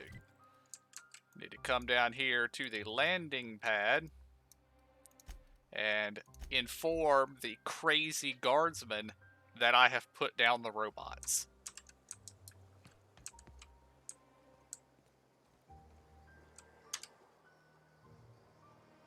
Bring us honor, soldier. Bang up work, soldier. You're a credit to your uniform. Oh, that reminds me. Gotta look into getting us a uniform. So this is it then. The key to humanity's victory over the mechanical hordes. I would reward you with the gratitude of the Resistance, but I'm guessing you want something tactile. The Resistance So here's a couple bits is for your this trouble, guy. and a He little doesn't have something members. to remember me by.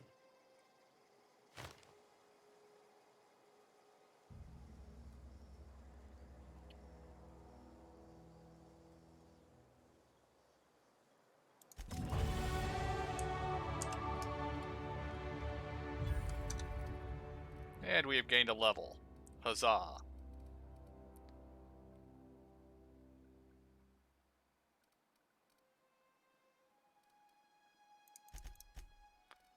Alright, got that up to 40. Now I need...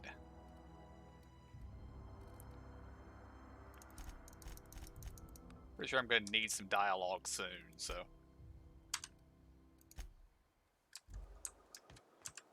Is there anything of interest over here?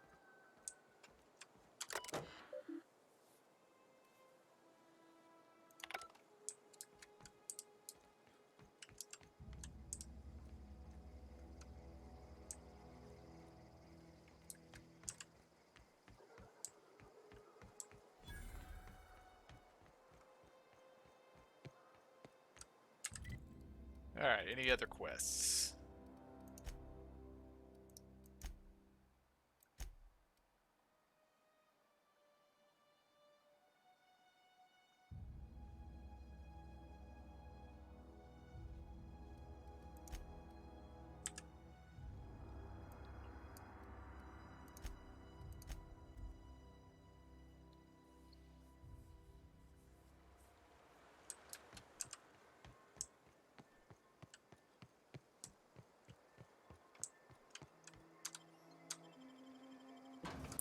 But yeah, I'm going to turn off power to the, I guess to the town. I mean, even if, I mean, bad things are probably going to happen, but maybe that will just remove the corporate idiots that are in charge.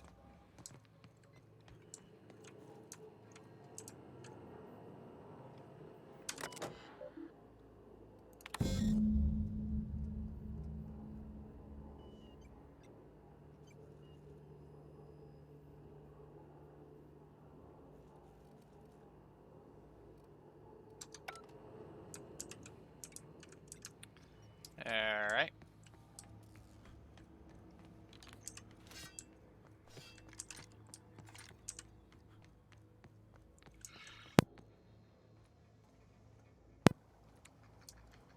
I've actually already flipped 2 of the switches. I just need to flip the third. Blast.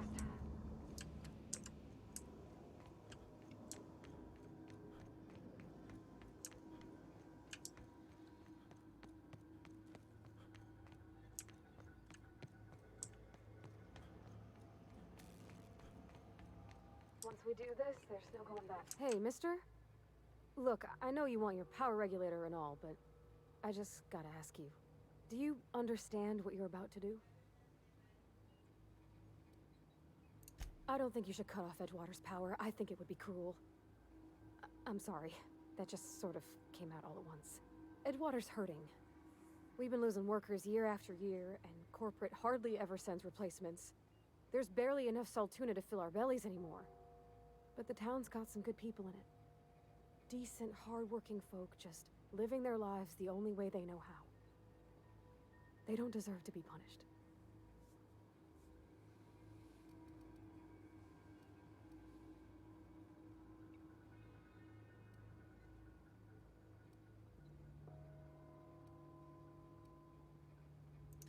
Sure sounds like Mr. Thompson. If he was standing here, I imagine he'd remind us of how we're all one big, happy Spacer's Choice family.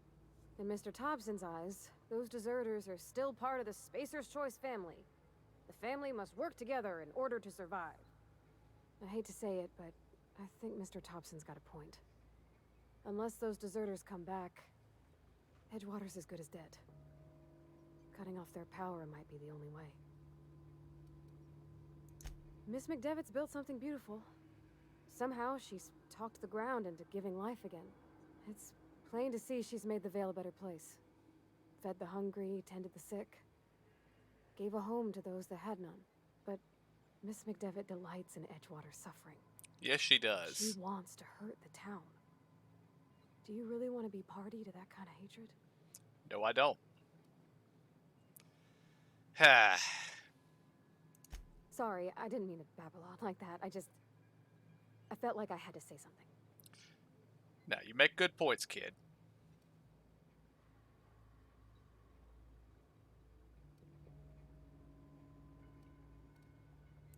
Really? I mean, wow. Thanks. No one's ever told me those words in that order.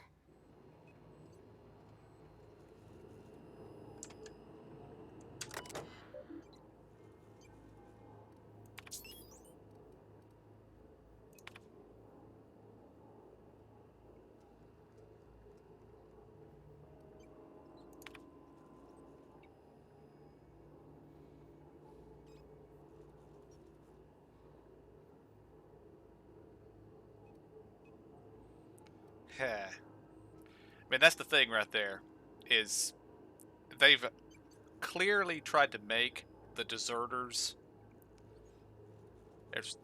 are doing a good thing, but they definitely seem malicious. Malicious is a good word for it. Whereas Edgewater, the town, is run by somebody who is shady, and they answer to a shady corporate bureaucracy, but the people themselves are fine. But then the people themselves over here are also fine. So it's one of those, Yeah,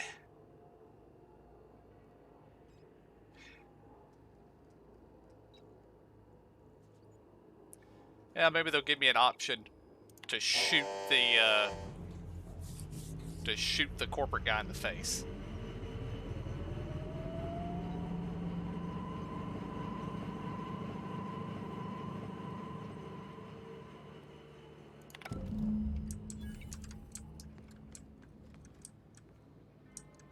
I think you did the rightest thing you could sending the power back to Edgewater. A lot of people would have suffered otherwise. People I care for, even if they don't care much for me.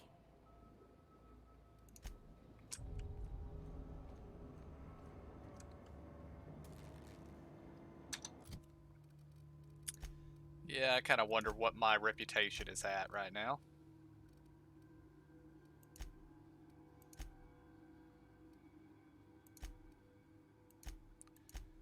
Well, they actually both kind of like me, so maybe they won't shoot me on sight.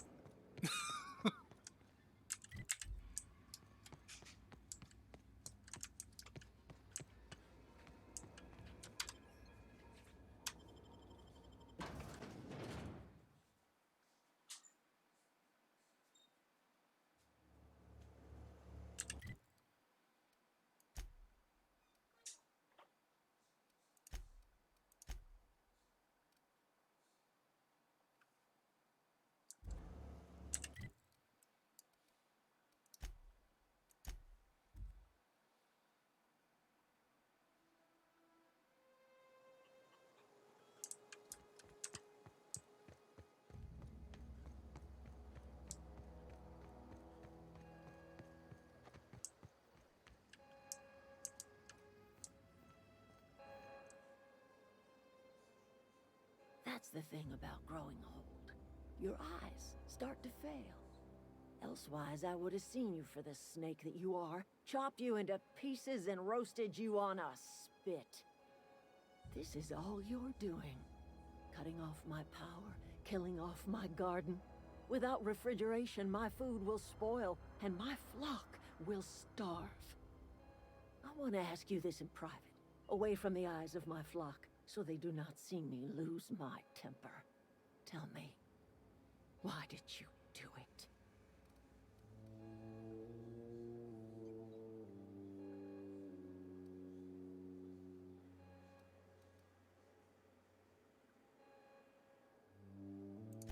You want my flock wasting their lives in that cannery? Fine. Go and talk to them. Go talk to Grace and Thomas. Look them in the eye and tell them their life here is over, and the only thing left to do is go back to Edgewater. This is now your responsibility. And you tell Reed Thompson that I will never return to Edgewater. I would rather die among my flowers than live under his management.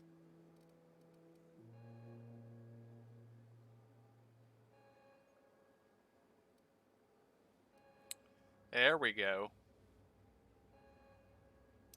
You offering to cross Reed off, huh? This some sort of twisted reparation for what you've done? Or you just looking for a chance to sow some chaos? Kill Reed if you must, or talk him into leaving if you can. He and I are not sharing the same four walls together.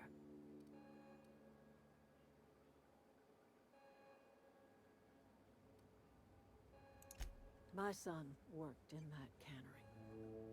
When the plague started coming, he was one of the first to fall sick.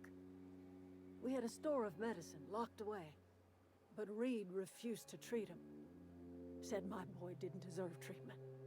Said the medicine would have been wasted on him. So I buried my boy in the cemetery, gathered my belongings, and left. That's as much of the story as you need to hear.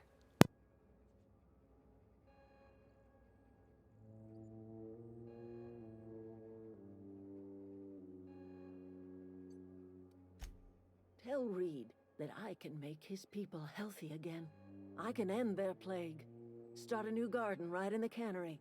3 square meals for every man and woman in Edgewater. Tell him how I've made the Vale bloom again.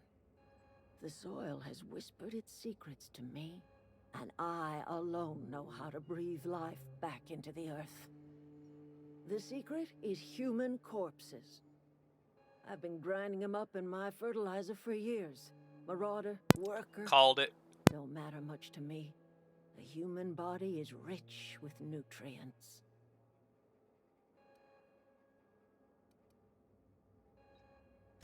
Edgewater Cemetery's got corpses aplenty. Enough for a generation's worth of crops.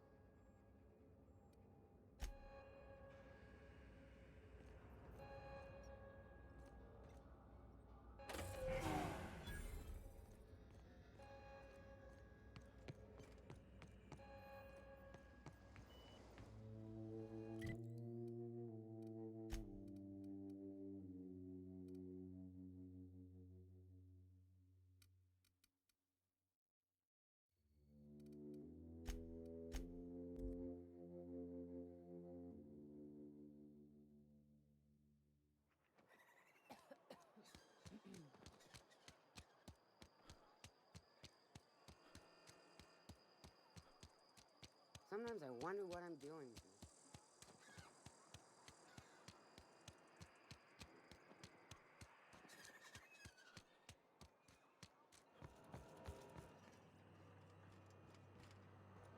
Something you need?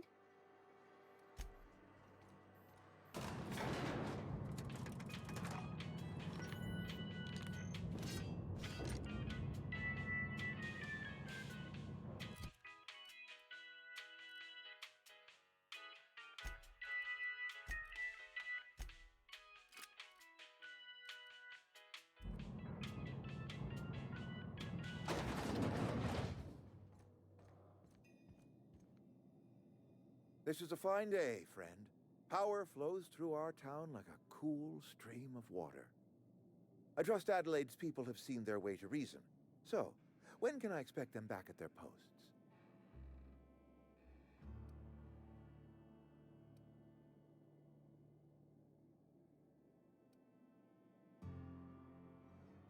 Then we are at an impasse. Stewardship over this town has been entrusted to me by Spacer's Choice. I am not perfect.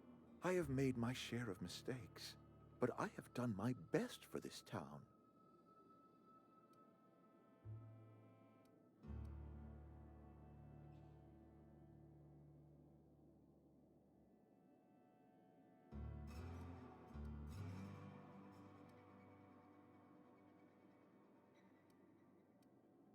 I am a Spacer's Choice man. My father was a Spacer's Choice man. Edgewater may not look like much to some buttoned-up freelancer, but it is my home.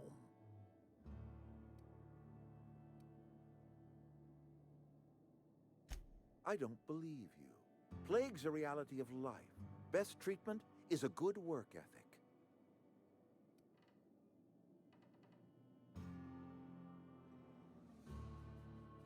You are disparaging our parent company, and it is not appreciated.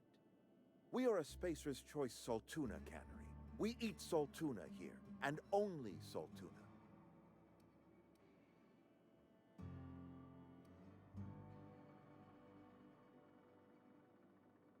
Processed, liquefied, retextured Saltuna rendered in a chemical bath, of course.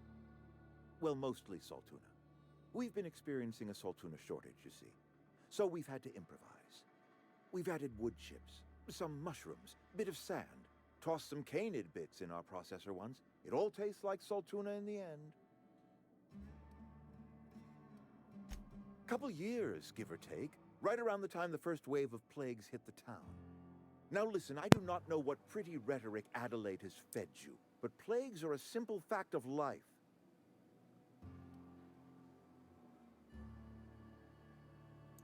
You'll excuse me for being skeptical. How exactly is Adelaide growing crops in barren soil?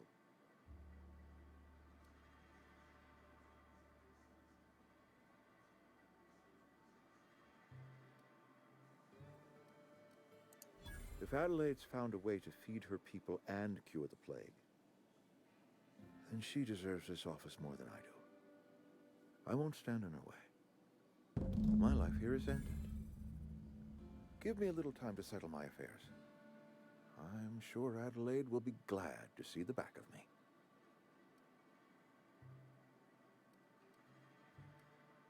A couple months ago, I might have put in for a transfer. It's a big colony. Spacer's Choice has other towns. Now, I couldn't show my face in any of them. No such thing as an honorable resignation.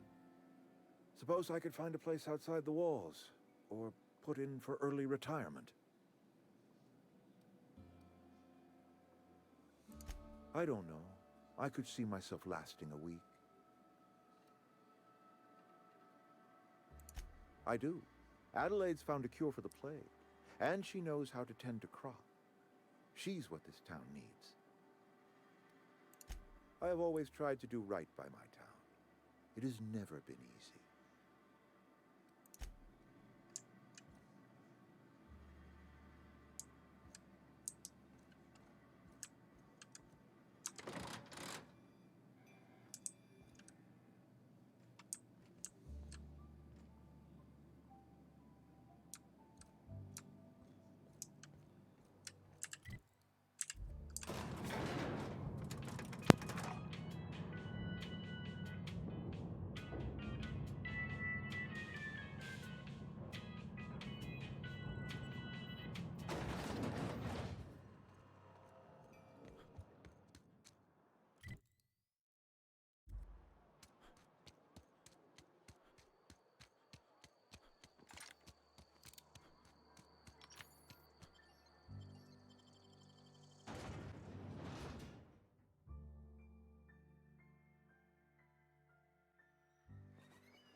I returned to the wrong place.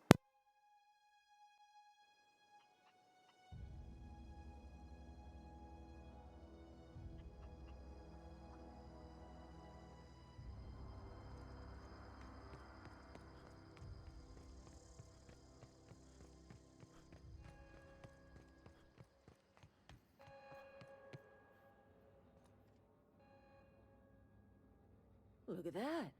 The snake's come back. I never thought I'd see the day that Reed Thompson abandoned his post. Suppose we all have a breaking point. Suppose it's time our flock made our way back to Edgewater. We must tend to what remains of the town and carry on with our lives as best we may. You're vexing to me, you know? Injuring us with one hand, helping us with the other. Here, I'm giving you something to leave us be. It's a ransom, you understand, not a reward.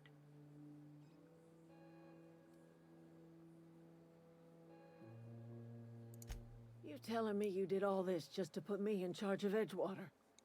Stranger, you are some kind of twisted. I might turn that old cannery into a garden. Got ourselves a whole cemetery bursting with bodies. I need some time to gather my personals. Long walk back to Edgewater. Got a considerable burden to carry.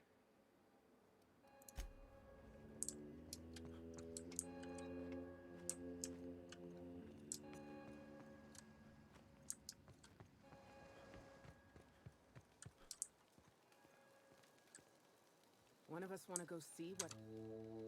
Sorry. I'm just trying to figure out what to do is all. Adelaide said that?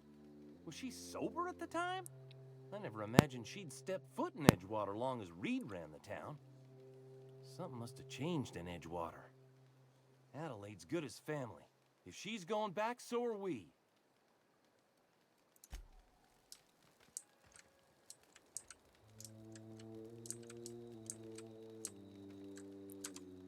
Never liked Reed much. Can't say I'm sorry he's gone.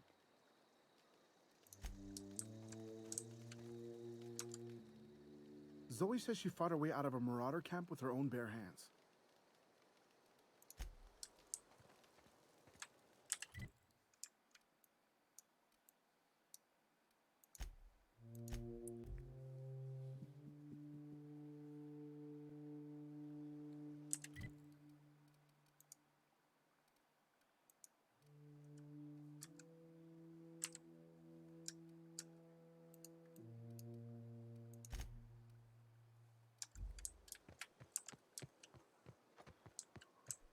Is this your ship?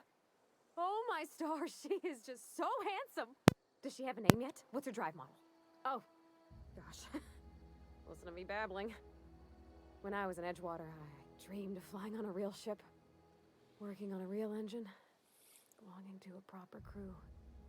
I'm the only decent mechanic Edgewater's got, but every time I think of going back, I get this sinking feeling.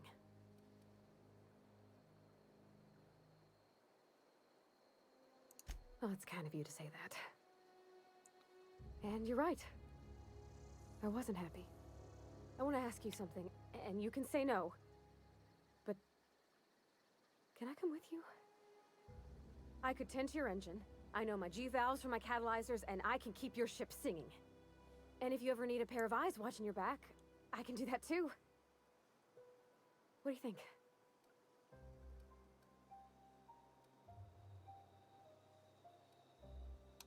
Yes! I mean, thanks. You won't regret this. I don't know how to keep a ship running, so... Captain. I can call you Captain now. Ha! I got a captain.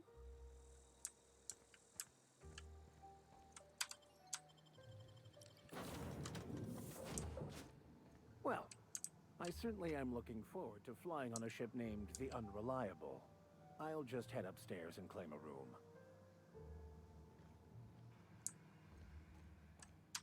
That was a good thing you did, Captain. Helping to bring the deserters and Edgewater folks back together. I hope you rest well on that.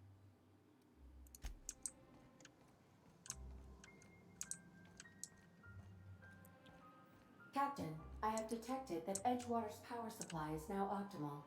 I applaud your willingness to invest your time in the local community.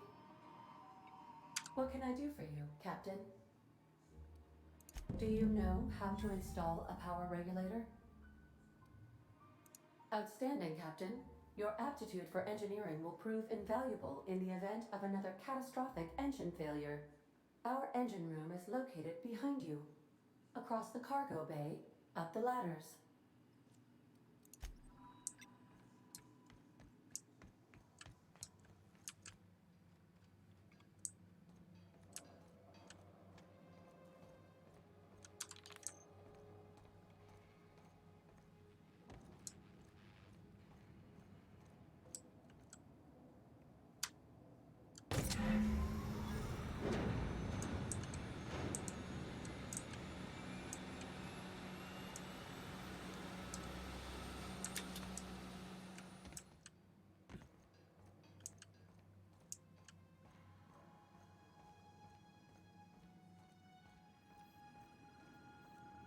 What can I do for you, Captain? All systems are operating within acceptable parameters. I am prepared to bring the Unreliable into low-altitude orbit. This should prove an adequate test of our flight capabilities.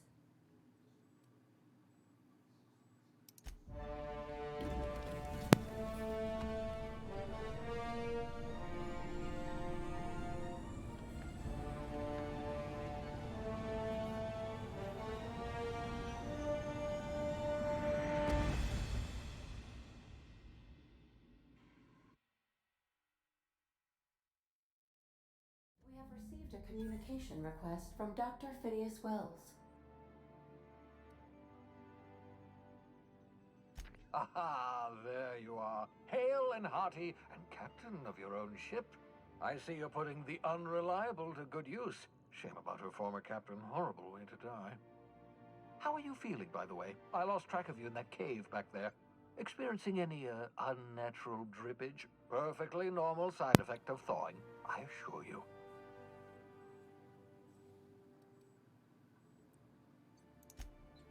Oh, that, yes, that's probably permanent. I wouldn't worry about it, though. I'm sure you're fine. What you saw in Emerald Vale is happening all across the colony. Food shortages, lack of supplies, and basic necessities. We're dying.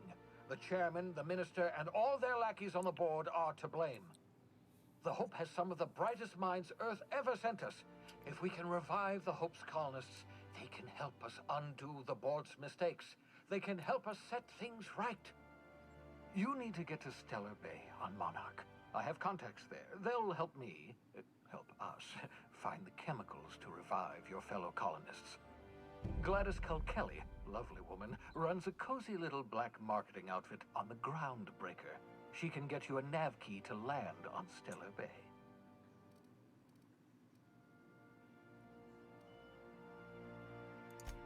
Strictly speaking, Monarch is a moon, terraformed badly, and almost completely lawless. You'll love it. Captains don't fly their own ships, you see. Your navigation terminal handles the, navigation. Think of a nav key as a set of flight instructions. The board's been confiscating nav keys for Stellar Bay, so we must rely on unconventional means of acquisition. Hence, Miss Gladys Culkelly.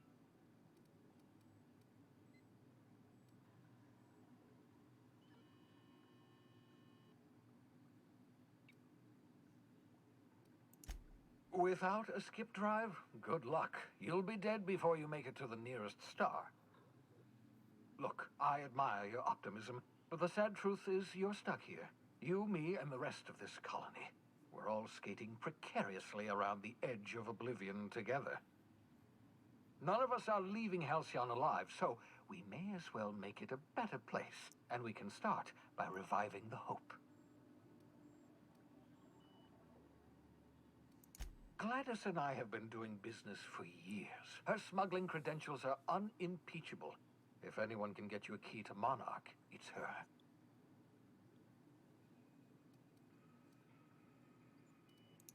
Excellent. I'll send her a wireless. Let her know you're coming.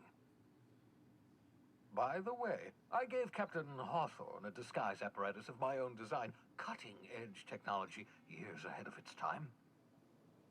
I call it the Holographic Shroud. I'm sure it will prove remarkably useful to you. You'll find it in the captain's quarters. Marvelous device. I'm quite proud of myself. The shroud changes the user's appearance to mimic that of another. It has limits. First-generation technology, you see, but promising. Exciting to see it in use at last.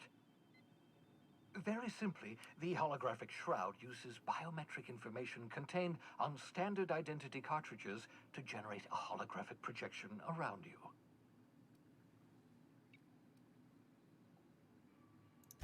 Only stands up to a casual scrutiny. Use it too long, bound to flicker, blur, something like that. Movement makes it more likely. Best used in moderation. When you see guards in your path you can't sneak past, for example. Maintain your distance. Act normal. No running, no jumping. Don't draw their attention. If they pay attention, they're more likely to notice flaws in the hologram.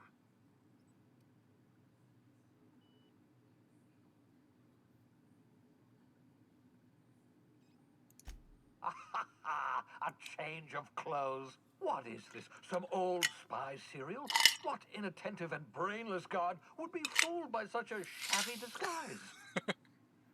I kind of like this guy. The shroud masks not only your clothes, but your face and fingerprints. It modulates your voice and sweetens your breath.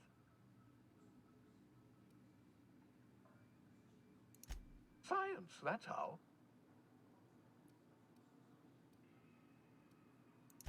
Excellent.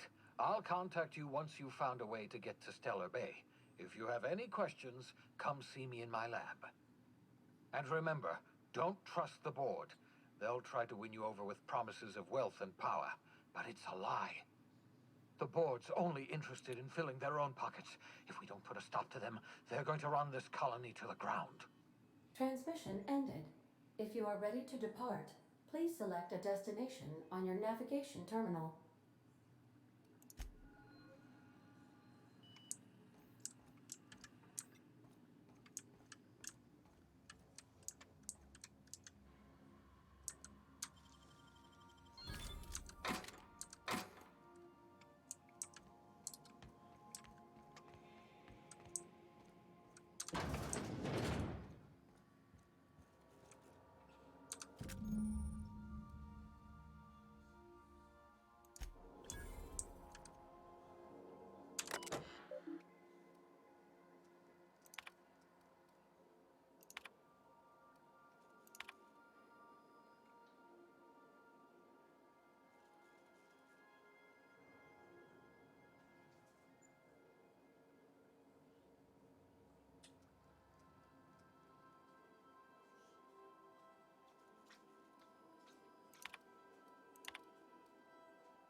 Make yourself at home, Captain.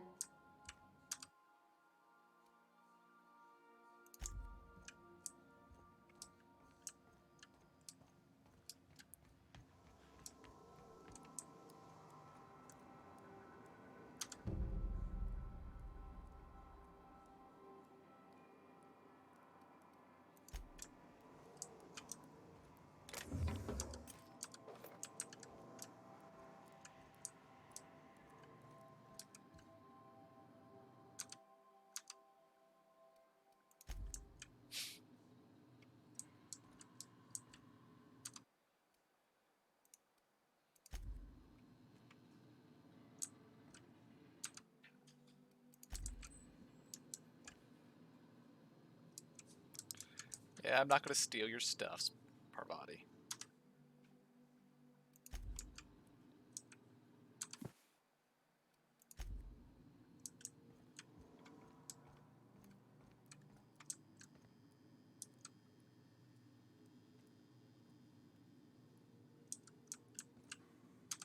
By verity, by strength.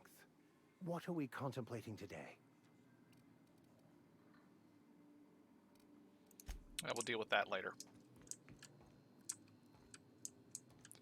So that's 2 rooms. Technically 3. 4th room with nobody in it. 5th room.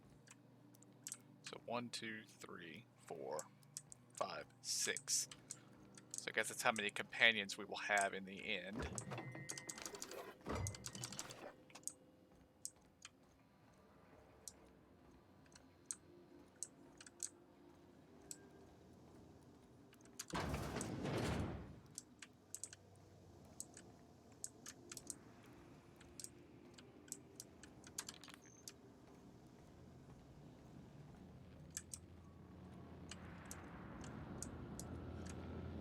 And she's in here doing engineering things.